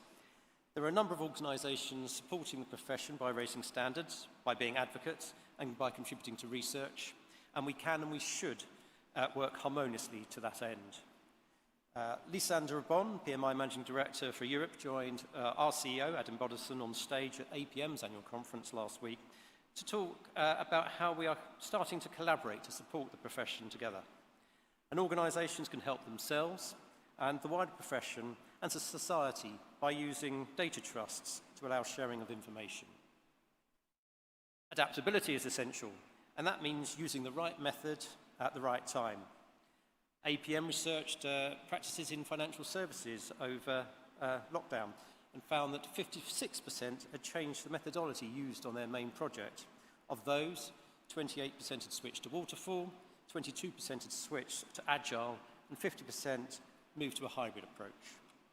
And some research that we're doing now is into the current and future approaches and skills needed to support the project profession. So what are some of the challenges facing the profession? Our 2021 report, Dynamic Conditions for Project Success, identified soft skills as the most important factor in improving project outcomes. The most successful project professionals are focused on continually developing their abilities in leadership, communication, listening, adaptability, conflict management, and problem solving, and all whilst having a high level of emotional intelligence. And this is supported by PMI's latest Pulse of the Profession, which found that 92% of respondents agree that power skills help them work smarter, and organisations that place a priority on power skills see higher rates of project management maturity, benefits realisation, management maturity, and organisational agility. These skills are not unique to the project profession, and so there's lots of support to source good training in these areas. I've already highlighted the shortage of project management skills required to meet our future needs. The project has a really important role to play in social mobility, but equally, social mobility can add huge value to effective project delivery as well. Diversity of thought and diversity of experience supports creative solutions, and we need to ensure that the profession is both fully accessible and that there are opportunities to progress within it. Data literacy, project data analytics, and the rise of AI are areas where we're seeing significant and rapid change, as you've seen over the past day or so. These will particularly affect the basis for decision-making, with faster and more accurate forecasting of progress based on behavioural insights, the impact of external factors, and an improved ability to handle missing or erroneous data. This will have a knock-on effect on the relationship and relative importance of people and processes, where we'll be even more reliant on the human element to ensure success, I suspect. At the moment, practical applications seem to have legwork done by machine, then validated by a person. One major UK domestic energy supplier has taken out 1/3 of its customer service staff using AI to generate responses that are then reviewed. That's actually improved their customer satisfaction level from 65% to 80%, and it only took 16 weeks to do. As a disruptive technology, we've yet to understand what the full impact will be. And just to get a sense of the speed of change, here are some figures from our colleagues at the Australian Institute of Project Management showing increased adoption of AI, although this is before the rapid rise of generative AI over the last 6 months or so. Sustainability continues to be a priority, with the need to balance the environmental, social and economic aspects of projects in meeting the current needs of stakeholders without compromising future generations. I've suggested that there's no right methodology. What is important is to use the most appropriate to the challenge being addressed. When APM started over 50 years ago, it is probably fair to say that organisational effort was focused 80% on business as usual and 20% on change. This ratio has swung heavily the other way, and change is now the new normal. What's more, as Canadian Premier Justin Trudeau said at Davos in 2018, the pace of change has never been this fast, and yet it will never be this slow again. This is highly relevant as project professionals are specialists in control of projects that deliver change, which is why we can see the increasing demand for project professionals as you are skilled in the process of preparing, supporting and helping organisations adopt change successfully. And lastly, with the COVID pandemic, many organisations were forced to shift to remote working. Project managers had to increase their skills in managing dispersed teams, keeping everyone engaged and maintaining good communication to achieve project objectives. And it's going to be interesting to see what best practices emerge from this. So, I think it's clear that we're in an era of extraordinary technological, social and environmental transformation, and the project profession will be at the heart of creating and delivering change. And to deliver change successfully, project management's future is as the adaptive profession, responsive to the shifting context in which we work. Adaptive professionals need to be learning continuously. They need to develop strong competencies in resilience, building diverse teams, and anticipating and creating change. Rising skills needs include the ability to use and implement new generative technology and extend soft leadership and people skills. The profession needs to build a strong talent pipeline by embedding new routes into it for young entrants and pathways for more mature mid-career switchers and returners to work. This includes apprenticeships and other vocational routes. And you and your professional bodies need to be spreading the word by collaborating with schools, universities and colleges, emphasising the transformational, inspirational benefits of projects. And as the profession transitions from being technical to strategic, we should see increasing numbers of chief project or chief transformation officers. Project management has a core set of skills and expertise, but as a profession, it's important that we work with other professions and employers to take into account innovative ideas and to build shared understanding of how best to improve the delivery of projects. We all have a role to play in continuing to champion the importance and influence of the project profession as an agent of change across the economy and society. There is a widespread appetite for improved evidence, for effective techniques in project management, and for sharing insights on what works in a rapidly changing world. Associations like APM and PMI have a role to play in supporting research and enabling information exchange to improve outcomes through practical insight. And of course, the only way to deliver net zero by 2050 is through embedding sustainability into all that we do. I've talked about knowledge, skills, experience and competencies, but perhaps one more thing to think about is how we promote and nurture creativity.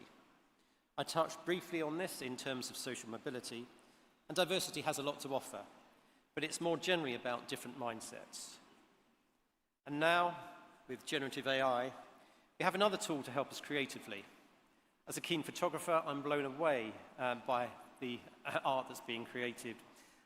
This, for example, is by Nigerian artist Malik Afekbua and using AI. So I'll wrap up with a call to action. We all need to be positive about the profession and about what's going well. As an association for the profession, we're committed to thinking about the future pipeline of talent, being your voice and providing insights, and will act as a critical friend. And we'll help leaders by providing an evidence base for investing in their staff, and particularly to achieve charter status. And PMI will be serving its stakeholders in similar ways.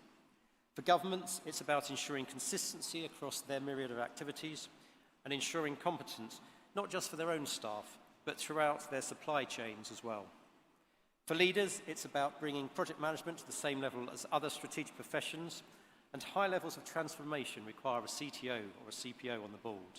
It's also about understanding how individuals are finding their way into project positions and supporting those who arrive indirectly. And it's about having properly qualified staff so that projects are competently led.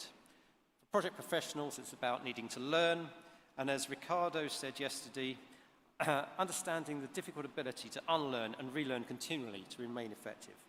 And it's about promoting system generosity to raise the overall competence across the profession. And of course, it's about getting qualified, making it clear to leaders that this is important for benefits realization.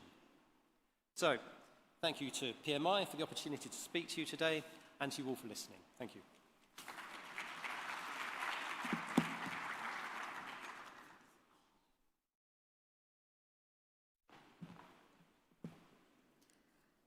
I want to call back to the stage Mr. Mark Hepworth and Mr. Americo Pinto, and to grant them recognition awards, Dr. Saadi Adra. Please come to the stage. Mark.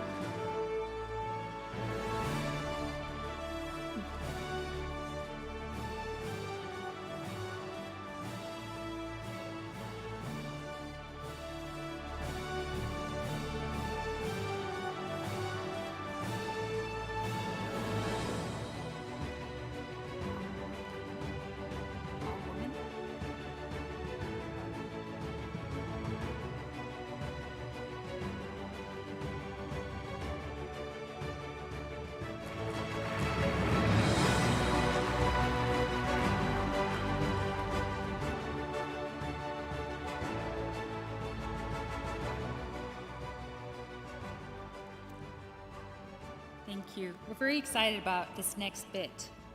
In today's rapidly evolving business landscape, leading and managing innovation has become more critical than ever.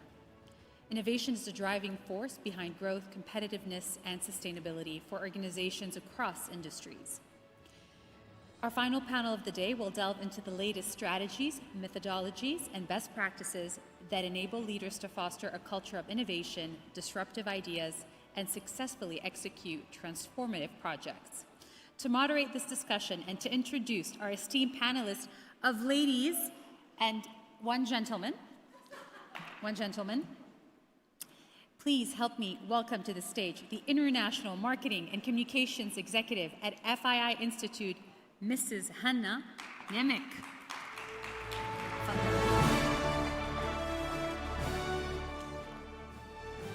Assalamu alaikum, everyone, and thank you for joining us. I'm excited to welcome this panel. Please join me on the stage.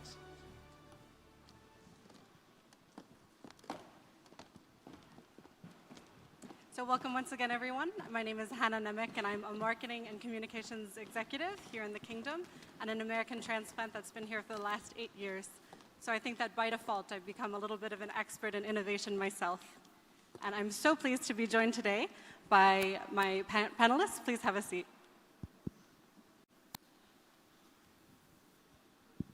So with us today, we're very pleased to welcome to the stage these leaders, these change makers, these innovators, all in the realm of project management. I have with me Dr. Halima Al-Amri. Thank you so much, Hannah. It's really my pleasure to be here today to shed some light and share my experience on the project management with an innovation framework. I have worked in multiple sectors, especially on the energy sectors, and I worked mainly in technologies and innovation across multiple entities and at the interface of different stakeholders, from CAUS to MIT to Aramco and all other companies, and also the government.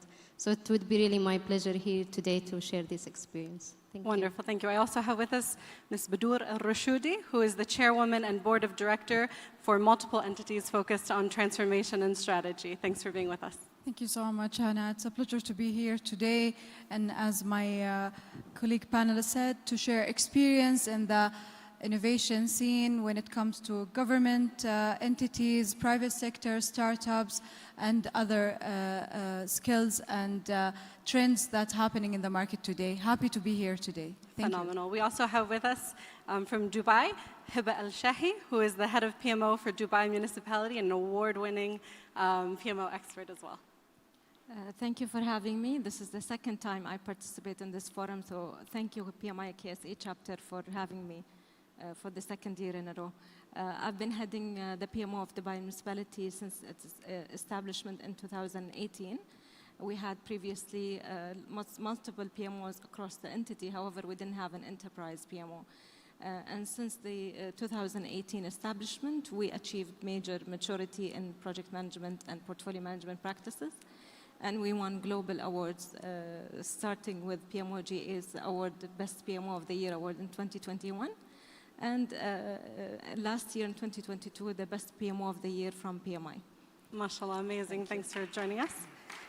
You have fans, mashallah. We also have with us, traveling even further, we have Laura Barnard, the founder of PMO Strategies. Thanks for joining us, Laura. Thank you also very much for having me here, welcoming me to your home. This has been a fabulous experience, and it's an honor to be around so many beautiful people with great ideas, and innovation is a wonderful topic for us to discuss today.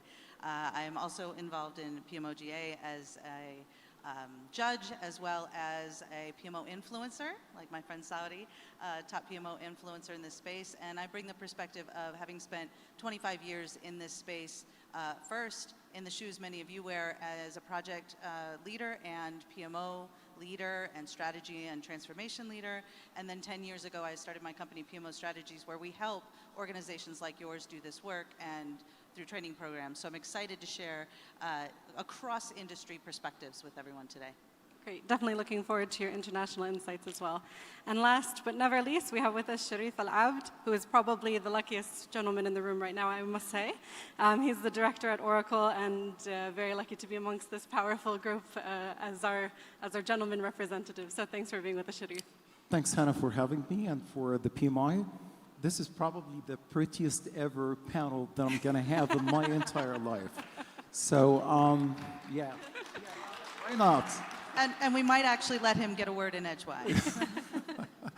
Well, so I'm the Global Innovation and Industry Strategy Director at Oracle, part of what we're calling construction and engineering. You guys probably have heard about Primavera, Aconex, and that stuff.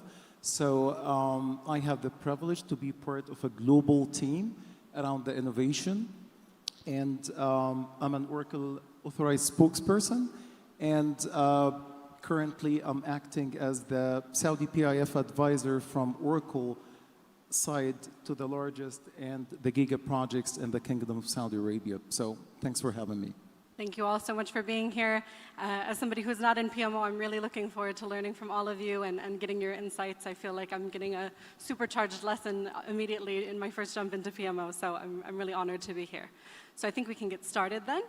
I think we can all agree the time for innovation is now. If you're living in the kingdom, it's all around us. There's a momentum towards it. And according to a Stanford study recently, innovation is responsible for up to 85% of all economic growth. So it has a use case in itself. So I'm curious, when we see innovations around us, I think we tend to focus a little bit more on the outcomes. We want to see the end result, the deliverables, and not as much on the processes, which is what project managers tend to also be part of and to be leading.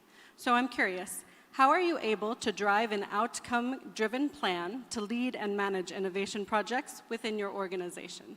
Laura, I'd love to start with your international experience and insights. Well, I love this question because we used the word outcomes.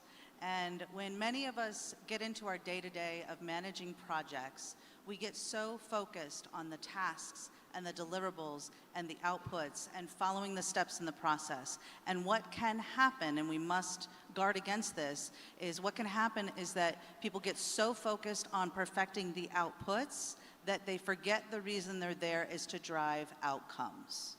And so what we teach and we help people do is level up from thinking about the project and the project problems you must solve to thinking instead about the business problems that you must solve. And when you keep your eye on the prize of the business problems you're there to solve, and then use what you know to bring everybody with you through the change process, so that we don't get so focused on perfecting those outputs, we instead shift our focus to say, as we want the right level of process to drive these outcomes. Whenever your business people don't understand why you're there, or they say, oh, we don't need all of your process, that's the problem. They're calling it your process. Instead, it's the enablement of the organization's ability to deliver on their strategy. So the closer you can connect the people doing the work with the outcomes they're driving and do just enough process to accelerate getting to those results, the better off your organization will be. And then they will see you as the enablers of driving that better business outcomes they need, not just the outputs. That's a very important point. Thanks for sharing that. Also, I'd like to hear from Sharif. What are your thoughts? Yeah, sure. So what I love about this question is the back to basics, because when you tell me I need to innovate, I'm going to counter ask, why do you need to innovate? I need to understand what is the use case behind the innovation. And when I say back to basics is about people and process and anything related to the automation, be it a software, a piece of technology, comes next. So let's say a big project and people think that they need to innovate. You're my guest. But I need first to understand what are the business departments you have in a project, me as a vendor. What kind of processes in place? Some people have processes written by the biggest consulting companies, but they do not harness that process. It's just in the books and in the papers. When we understand how we operate, when we understand how people harness, grasp, and mature with the implementation of the processes, my job is the easiest. Because at this point, we can draw on certain business use cases where we can help you. So if you say, we have a problem related to the productivity in the projects, and that problem is coming from, let's say, labor productivity, if you're a contractor, or if we're talking about more payments, budgets released to projects, and we need to monitor and use the technology in order to monitor this, that's a use case for myself. In this case, we're capable of building a plan of innovation that it's based on what we have in hand. And this is only the way, that's the only way where you can realize an outcome out of it. There are a few cases where customers get really excited about innovating and they like what we're showcasing in our innovation lab. They go, they buy it, they take it, but then what happens is when it comes to implementation, it doesn't really go through because we did not have the objective or the outcome that everyone has agreed upon when we purchased or decided to go with this piece of technology. Phenomenal. And also, in a similar region and working within the Dubai municipality, I'm curious how that works for you, Hiba. First of all, I agree with my esteemed panelists about focusing on the outcomes, not the outputs. But also, Gartner has identified other issues in terms of implementation of innovation projects in the enterprise. The first issue is the loss of momentum after the first fire of the prototype. So you have an idea, you're so excited about it, everyone is on board, you have the prototype on, all the management are happy, announced in the newspapers, and then it dies. Some of the reasons it dies could be because of lack of funding, could be because of handover to the implementing department, there could be a gap, and other reasons.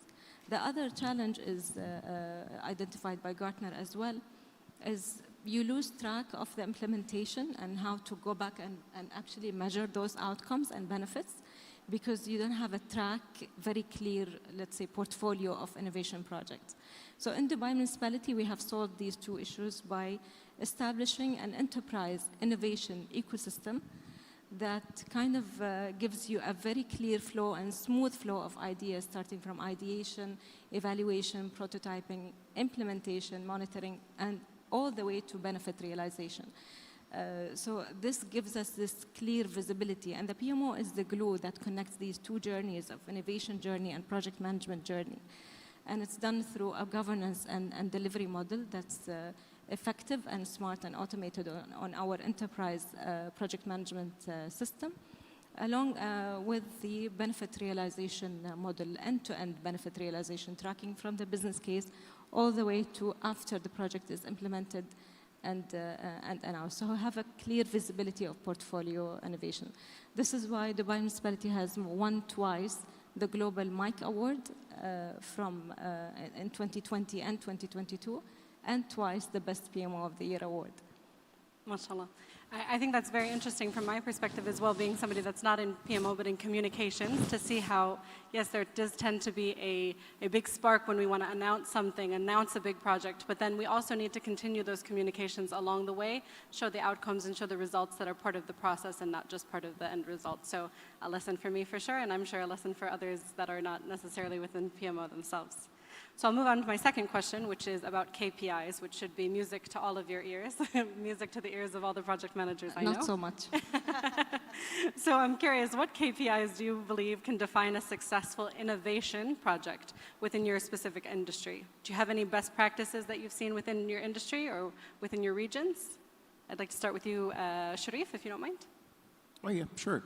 So when we talk about innovation from a software vendor perspective, we have to consider a couple of things.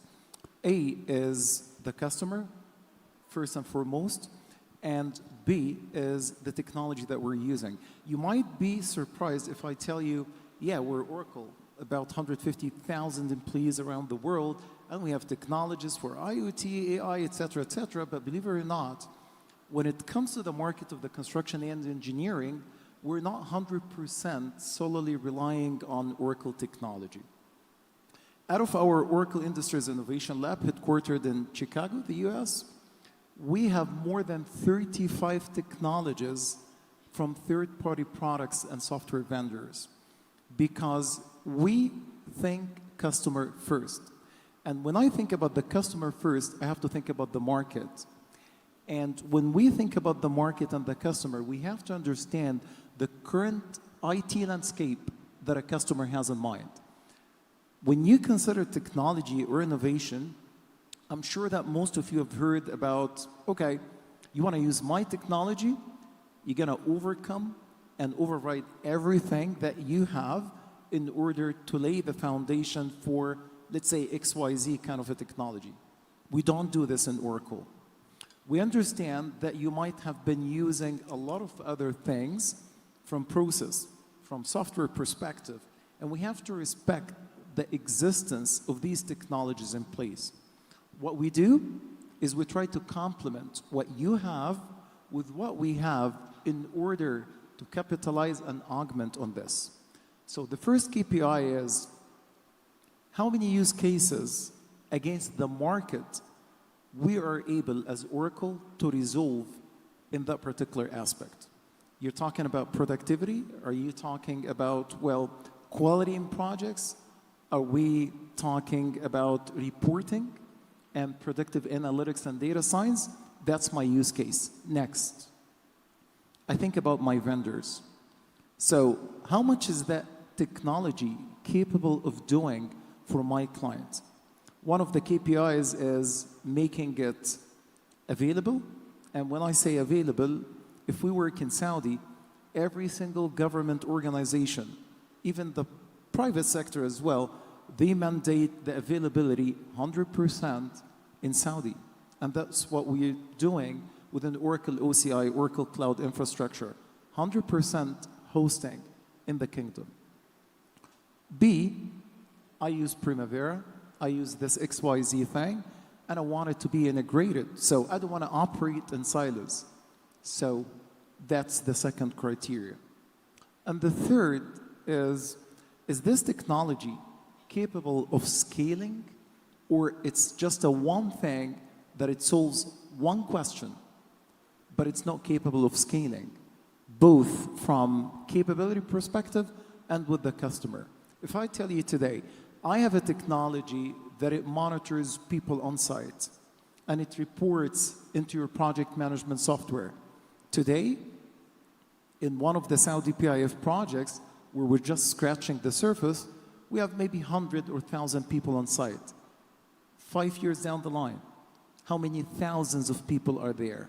So you gotta make sure that this company has the roadmap, the bandwidth in order to scale from people, from skills, and capability perspective. That's how we look at it as a software vendor. Phenomenal. That's a great perspective. I'd also like to pose the question to Dr. Halima. What are your thoughts? So I'll start with a famous quote that what is not measured cannot be managed, basically. And KPI is a traditional project management element, which is very important, but also I think even on that domain, there can be a room for innovation. So basically, for the project that I've been involved in, it's mainly on the technology domains where innovation is critical. So we still have the KPIs that has tied directly to the strategy, for example, where you measuring against the strategy, achievement, reducing cost, and these things. But also we start really looking into other layers that actually act as an enablement for the acceleration of these innovative technologies. And then how can we fit that as a KPIs? So for example, in the innovation space, you really care more about speed. You don't really care more about the regular framework of doing things, as long as you achieve your final result quickly. And then we learned that some enablement element, things like stakeholder engagement, is very critical, because if you can manage your stakeholder in a very effective way and communicate with them in a very efficient way, for example, that would make a difference. One example is if you have a challenge, for example, and you have multiple stakeholders and you're requesting for an innovative ideas from a technological perspective, we would then measure how many ideas we're getting from different stakeholders and who's more active than the other, because that would tell us more about our enablement process that we're providing those stakeholders. We're also looking into impactful ideas that are coming from different stakeholders as a KPI. But also we look deep into other KPIs that measure the innovation thing. Things like the cultural impact, which is very tricky to measure, but it's very important. How does your innovation process really cascade along the ecosystem by itself and making a change? Because if you want, or if you're actively trying to introduce innovation into your current framework of processes, and you're expecting value out of it, then you would like to see it be adapted by other stakeholders. And that's a great measure for you over time, is to say, these took place because of that innovative framework we put in place. So these are things we're really not very frequent KPIs we would see in regular project management, but it makes a big difference if you're leading for innovation, especially from a project management perspective. Some best practices, I would say that if you work in a certain industry, for example, try looking into other industries, even if it's totally different. And you would be surprised to see how would they measure their performance differently, and you can borrow some ideas. So we are in the oil and gas. We borrowed a lot of KPIs from the health sector, for example, especially when COVID hit, and how they really managed the whole thing in a very speedy way. So that's something that people doesn't really necessarily always looking into, but try to measure your processes, or look where other similar industry might be actually doing something similar, and then go and look how do they measure their KPIs. That was really interesting for us. That's a great point, especially I think in the kingdom now with innovation all around us, truly. Sometimes we look at just how innovation is maybe being adapted within a specific organization or a specific sector, but then when we look more broadly, it's actually being accepted all over the kingdom. The mindset is changing all over the kingdom, and then not only just in Saudi, but also regionally and also all over the world. So it is really an exciting time, I think, for innovation now that there's so much connectivity and so much opportunity as well. And when it comes to innovation, some of you were mentioning the concept of ideas, and that's kind of an interesting question as well, is that coming up with a new product or service is a project in and of itself, coming up with the idea for it. But then we also need to go forward to decide on that project and then implement that project. And so I'm curious that in the development versus the execution kind of dichotomy. So those who are creative thinkers and innovators, maybe they don't necessarily have the project management skills, I would say myself perhaps, to take a project all the way through until the end. So I think from our perspective, we're kind of curious to understand how we can work with each other. So how can you work with those innovators to support them and simultaneously develop their skills as you manage those projects, both in the development stage, the idea stage, and in the execution, the taking it to fruition stage. I'd love to hear from you, Budur. Thank you so much, Anna. I will go back to that point. I think it's a very important point that we need to emphasize on, which is the why. If you allow me just to add a couple of points to the why, I think a lot of people are talking about being innovative, adapting innovation to the organization, doing things in a different way, being out of the box, which is not all the time is the right thing to do. You need to ask yourself why. Is the organization in a stage where the growth is there and there is sustainable revenue, the company is profitable, there is a clear vision, and the why is very clear for everyone. So this is where we need to be more innovative about how we do day-to-day business. Are we transforming from point A to point B? Are we changing business aspect, industry, how we operate, adding technology? The why is very, very important because I think it's becoming very trendy that you hear a lot of people saying we need to be innovative, but why? And how this will add to the organization in general. I mean, across all industries, all sectors, we need to be clear about our North Star and our why. Speaking of the skills, I started my career as a project management, and I can't hide that I love the rigid process because it's very clear. You have the planning, you have everything until the execution. But when you work as a project manager with this process that's very structured, ticked all the boxes, everything is considered, and you work with creative people. You work with, for example, I know a lot of project managers who suffer from leading projects in the art industry or a culture or a food where they work with creative people. I think first thing that project manager should consider and make a big space for is risk response. Because you work in unfamiliar landscape, you need to predict the risk, you need to design how you respond to the risk, and how to make decisions. Also, it's very important in unfamiliar landscape or arena. So I would say effective and efficient risk response and risk planning is a key thing, definitely. Also, learning about design thinking, collaborative thinking, innovation becoming a core competency for project managers. So all of that, the design thinking, the collaborative thinking with stakeholders is a key thing as well. So these are the key skills I think are major: risk, decision making, and design thinking and collaborative thinking. Also, things that not a lot of people mention, being resilient. This is a very, very important that you need to be resilient. If you have a step back, you know how to immediately how to design your next step, how to overcome that step, because this is going to happen all the time. We are working in a very dynamic organizations. We are working in transformation across the country, across the region, especially post-pandemic. So being resilient is a key thing for, in my perspective. Thank you. Thank you, Badur. That was a great point you made, and I think that that also applies to working on, international teams, teams that are maybe all over the world, working at different time zones. But if you're resilient and you're able to kind of innovate in your own innovation, then you'll be able to keep up with the changing landscapes that are sometimes often too changing, overwhelmingly changing. Laura, what do you think about it?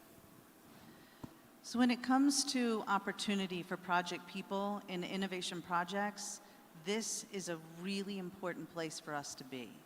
And we have to make sure that the people that are coming up with these innovation projects understand the important role that all of you can play. Here's the danger. When project people come into an innovation space, all the innovation people are like, no, too much process. Oh, please don't do that to me, right? That's what we have to make sure we're avoiding. We have to make sure that there's a difference between being process-driven and principles-driven. And what I mean by that is you can be in a place where, as project people, we can enable and support the ideation and the creative part of innovation, as well as the execution of the deliverables we're trying to create to get to those business outcomes. There's two parts, as you asked in the question, and I think it's important to understand that we should be playing a bigger game in both. But what that is going to require is people thinking about, all of the project people thinking about, how can I enable the creativity? How can I put just enough structure around all of these creative people, but not so much that I stifle that creativity? That's the real challenge. Because when we come in with a process-first approach, we say, well, we got to do this, and we can't do this till we've done that, and then we've got to do this. And all of these innovators that are being set up for that creative thinking don't have the opportunity to truly innovate. So what we can do is create a framework, guardrails, boundaries within which we can move them through a light process that accelerates their ability to get that done. And that could look like anything from how can we take other things off of these people's plates so that they have more creative time? How can we do fewer meetings instead of more? How can we just give them enough boundaries so that we can report up to leadership? Here's the stages of the framework we're guiding them through, as opposed to the standard % complete on projects, right? And all these innovation people are saying, I can't tell you how far along I am. I could be there tomorrow. I could be there in a month.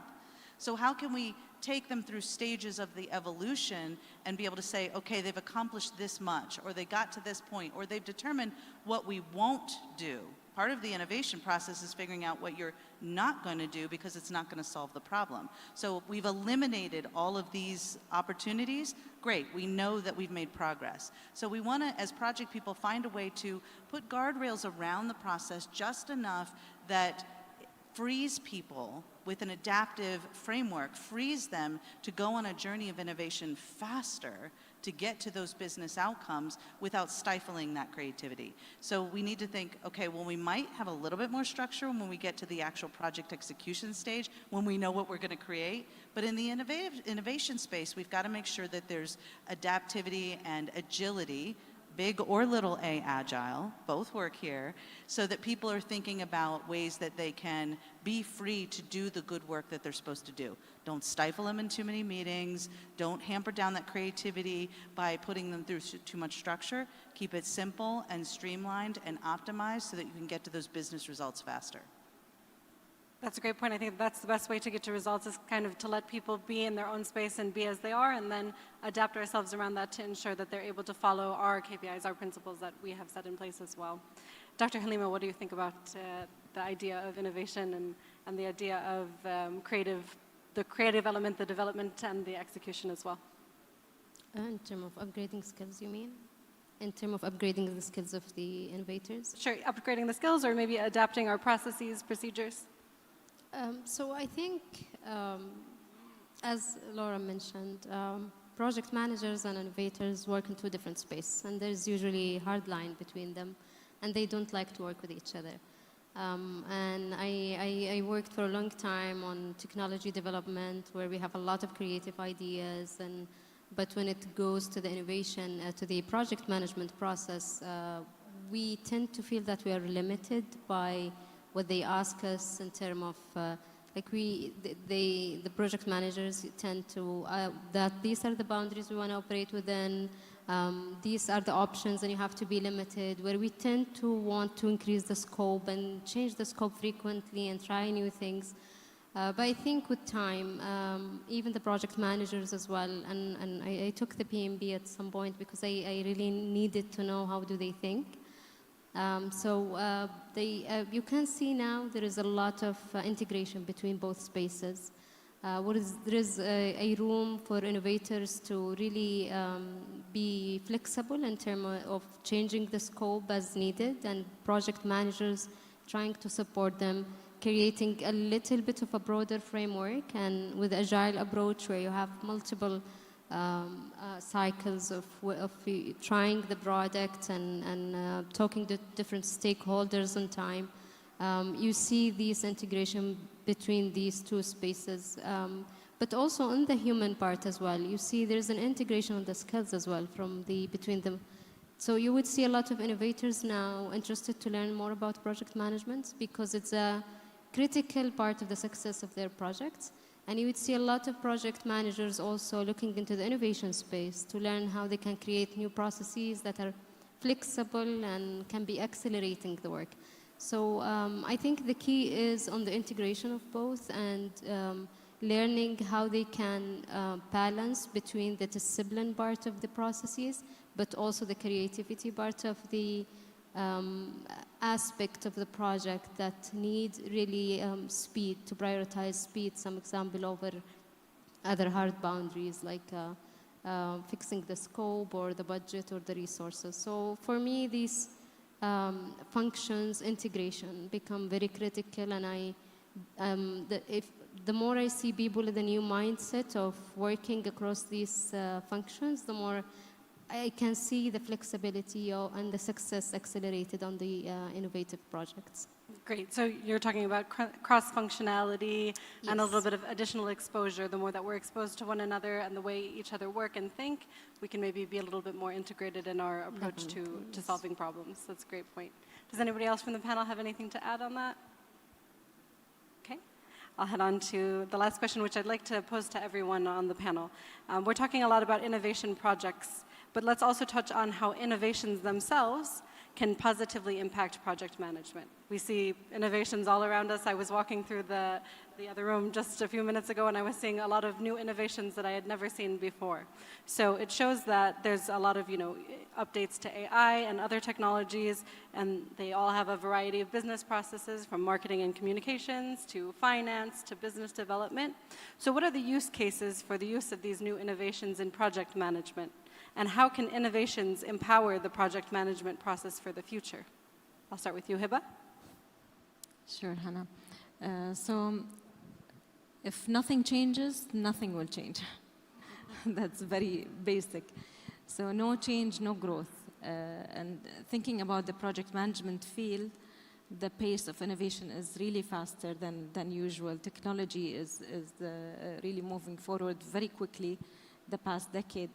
The complexity is rising. So I agree actually with Dr. Ricardo Vargas when he talked about the AI, and he said people should be hands-on using or trying those AI tools. But I also agree with Badur that we need to find the why. And it's only, you need to dig deeper in hands-on with these kind of tools in order to find that why, find your potential in new technologies such as AIs or others. Secretly, I will go and check out the chef.ai he mentioned about cooking. But otherwise, in project management field, Dubai municipality has already established some parts of related to machine learning use cases back in 2019 when we first started launching our system. And we did the smart complexity tool within our tool. We did the prioritization, smart prioritization, portfolio prioritization tool. And currently, we are implementing 2 use cases in AI. The first one is related to the cost and budget estimation. So the tool or AI will automatically give us those figures that the project manager needs some guidance in terms of estimating how much the budget of the project could be related to or giving into consideration the type of projects. and based on the historical data that's already in the system and based on the market prices. The second use case is that the AI will give us some indication about training and knowledge pathways, depending on how the project managers or project practitioners are using the system. So for example, if a project manager in every project he handles, he has an issue in the way he is writing the risks, or there is some lack of maturity in that. So the AI should automatically tell us this person needs to be trained in risk management, for example. The other flag that it will raise based on the project indicators as well. So if the cost or schedule of every project this project manager is handling is going down, then there's an issue.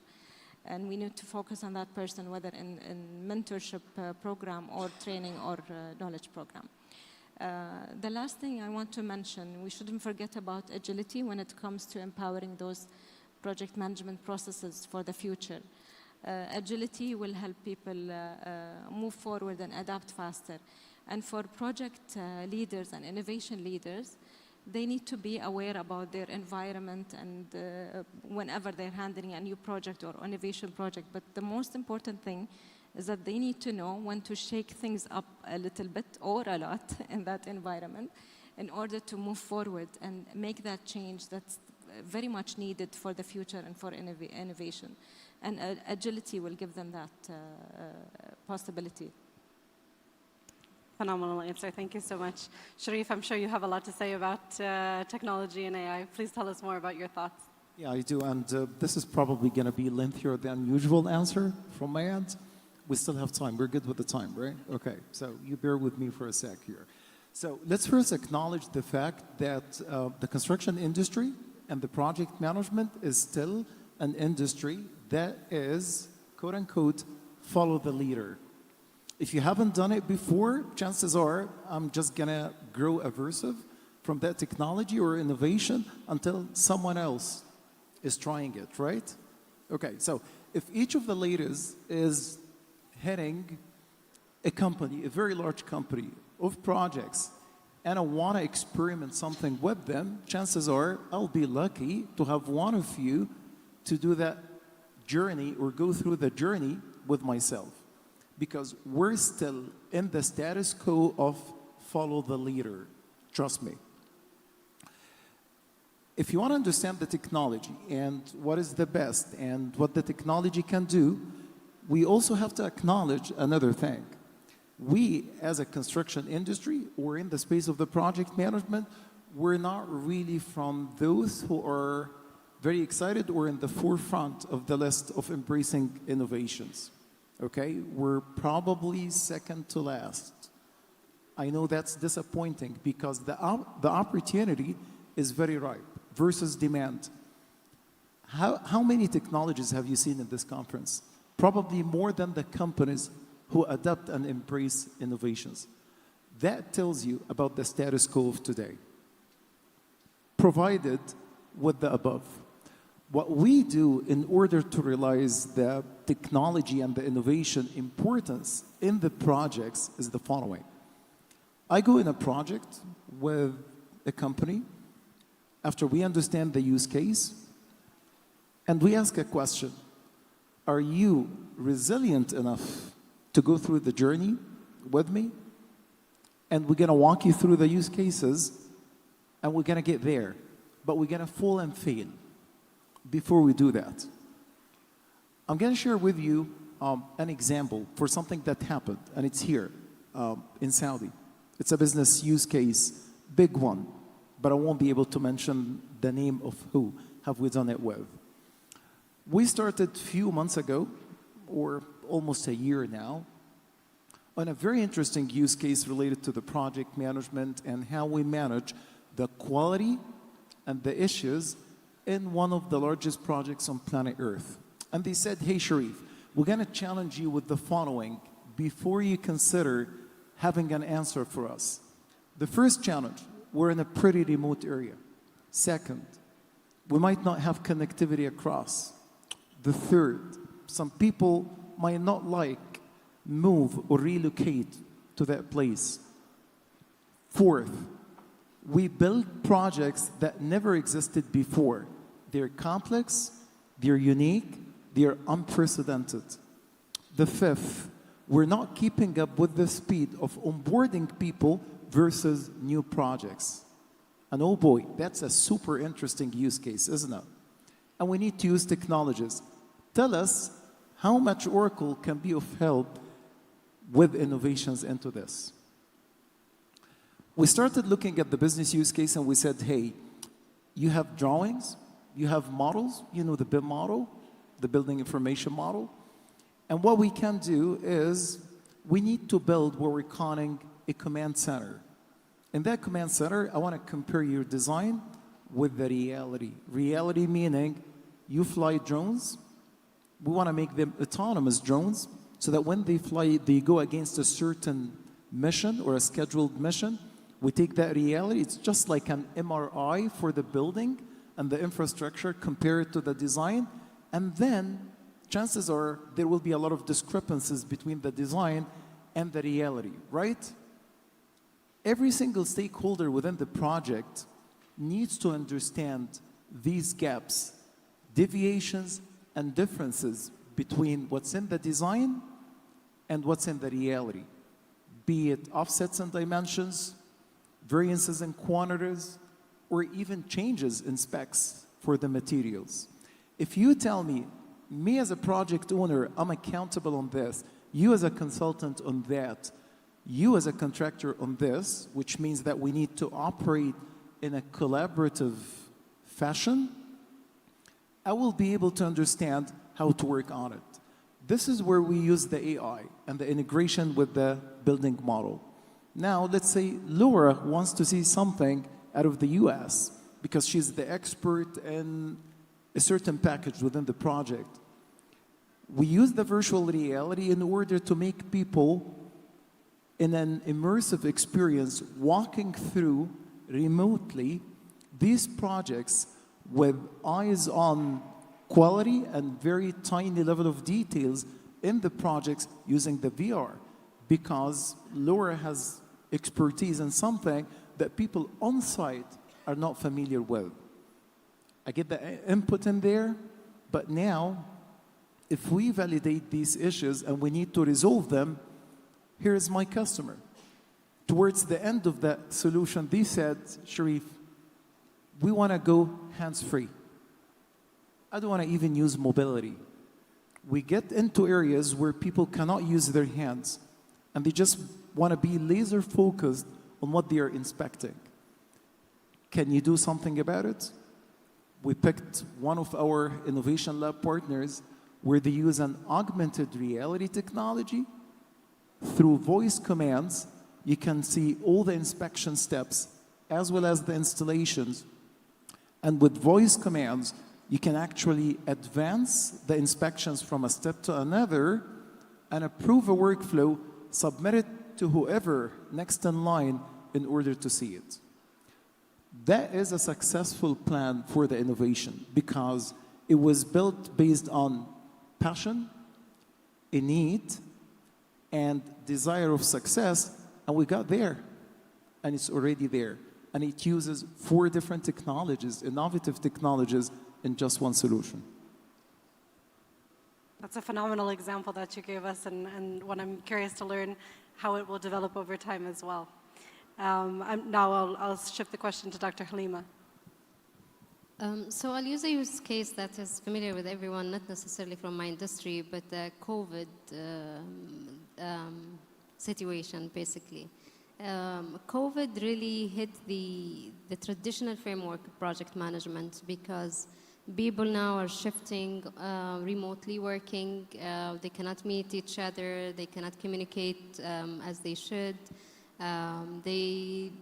Some of them, they lost communication with the global stakeholders. So the whole world has to shift to a very innovative solutions, basically, to meet the targets of the projects that's already in place.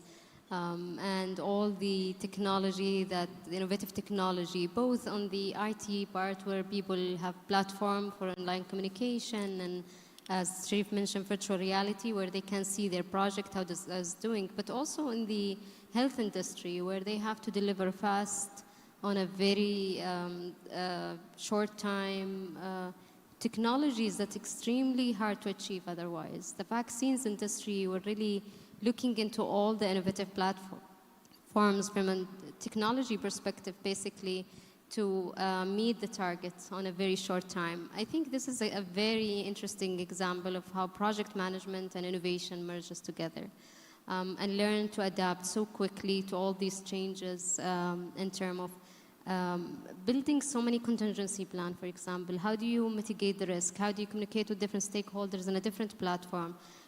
Because you even lost the communication with your own team where you could just go and brainstorm. So the challenges become different layers and different dimensions in a very short time. But the success of the achievement, for example, of the vaccines and the maintaining the industrial, basically, achievement on different levels through different technologies and platform become like a standard even after the post-pandemic, that people still working remotely, because it proves sometimes to be even more efficient, and even people become more creative in connecting with external entities. And so I think this is a great example of merging the two spaces of project management and innovation, but the key factor here is technology, basically. And I think a lot of industries now are learning from that example that it's doable, because previously you would see these two functions, I mean, across all industry. Innovation is a function that's extremely separated from project management. Whereas now you see them both upgraded as a one function that is kind of supervising the whole activities of the business and trying to make everyone integrated from that perspective across the whole function. So you don't see this hard line between innovation anymore and project management. And I think that's the more we progress with different use cases from different industry, the more creativity will emerge, and the processes of project management and innovation, especially from a technological perspective, will merge to create something very powerful and make a big difference. That's a great point. And then also seeing how technology can oftentimes be the most agile solution that we are to face. So that's a great addition. Bajour, what do you think? I will focus on Hiba's last point about agility, since my colleagues covered all the points beautifully. I think agility is a key thing when considering leading or implementing innovation and innovation projects, because from strategy point of view, you need to focus and think about what's the approach that you're going to implement, what's the strategy for this project, which model we're going to implement. Are we going hybrid? Are we going waterfall? Are we going agile, which is the most make sense approach for innovation projects? So I was thinking, like the other day, there are a lot of tailored processes, tailored strategies for certain industries been introduced for project managers, for example, for construction, for technology. I think it's about the time to introduce such a thing for the market, for innovation processes and methodologies. Thanks for that addition. Laura, do you have anything to add? Sure, absolutely. So we started with a question around AI and incorporating that into projects from a project perspective. It is very rare to meet a project team or a PMO that feels like they have plenty of resources, right? Everyone's always feeling like they don't have enough to do the work that they're trying to do. That's the beauty of embracing AI, not just for the technical aspects, which are really important, or for the way the business is doing their parts. Project people have an incredible opportunity to add staff, essentially, to their team by embracing artificial intelligence. The key is intelligence. What a lot of people don't realize is that all of you project people and PMO leaders have the keys to the decisions your business leaders are trying to make. You have the intelligence, you have the data, you have the information that they need to make educated and informed decisions. So your opportunity here is adding staff to your team in the form of that artificial intelligence. We saw examples here at this conference of ways people are using AI to ask questions, get answers faster, and enable change to happen faster. Now, some people might say, but AI is going to take away my job. And if your job can be automated that easily, then you are probably not doing the job you really need to do. Because the power all of you have as project managers and project leaders and PMO leaders is to actually level up from the administrative tasks that AI can take from us. We want them to take those jobs. We want all of these AI to take those jobs so that all of you can now step up into being the business partners that all of your business leaders really need. They don't need project administrators. Let's automate that. Let's have AI answer questions for us faster and get the smaller level decisions to happen faster so that we can be focused on building the relationships, bringing stakeholders through change, and helping to enable and empower the change that needs to happen in our organization. Your business leaders are looking for you to be their business partner.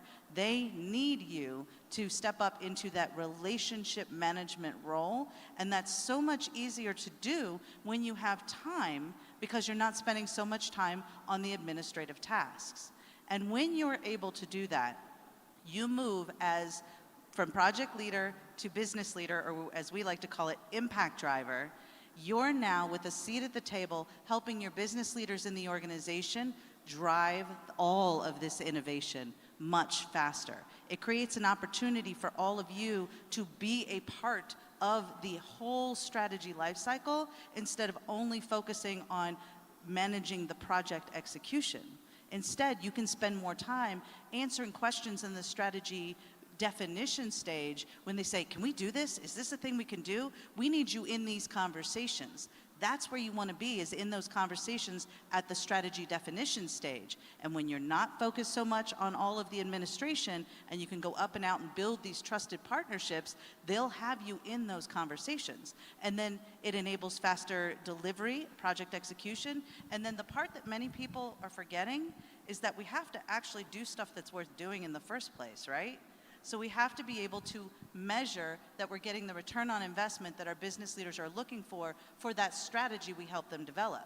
And then we go back to AI and intelligence and faster decision making that we can now enable so that we can ensure that the organization is achieving the highest possible return on investment for the strategy as quickly as possible. And that's what AI and automation and innovation offers all of us. And the future is bright, my friends. We have incredible opportunities in front of us, and I'm excited to see where we take it. That definitely deserved a clap. I think it's a great opportunity for us to go from great administrators to great thinkers and great innovators, great decision makers, and really hone our skills in those arts, I would say. Hannah, may I comment Sure. on Laura's? Absolutely, Hiba. I'll tell you a story, Laura, exactly about this.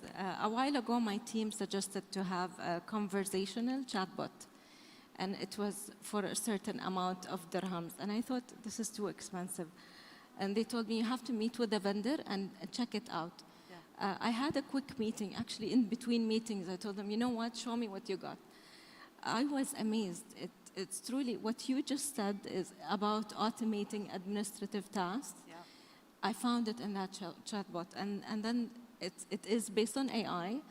I can integrate with my system. I can integrate with Google. I can put my documents, my methodologies in that system, and then it will answer all of these questions that my team normally answers. Bingo. Exactly. So now you get to level and up everyone on your team. I always feel like I am understaffed. I need more people. I need more people. When I saw this, I was amazed. Yep. And immediately I told them, you know, guys, approved, go ahead. Yes. So this is exactly what you're talking about. That's perfect. And the beauty is now you have more resources, which is what you needed in the first place. Exactly. Hopefully. Hopefully 10 people.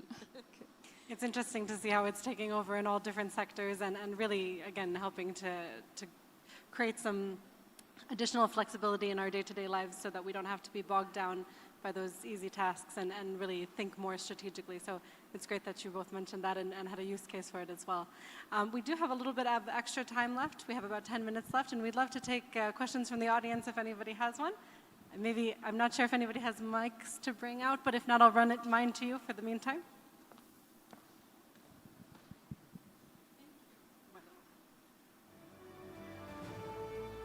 My name is Mona Zghaib. I'm the co-founder and managing partner of We Grow Minds.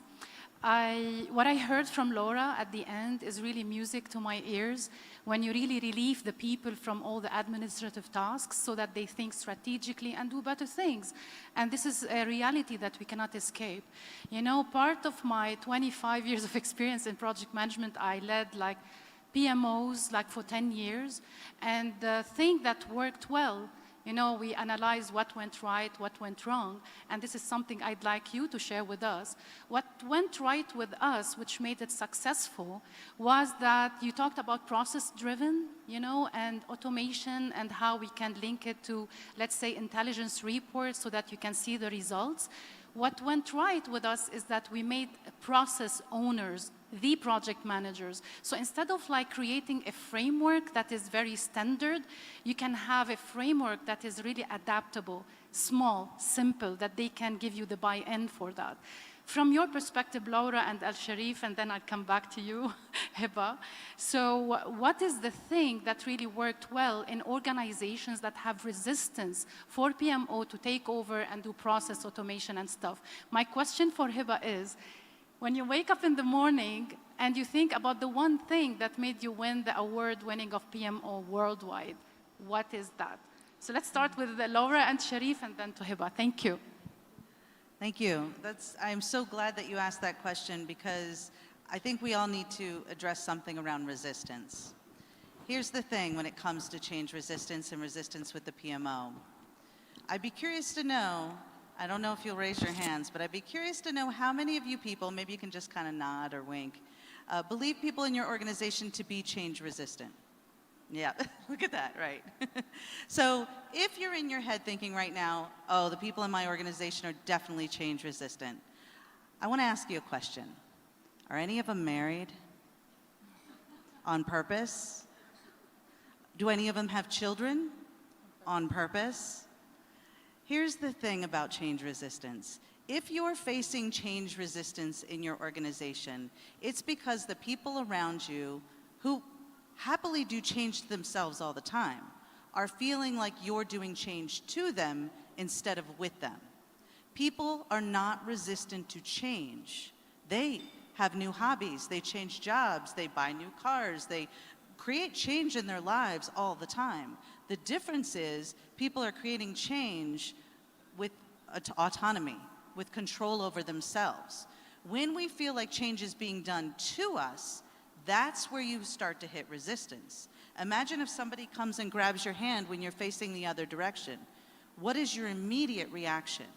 You pull back because you don't know where they're taking you.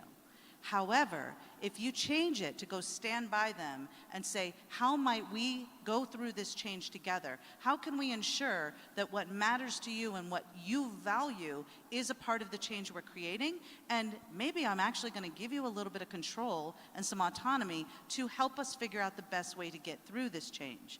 When you do that, and this applies to the PMO or any other change, every single one of you is a change maker. Every single one of you is driving change in your organization. The key is actually to sit in the passenger seat and let the people that are a part of the change do the driving.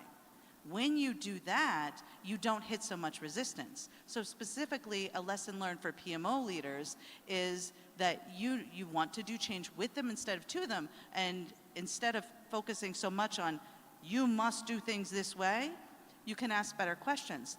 How can I help enable your ability to deliver faster? How can I make your lives easier? What keeps you up at night? What are your business problems, your challenges? Instead of focusing so much on you must follow my steps in the process, because you never want them to say it's your process. You want them to believe it is their process. And the only way to do that is to do it with them instead of to them.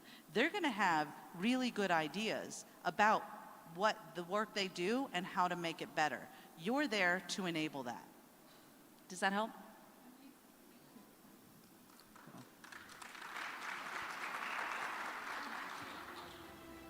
Well, that's a great segue for my part. As if you read my mind, because you remember that story, the business case, with one of these gigantic projects?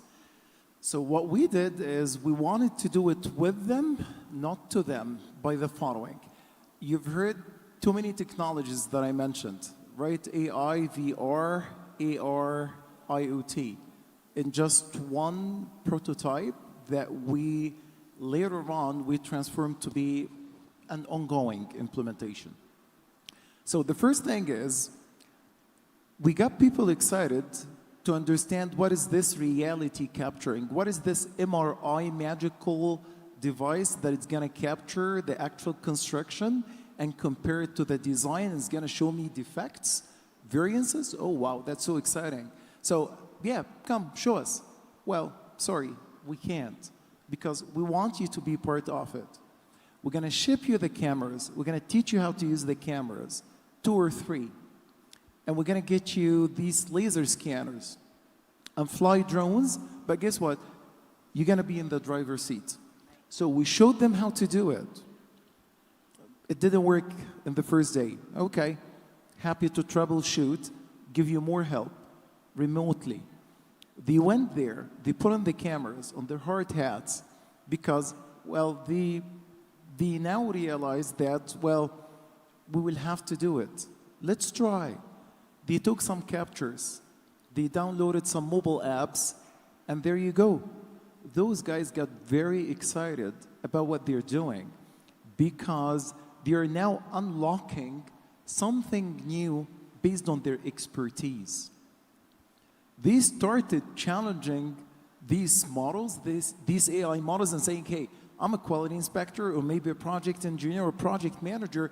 Yeah, this technology that captured the comparison between the actual and the design is giving me that result. You're right.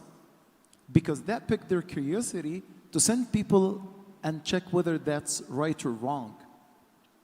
Once we started engaging them, they started buying into the process. Later on, they said, hey, okay, you do the rest of the job. And we said, no, we will have to continue with the same model. What do you want to see? They said, we're picturing a very big room with big screens that shows us people giving us the help and support from across all the design consultants that we've been working with and some expertise from vendors in the outside world. And we said, you're my guest. Show me which part of the project.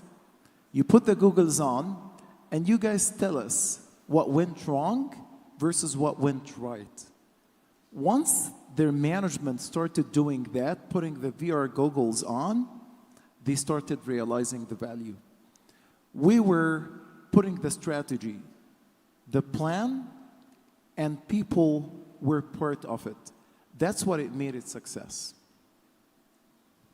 Great. Now I'd love to hear from Hiba as well on the other question. Do I have time to answer? Yeah, I think we have just about 5 minutes, so I'll take that and then we'll do a quick final thought. Getting back to your question, the reason why we win these awards, and I relate to whatever you just mentioned, is about changing mindsets. So changing tools, technologies, processes, that's easy. Changing the mindset and how people are thinking, that's the hard thing.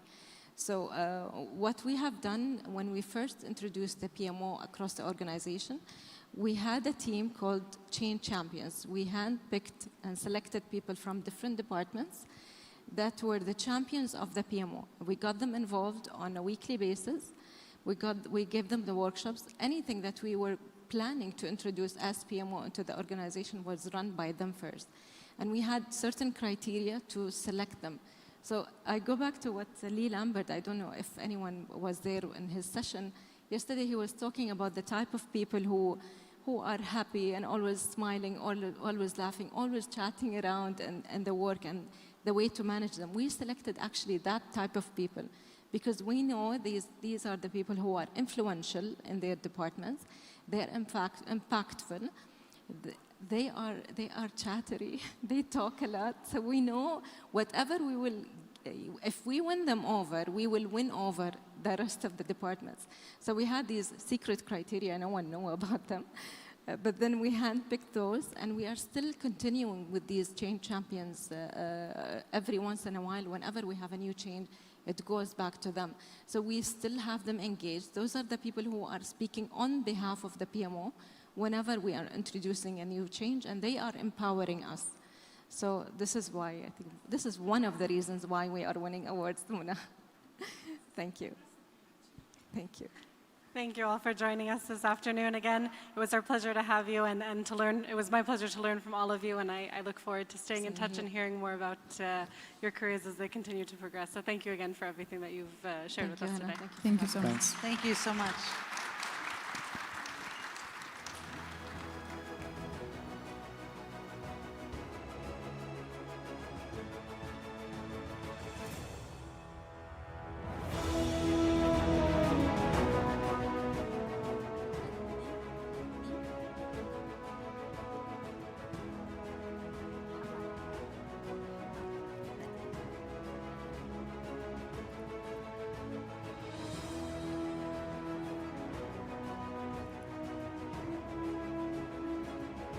Engineer Badr Muhammad Khurshid.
Mentorship program.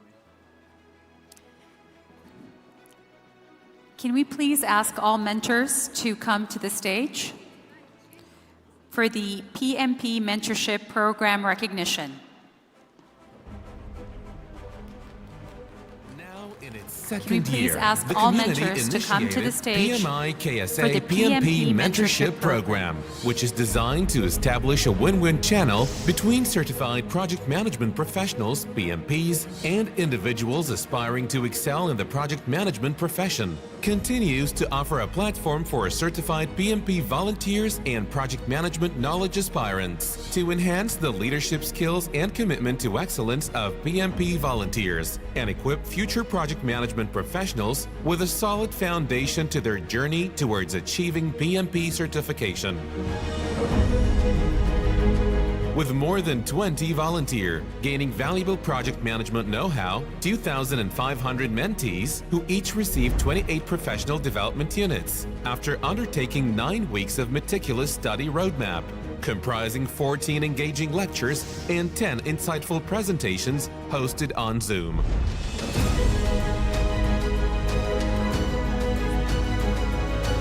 These significant achievements of the first edition are a testament to the effectiveness and positive impact of the PMP Mentorship Program under the direction of PMI KSA Chapter. Join us as we pursue building connections and foster relationships within the industry. Attend the next edition of the program so we can open doors to new opportunities and collaborations and shape a better project management ecosystem for the kingdom and the world.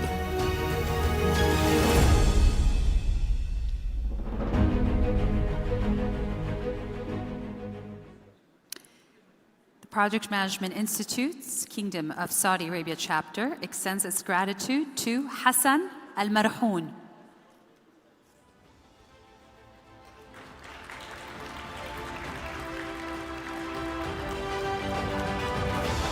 extends its gratitude to Hussein Al-Salami.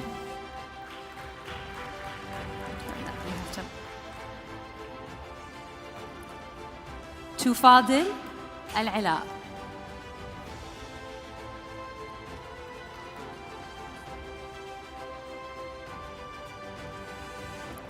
عدنان الأمري. حسين العيسى. محمد مقاحد. أحمد شيخ.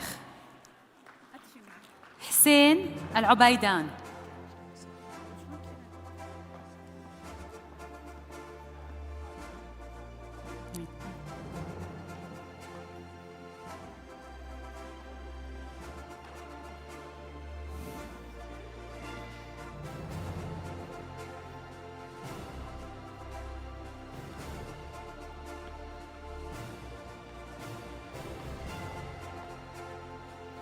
علي العمير.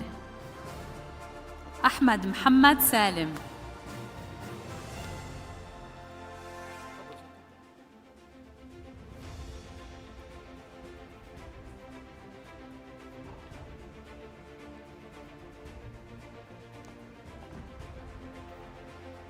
عبد الرحمن العمودي.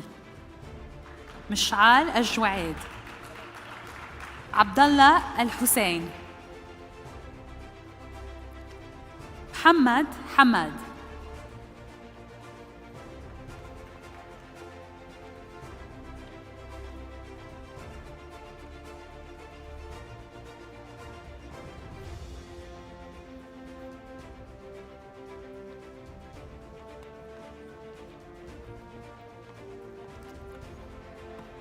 عبد الكريم العمودي.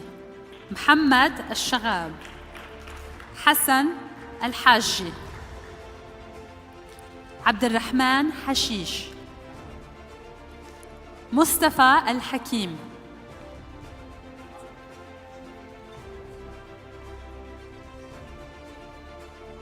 أيمن مرسي.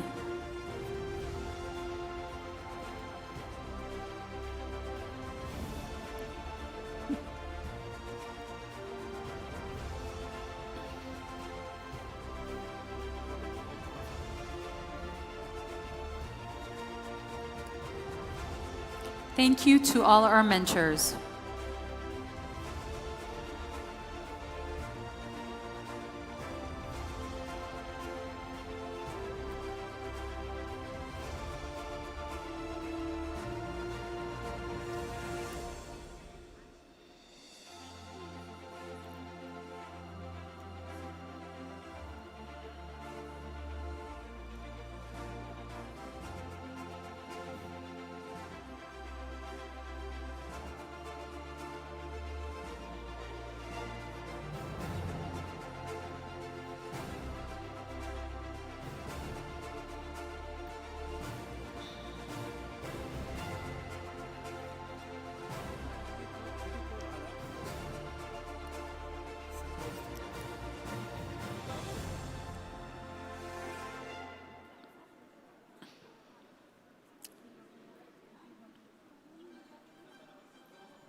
We're very excited about our next presentation, which will emphasize the importance of emotional intelligence in project management, specifically in the age of artificial intelligence.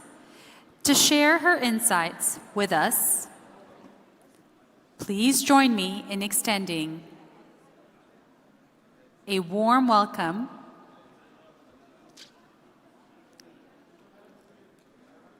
Are we still taking pictures?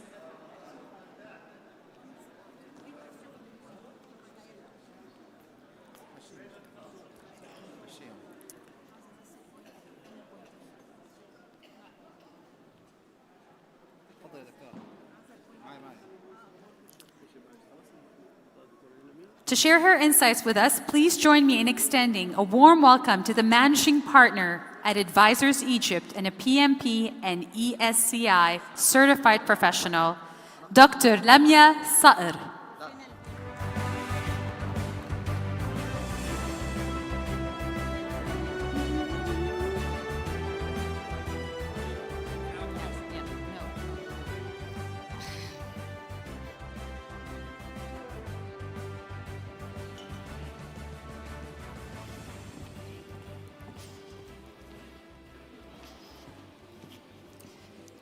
Good afternoon.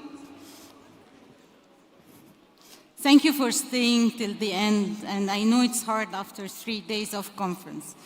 I'm very delighted and honored to be here in Riyadh for the second time for this amazing event, the Global Management Forum. I don't know if Engineer Bad is still here, but would like to use this opportunity to thank him, not only for the invitation, but for being an inspiration leader in project management. And I would have loved to use his avatar in my presentation for what a great leader should be in project management. We have seen for the past 3 days the importance of artificial intelligence innovation.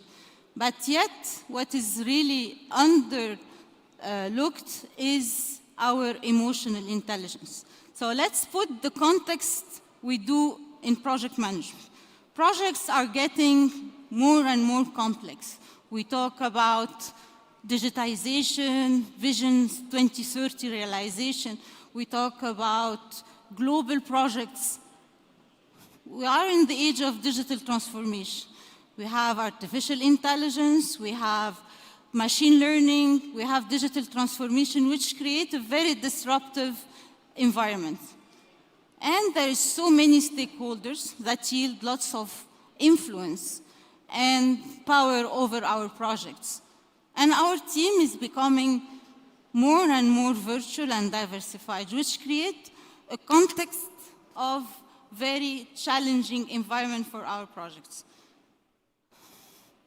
Since I'm old, I grew up with movies like Star Wars, The Terminators, The Matrix. They all depicted a far future where machine learning and machines will take over humanities. And this future is now. So it is said that cognitive technology, such as automation, artificial intelligence, and robots, will take more than 7% of the US job by 2025. I think they will be more than 7%. So are machines better than humans? For the past, the Harvard Business Review, they say that there are a lot of machines that can do better than humans. Why? Because they have the capabilities not only to gather, analyze, and interpret data, but they can also have an action plan and develop a solution. So do you think our workplace will look like we have robots as our colleagues?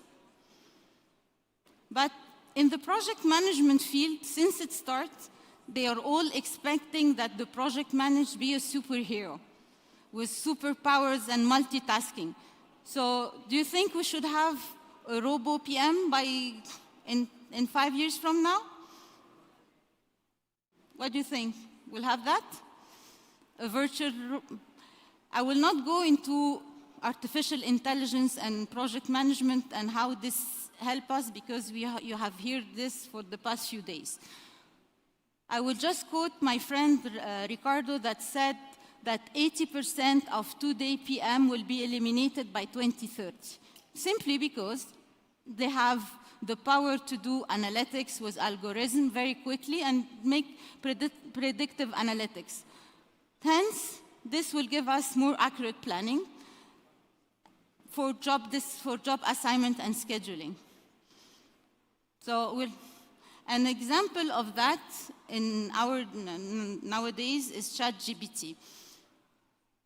1.8 billion times was ChatGPT used on only 1 month. Is this will mean that we will not have project manager or everything will be AI oriented? I like this ad. It's a billboard of a construction company that put it in the street, ChatGPT, finish this building. And then they added, your skills are irreplaceable. They wanted to put a provocative message that despite the use of technology, skilled worker, and the value of experienced worker in the construction industry are still valuable. They said that behind every remarkable building, there is the vision of skilled team that are into life. Because simply, I will say that projects are still implemented by people with people for the people. They are the stakeholders. I put still because I don't know in future what it will be. So stakeholder disappointment is reported to be #1 failure in projects. Simply because we only focus on the IQ, which is and will be replaced by AI. But nobody focuses on the emotional intelligence, which is the biggest part of the iceberg.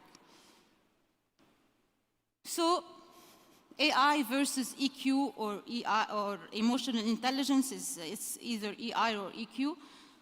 What's just to complement on my friend Laura said previously, you should leave all the repetitive work and we want to use our machine learning in all our repetitive and administrative work.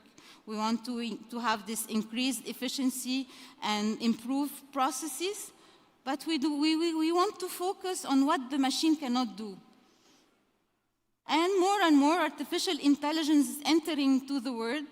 More and more emotional intelligence must enter into leadership. Because simply we have to focus on the capabilities and leadership skills that machine cannot do, which is what? Communicating, interacting, and motivating human beings. You cannot have a machine motivating you. And if you want an example of that is when you go on any application and you have a chatbot. At the end, you're very frustrated because the machine cannot know what you want and what you're disappointing in a product, for example. So what is emotional intelligence? Before going into emotional intelligence, we have to see what is intelligence. So there was a guy back then called Descartes. He said, I think, therefore I am. And the word intelligence, people were doing it, studying just to see the performance of individuals. We started with the rise of the IQ test. I think that all the one passed IQ test. And this, what I'm saying, will be that replaced by the AI. All what is cognitive can be replaced by AI. Then there was the appearance that we don't have one intelligence, we have multiple intelligence. You have the linguistic, the interpersonal, the intrapersonal, and people have 8 kinds of intelligence. Then appear to be that what is important for a person to be successful is his emotional intelligence. What is that? It became very famous with a guy called Daniel Goleman in the 90s. He started saying, guys, this is more important than the IQ in order to be successful at your jobs. And for you to know where is in the part of the brain, you have this empathy or the ability to solve intrapersonal problems related to others. It's right in the limbic system. And for your emotional self-awareness, it's a small part in your brain. So basically, emotional social intelligence is an area of interrelated emotion and social competency and skills that determine how effectively an individual can understand, express themselves, understand others, relate with them to cope with daily demand, challenges, and pressures, which is the core of any project management field we are. So there is lots of frameworks and how to measure your emotional intelligence, a lot of questionnaires. The one I personally like and use and I'm certified in is a 360. Why 360? Because what you see yourself having as intelligence differs from what others sees you. And in project management or even in any business, you're not working alone. You're not interacting alone. You're interacting with people around you. And they have to see this, your emotional intelligence when people see it, not because you see it. And there is 12 competencies. It starts with your self-awareness, the social awareness, and then self-management and relationship management. So emotional intelligence starts with what we call self-awareness, understanding your emotions, understanding your moods and its impact, knowing your strengths and limitations, knowing and leading with your values, being self-reflective. This is the cornerstone of your emotional intelligence and your being a good leader. You have to know yourself. You have to know your emotions in order to know others. You cannot know the emotions of others if you don't know your own emotions. So your social awareness is your empathy, understand others and their feelings, their sense when others are tense, read their emotional undercurrent group. It's when you are in a meeting or you have to read people. You have to go beyond you have to read the non-verbal, which are more strong than the verbal. So when you enter a room, for example, and you want to ask your manager for a vacation, if he's upset, do not try it. It will be bad timing. You have to get the right opportunity and the right time and sense when to say what. It works with your husband and wife, by the way. Your self-management, calm and composed under pressure. And this is one of the hardest parts. Imagine you're in time of crisis, you have a meeting review on your project and everything is off track. It's how the project leader maintain his calm and reassure the team and put the people right on track with the right emotion. Ability to bounce back after a setback, this is resilience. And this is what Laura was saying, in times of change, you need to be very resilient. Sense of completion and driven to achieve, this is your, as a leader, you have to know where you want to go and have a sense of achievement. And then the relationship management, which is the core of any leader, is developing others, using to influence, change catalyst. And this is what we are saying. If you want digital transformation, this is a change. You have to be the catalyst that, and in order to do that, you have to work on your relationship management and be an inspired leader. And this is, you will achieve it with your relationship management. So, for project manager, what it will do, it will simply improve your decision making because you will control all your emotion and you will read the emotions of others. You will increase your team performance. You will increase your ability. You will decrease occupational stress because you will know when to calm yourself and not be under stress. And it will reduce turnover. Since most of the people in the room are engineers or scientific, they want proof. You have always focusing on your hard skills. And this is where you see your area of strengths. You want proof? There has lots of research that has been done in the project management field to prove that emotional intelligence is the core of a project success and it's related to project success for project management. I myself did a study, an international study for over 230 people around the world in 17 countries.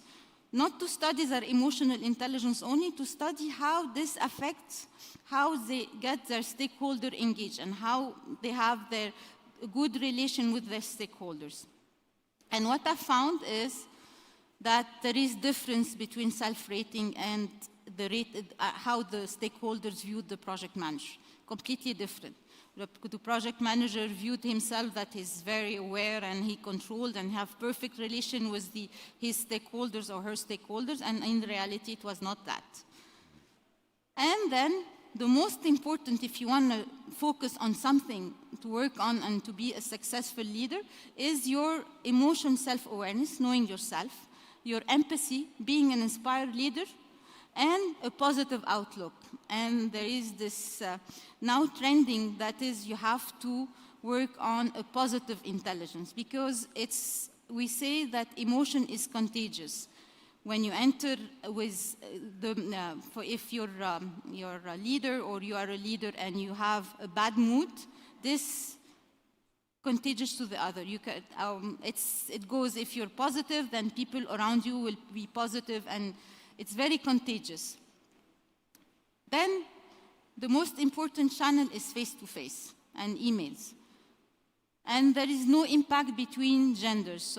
And I would like to really use this opportunity to say how I'm impressed that in the kingdom, the women empowerment in project management is amazing. Like this panel, we had talking about project management excellency, and we had 6 panelists, 5 were women.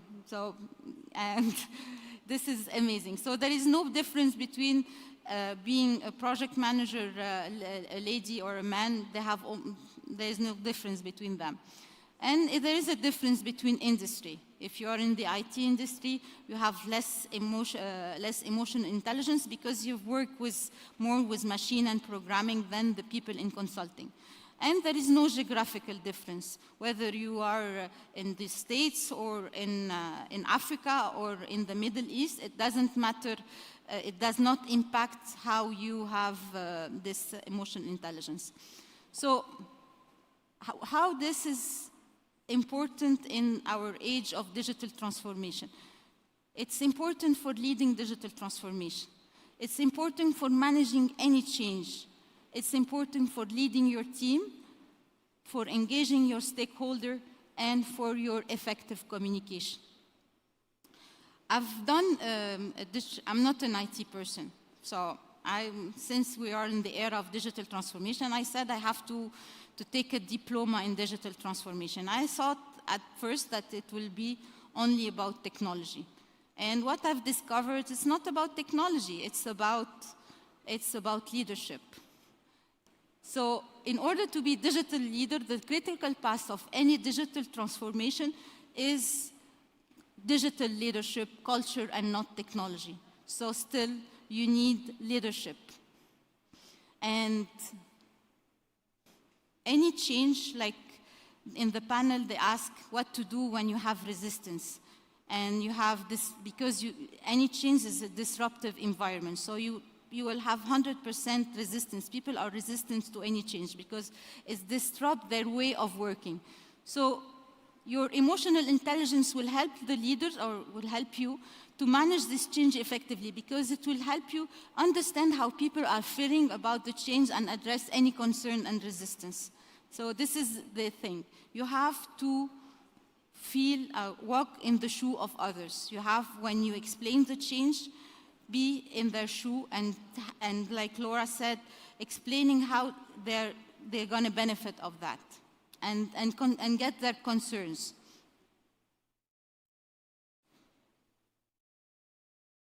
And then you can help people, help them to motivate people and embrace the change. So you have first to address the resistance and know why they're resisting the change. And then once you show them that this will benefit them, they will embrace the change.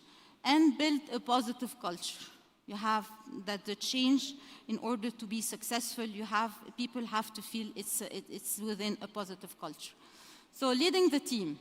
To motivate that team member, you need to be human. We tend to forget to be human. We have to care about our team. The team needs to be, they have to feel that you're interested in their problems or their personal problems and be compassionate about them. You have to know them as an individual, not as job titles. Because if your team you're not a leader by your title. You're a leader by how well your team value and respect you. And you have to manage conflict. And trust me, conflict does not go away with time. The earlier you try to solve the conflict, the better it will be, because time does not solve it, it makes it bigger. And you have to face it openly and in a timely manner. You have to build a cohesive team. You have to get all your team inspired about this vision or this change or whatever your project in, and they have to feel that you are only one team, not silos, because the problem in our environment that people work in silos. You have the finance themselves, you have the engineering team working alone, and nobody connected between them. So I say engaging stakeholders. I don't like the word managing stakeholders, because you cannot manage something you don't have control over. You engage them. That's your only way to have a successful project.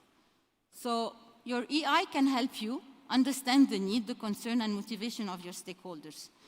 Then you manage your stakeholder expectation, because they are different. They have different expectations. So you have to address every major stakeholders with his expectation.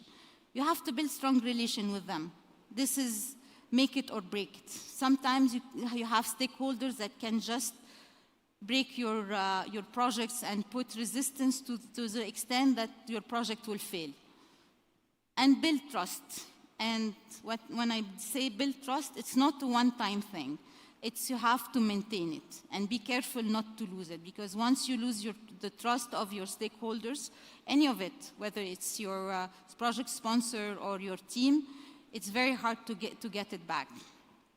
And I like always, when I talk about stakeholders, to see that sometimes all the stakeholders do not view the project the same. What the customer wants, how he explains it, how the business analysts describe it, how it was installed can be completely different. And this goes back to communication. Because people in life and in projects interact through communication. Communication channels and media and medium are getting so much and so various and numerous, and still it's reported to be #1 problem. We are saying you are available 24/7 with all your smartphones, and still there is a problem in communication. So in order to do that, you need effective communication. So what is effective communication? Simply, it's the right message at the right time, to the right people, in the right format. If you miss any one of this, you have a wrong communication. It's not worth it. So I'd like to use this quote: the inspiring project leader needs to motivate the project team and stakeholder to support the project, and do that only by communicating well with them. That's your only way to be a successful leader. So communication is closely linked to emotions in projects, as it starts with interpersonal relation. And you need to be self-confident and in emotional control to convey the right message. And I will go quickly. You have to be committed and commitment and trust. You need active listening. Be careful about active listening, because we tend not to listen.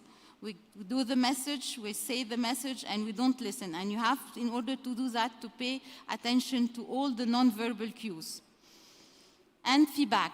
Feedback is the breakfast of champion. You have to make sure, in order to be a good communicator, that you provide feedback to make sure that the message received is what you intended to send.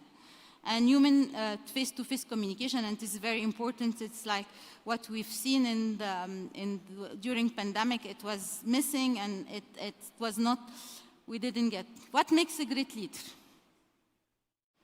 Great leaders move us, okay? We We ignite with passion, inspire the best in us. And we try to explain this, but they are effective with strategy, vision, powerful ideas, and the reality is much more simpler. The great leadership works through emotions. They work with passion. So if I want you to just to remember one thing out of this session is develop your self-awareness, emotional self-balance, work with passion to inspire, establish a positive intelligence or culture, or remember the emotion contagion, train on resilience, because you will have setbacks definitely, develop your adaptability or your agility, show empathy, and develop trust and keep it. Do not lose the trust of your stakeholders. And this is what makes a great leader. Finally, are we born emotionally intelligent? Is this something genetically, something that someone has and some does not have? No, it's not. Your IQ actually is developed through your teen years, but your emotional intelligence is developed and changed throughout your life and experience and training. So, thank you, if you have any questions.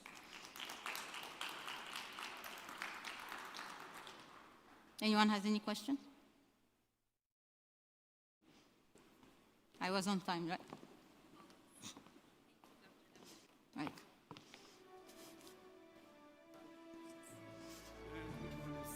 This one is. This is back. Thank you, Dr. Lamia Sakr.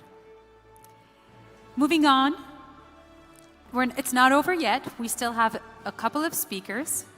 Our next presentation will show how the paradigm of the right time and key competition come together. To walk us through an impactful journey, please join me in welcoming to the stage the Program Director at SDT Space and Defense Technologies, as well as the co-founder of PMI Turkey chapter and representative of the Knowledge Management Institute in MIA, Mr. Mustafa Hafizoglu.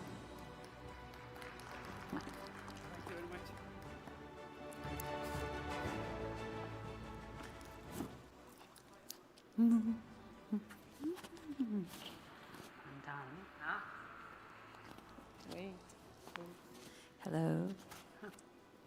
Hello.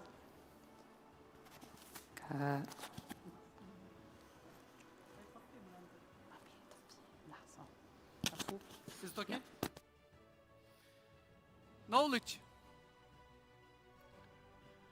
Is knowledge power? Can I hear you? Is knowledge power? No. It is not power unless you are able to manage it. So, having around 25 years of experience on managing various projects and programs in aerospace, defense, and electronics industry, I'm now representative of Knowledge Management Institute, the only certified knowledge management instructor in this area. And I'm here to take you to a journey to a learning organization. Why knowledge management? Why are we so serious? Why should we be so serious on managing knowledge? The answer is very clear. In order to create learning organizations. So we will be talking about what the learning organization is and talk about methodology to perform this knowledge management. But in order to create knowledge management, we have to start a transformation. And in this transformation, we have some essentials, and we will be looking at rationale for a knowledge age. So let's start journey. Is knowledge management just another discipline like project management? Or is it a transformation enabler? I will leave the answer of this question to you, and you will be having the answer throughout the presentation. So let's have a look at how we have just come to this stage, knowledge age.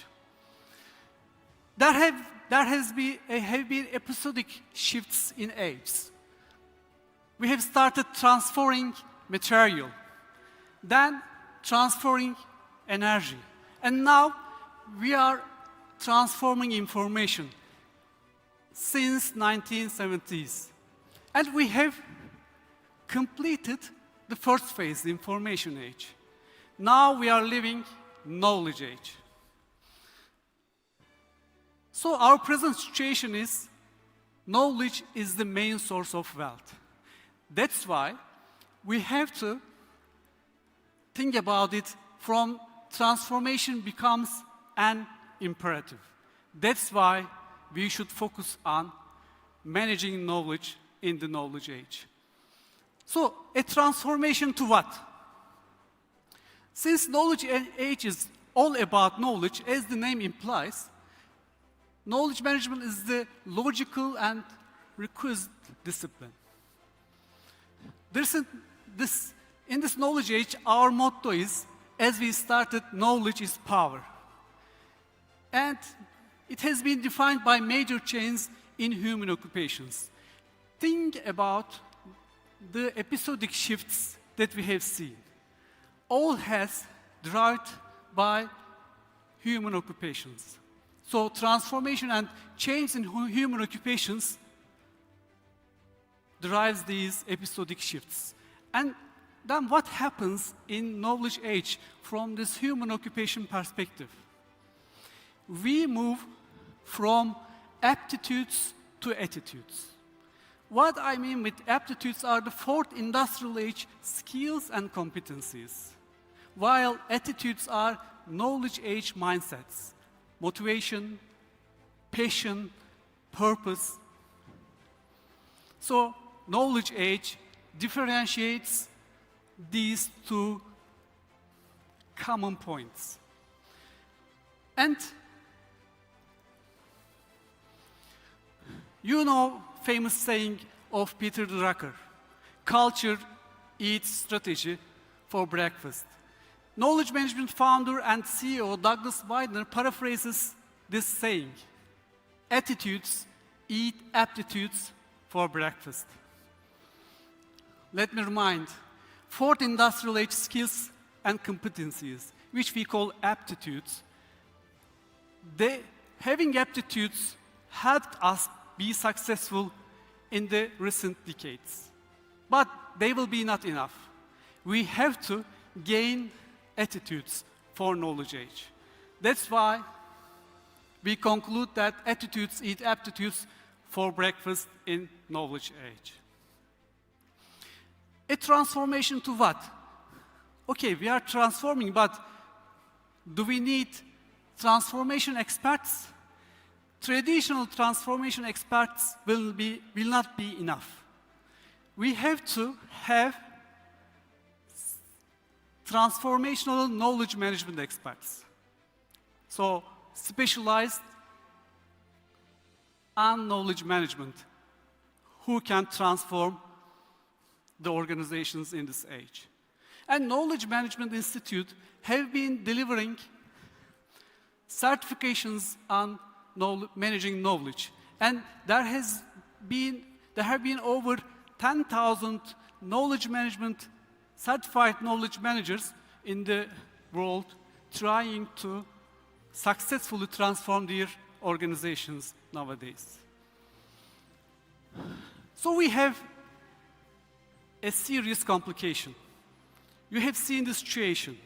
The complication, despite the imperative of this paradigm, so we try to get the best knowledge to the right person at the right time, but we have a complication.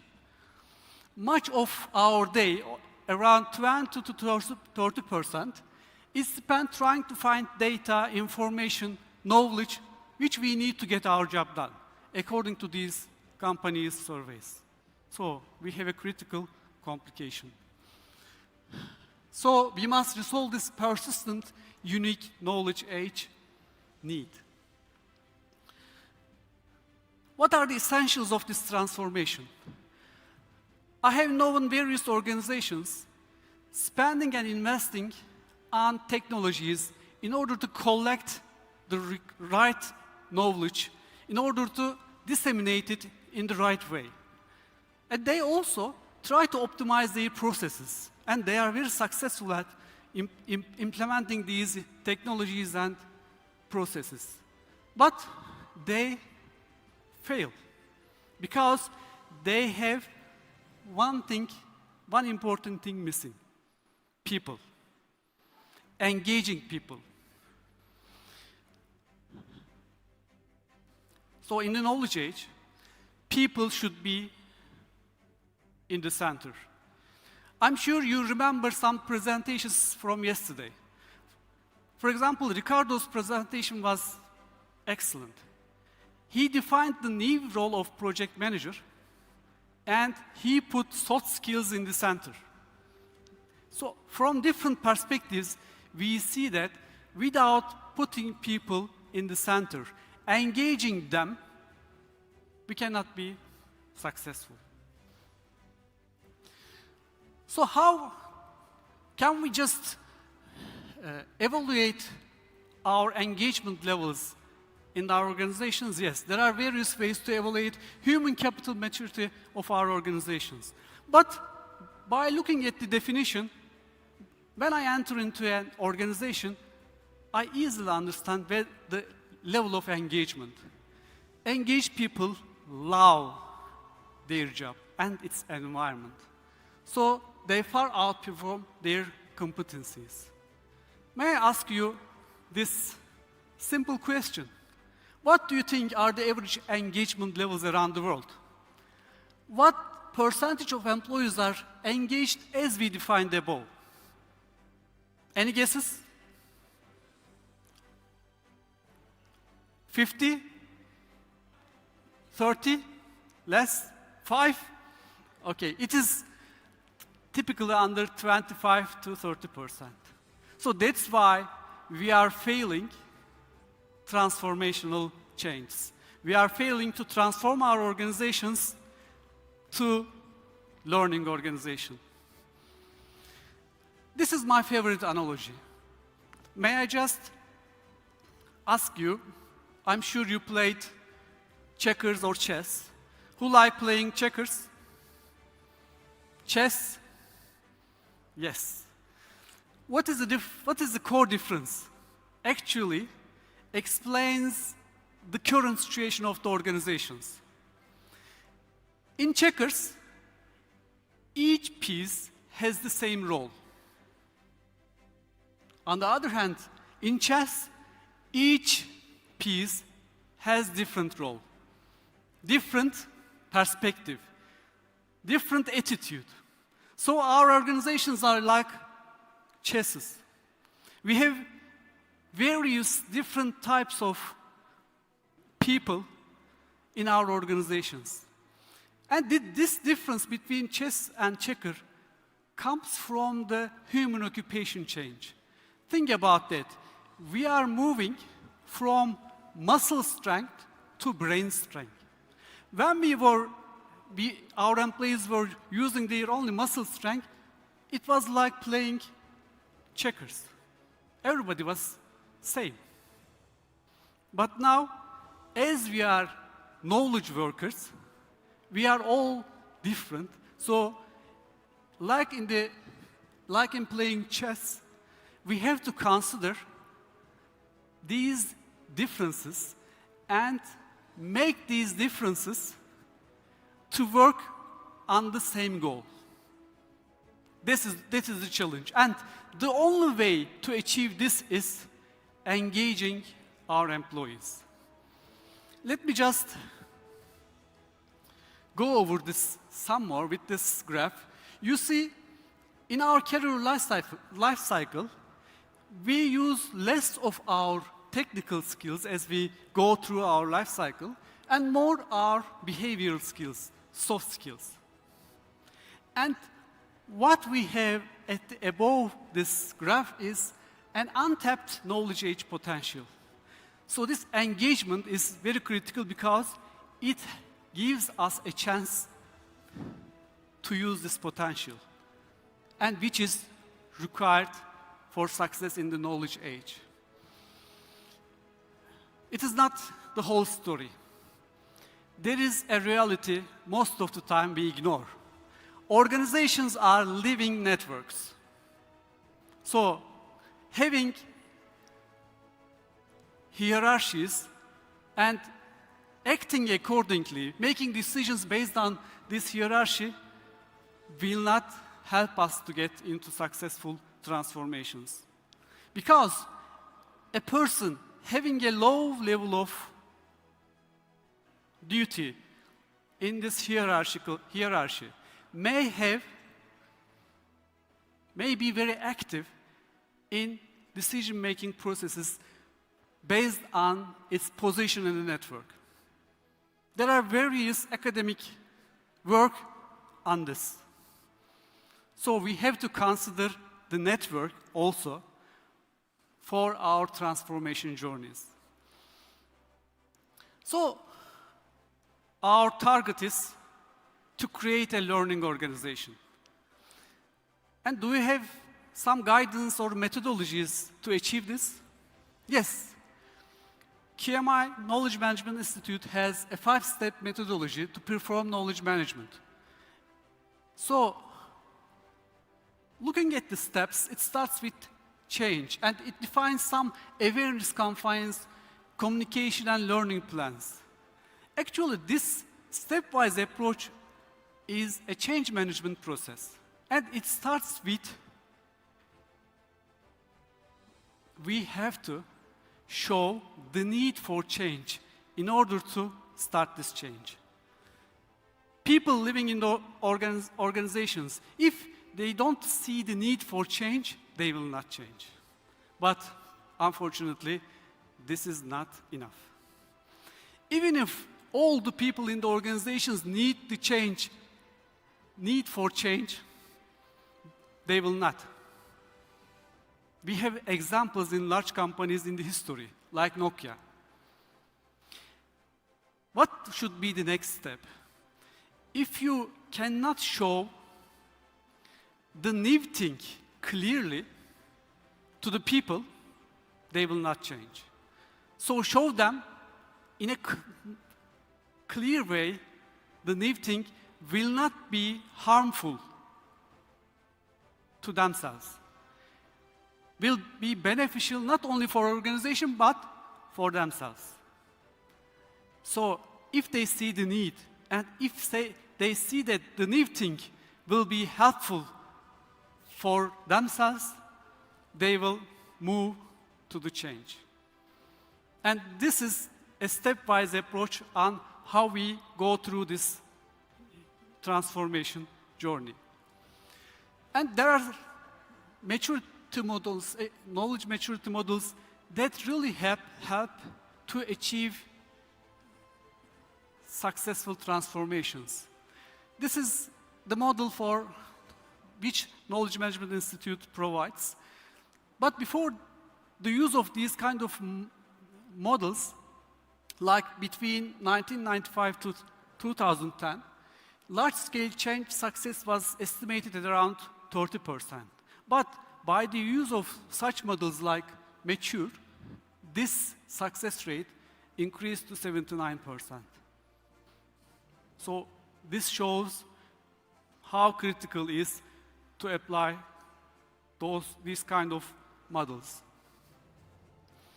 So you see some numbers like 7.3x. It means that you are 7.3 times more likely to be successful if you master and accomplish these specific activities.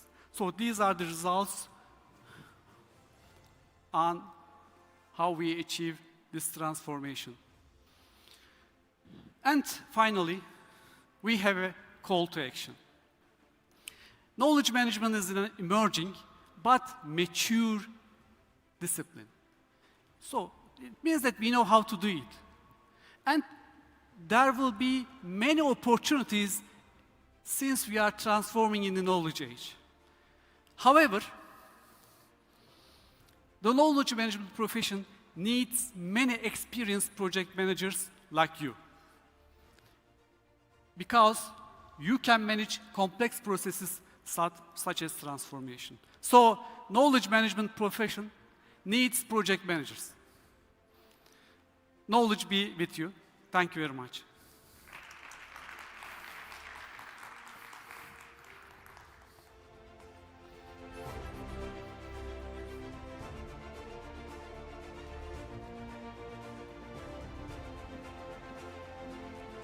Almost there. In today's rapidly evolving world, the demand for effective and visionary leaders is greater than ever before. Our final presentation of the day will explore the critical role of upskilling and equipping aspiring leaders with the necessary tools, knowledge, and mindset to navigate the complexities of the future. Please join me in giving a warm welcome to management consultant with over 15 years of project management expertise and current director of data management at the Bankruptcy Commission, Mr. Ali Al-Benhar.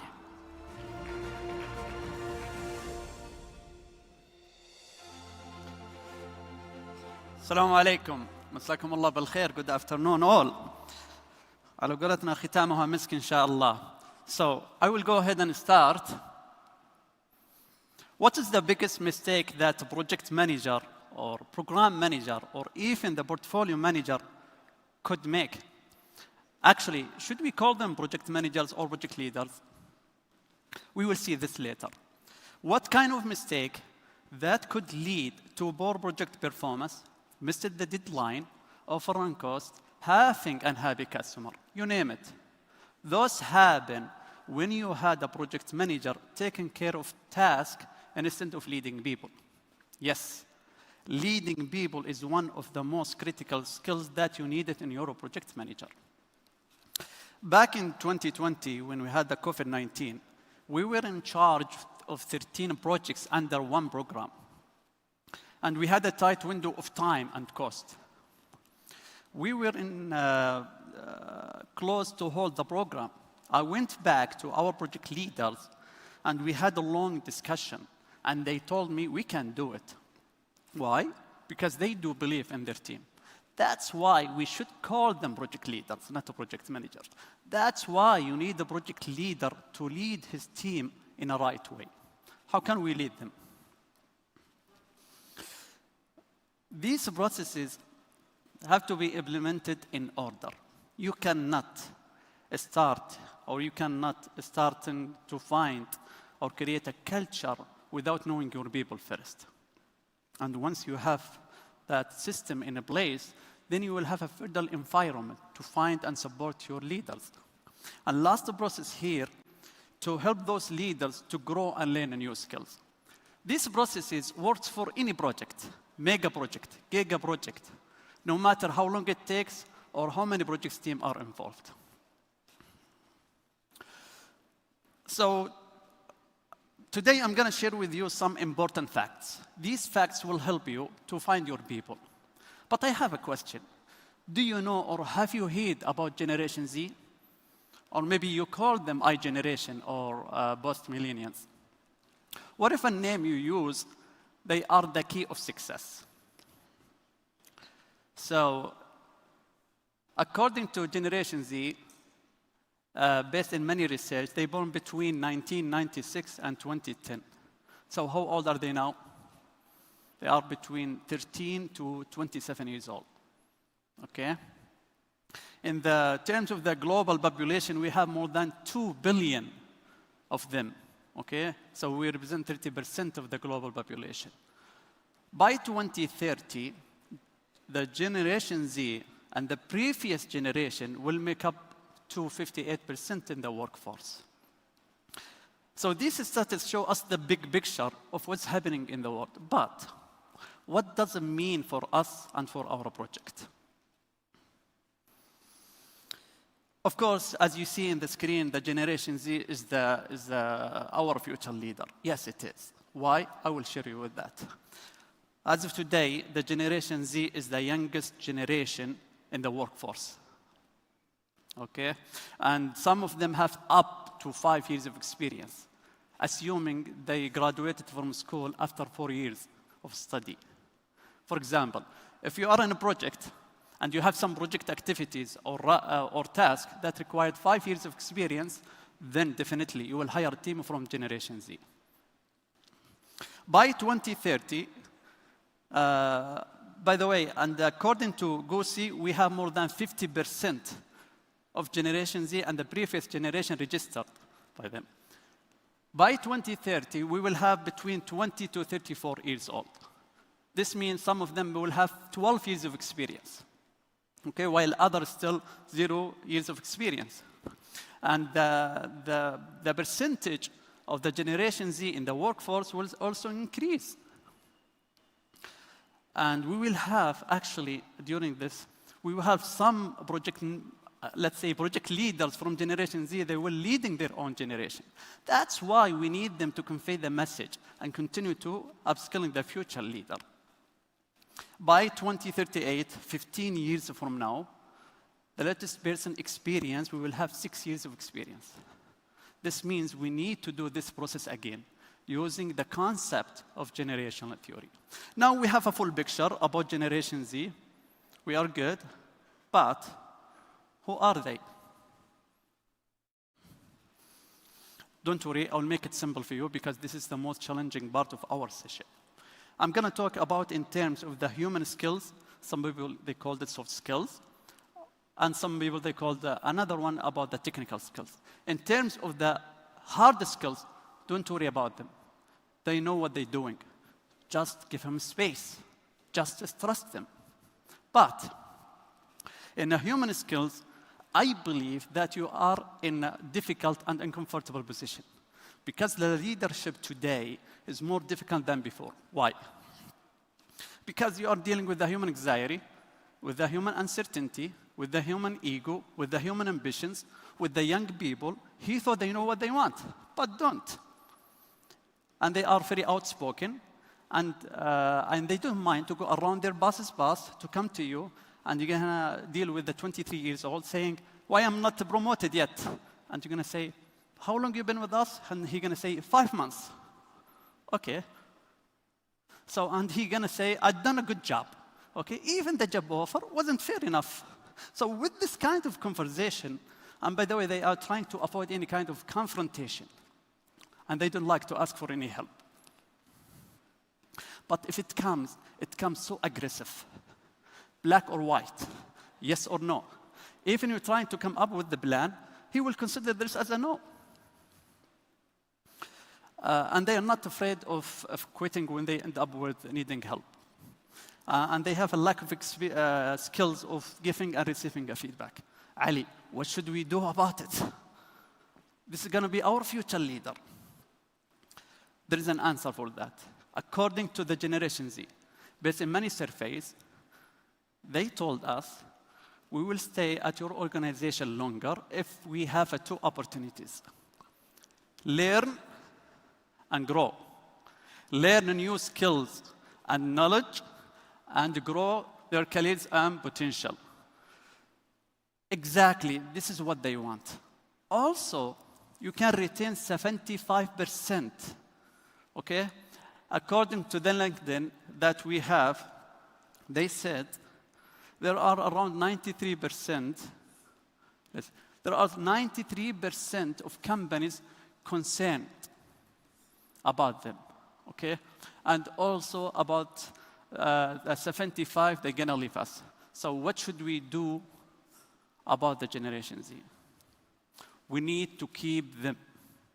We need to create a culture for them. You know, that's why our second process here. Because I said LinkedIn report saying that there are 93% of company concerned about the employee retention. So we need, as I said, we need to learn them, and we have to build a culture for them to grow. And one more thing here that is very important to have it in your culture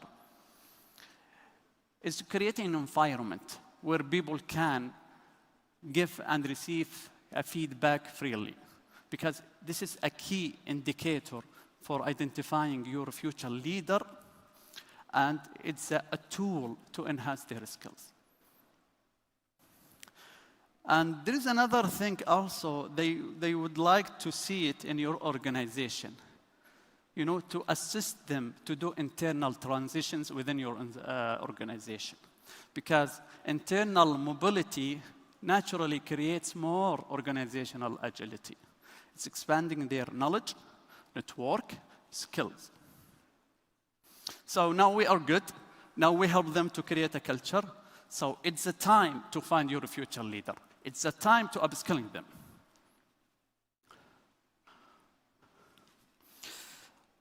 At the beginning, when I said that we need a project leader to take care of his team, I meant this process. I want a project leader to spend a quality time with his team, to be close on them, to have a friendly chat, to ask them some question, like, where do you see yourself in 2 or 5 or 10 years? Okay? Why you are here? What's your passion? Then this strategy will come up with the list who has the leadership potential, who wants to be a leader. Believe me, once you get this list, you have to invest in them. Once you select it, and you can offer them an opportunity, you know, to take a more challenging and responsibility for becoming a leader. And they need to coach them and give them and provide them a feedback. That's why we need a culture feedback. There is a magic, or a cool magic, I used it before. I know some people, they say, we have organization structure, we have a project managers, we have a director or section, whatever. To help them, they need to do practice. How? Use the co-magic. Co-magic, once you have a project leader, then you come up with co-project leader. That's why when you have him, you will have a 360-degree of feedback. A feedback from his manager, a feedback from his colleagues, a feedback from his team. That's exactly what we need, so that we can help them to become a great leaders. So finally, in our session today, I will just recap what I said. If you want to upskilling the future leader, first you have to find your people, okay? Second, you have to create a culture for them. 3, you have to meet them individually on a daily basis. Then you come up with the list, ثم coaching them. Thank you so much. يعطيكم العافية.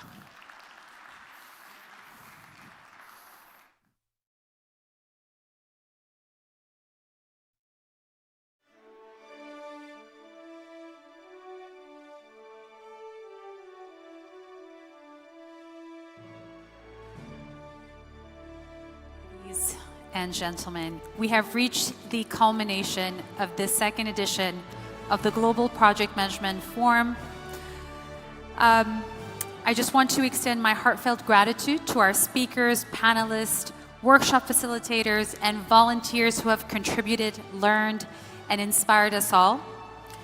I encourage each and every one of you to stay connected, continue the conversations beyond these walls, and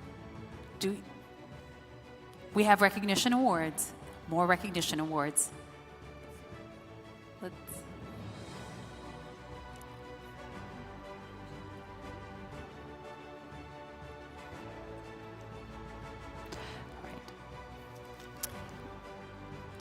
Okay, I'm going to have to ask Mr. Ali Al-Binhar, Mr. Mustafa Hafizoglu, and Dr. Lamia Sa'er to come back to the stage.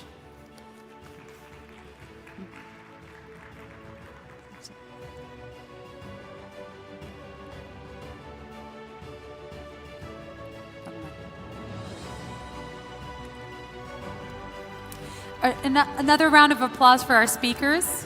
Thank you. It's been 2 days.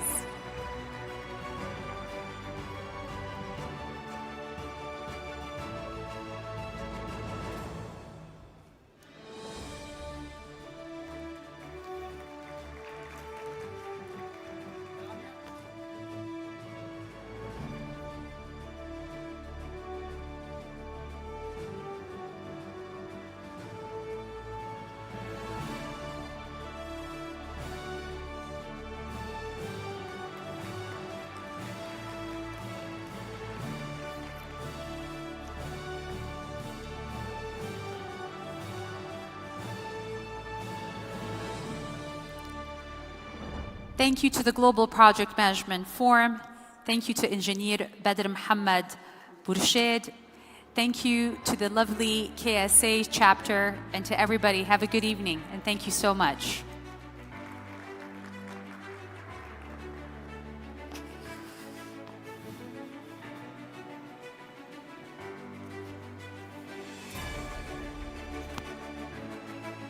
Here, here.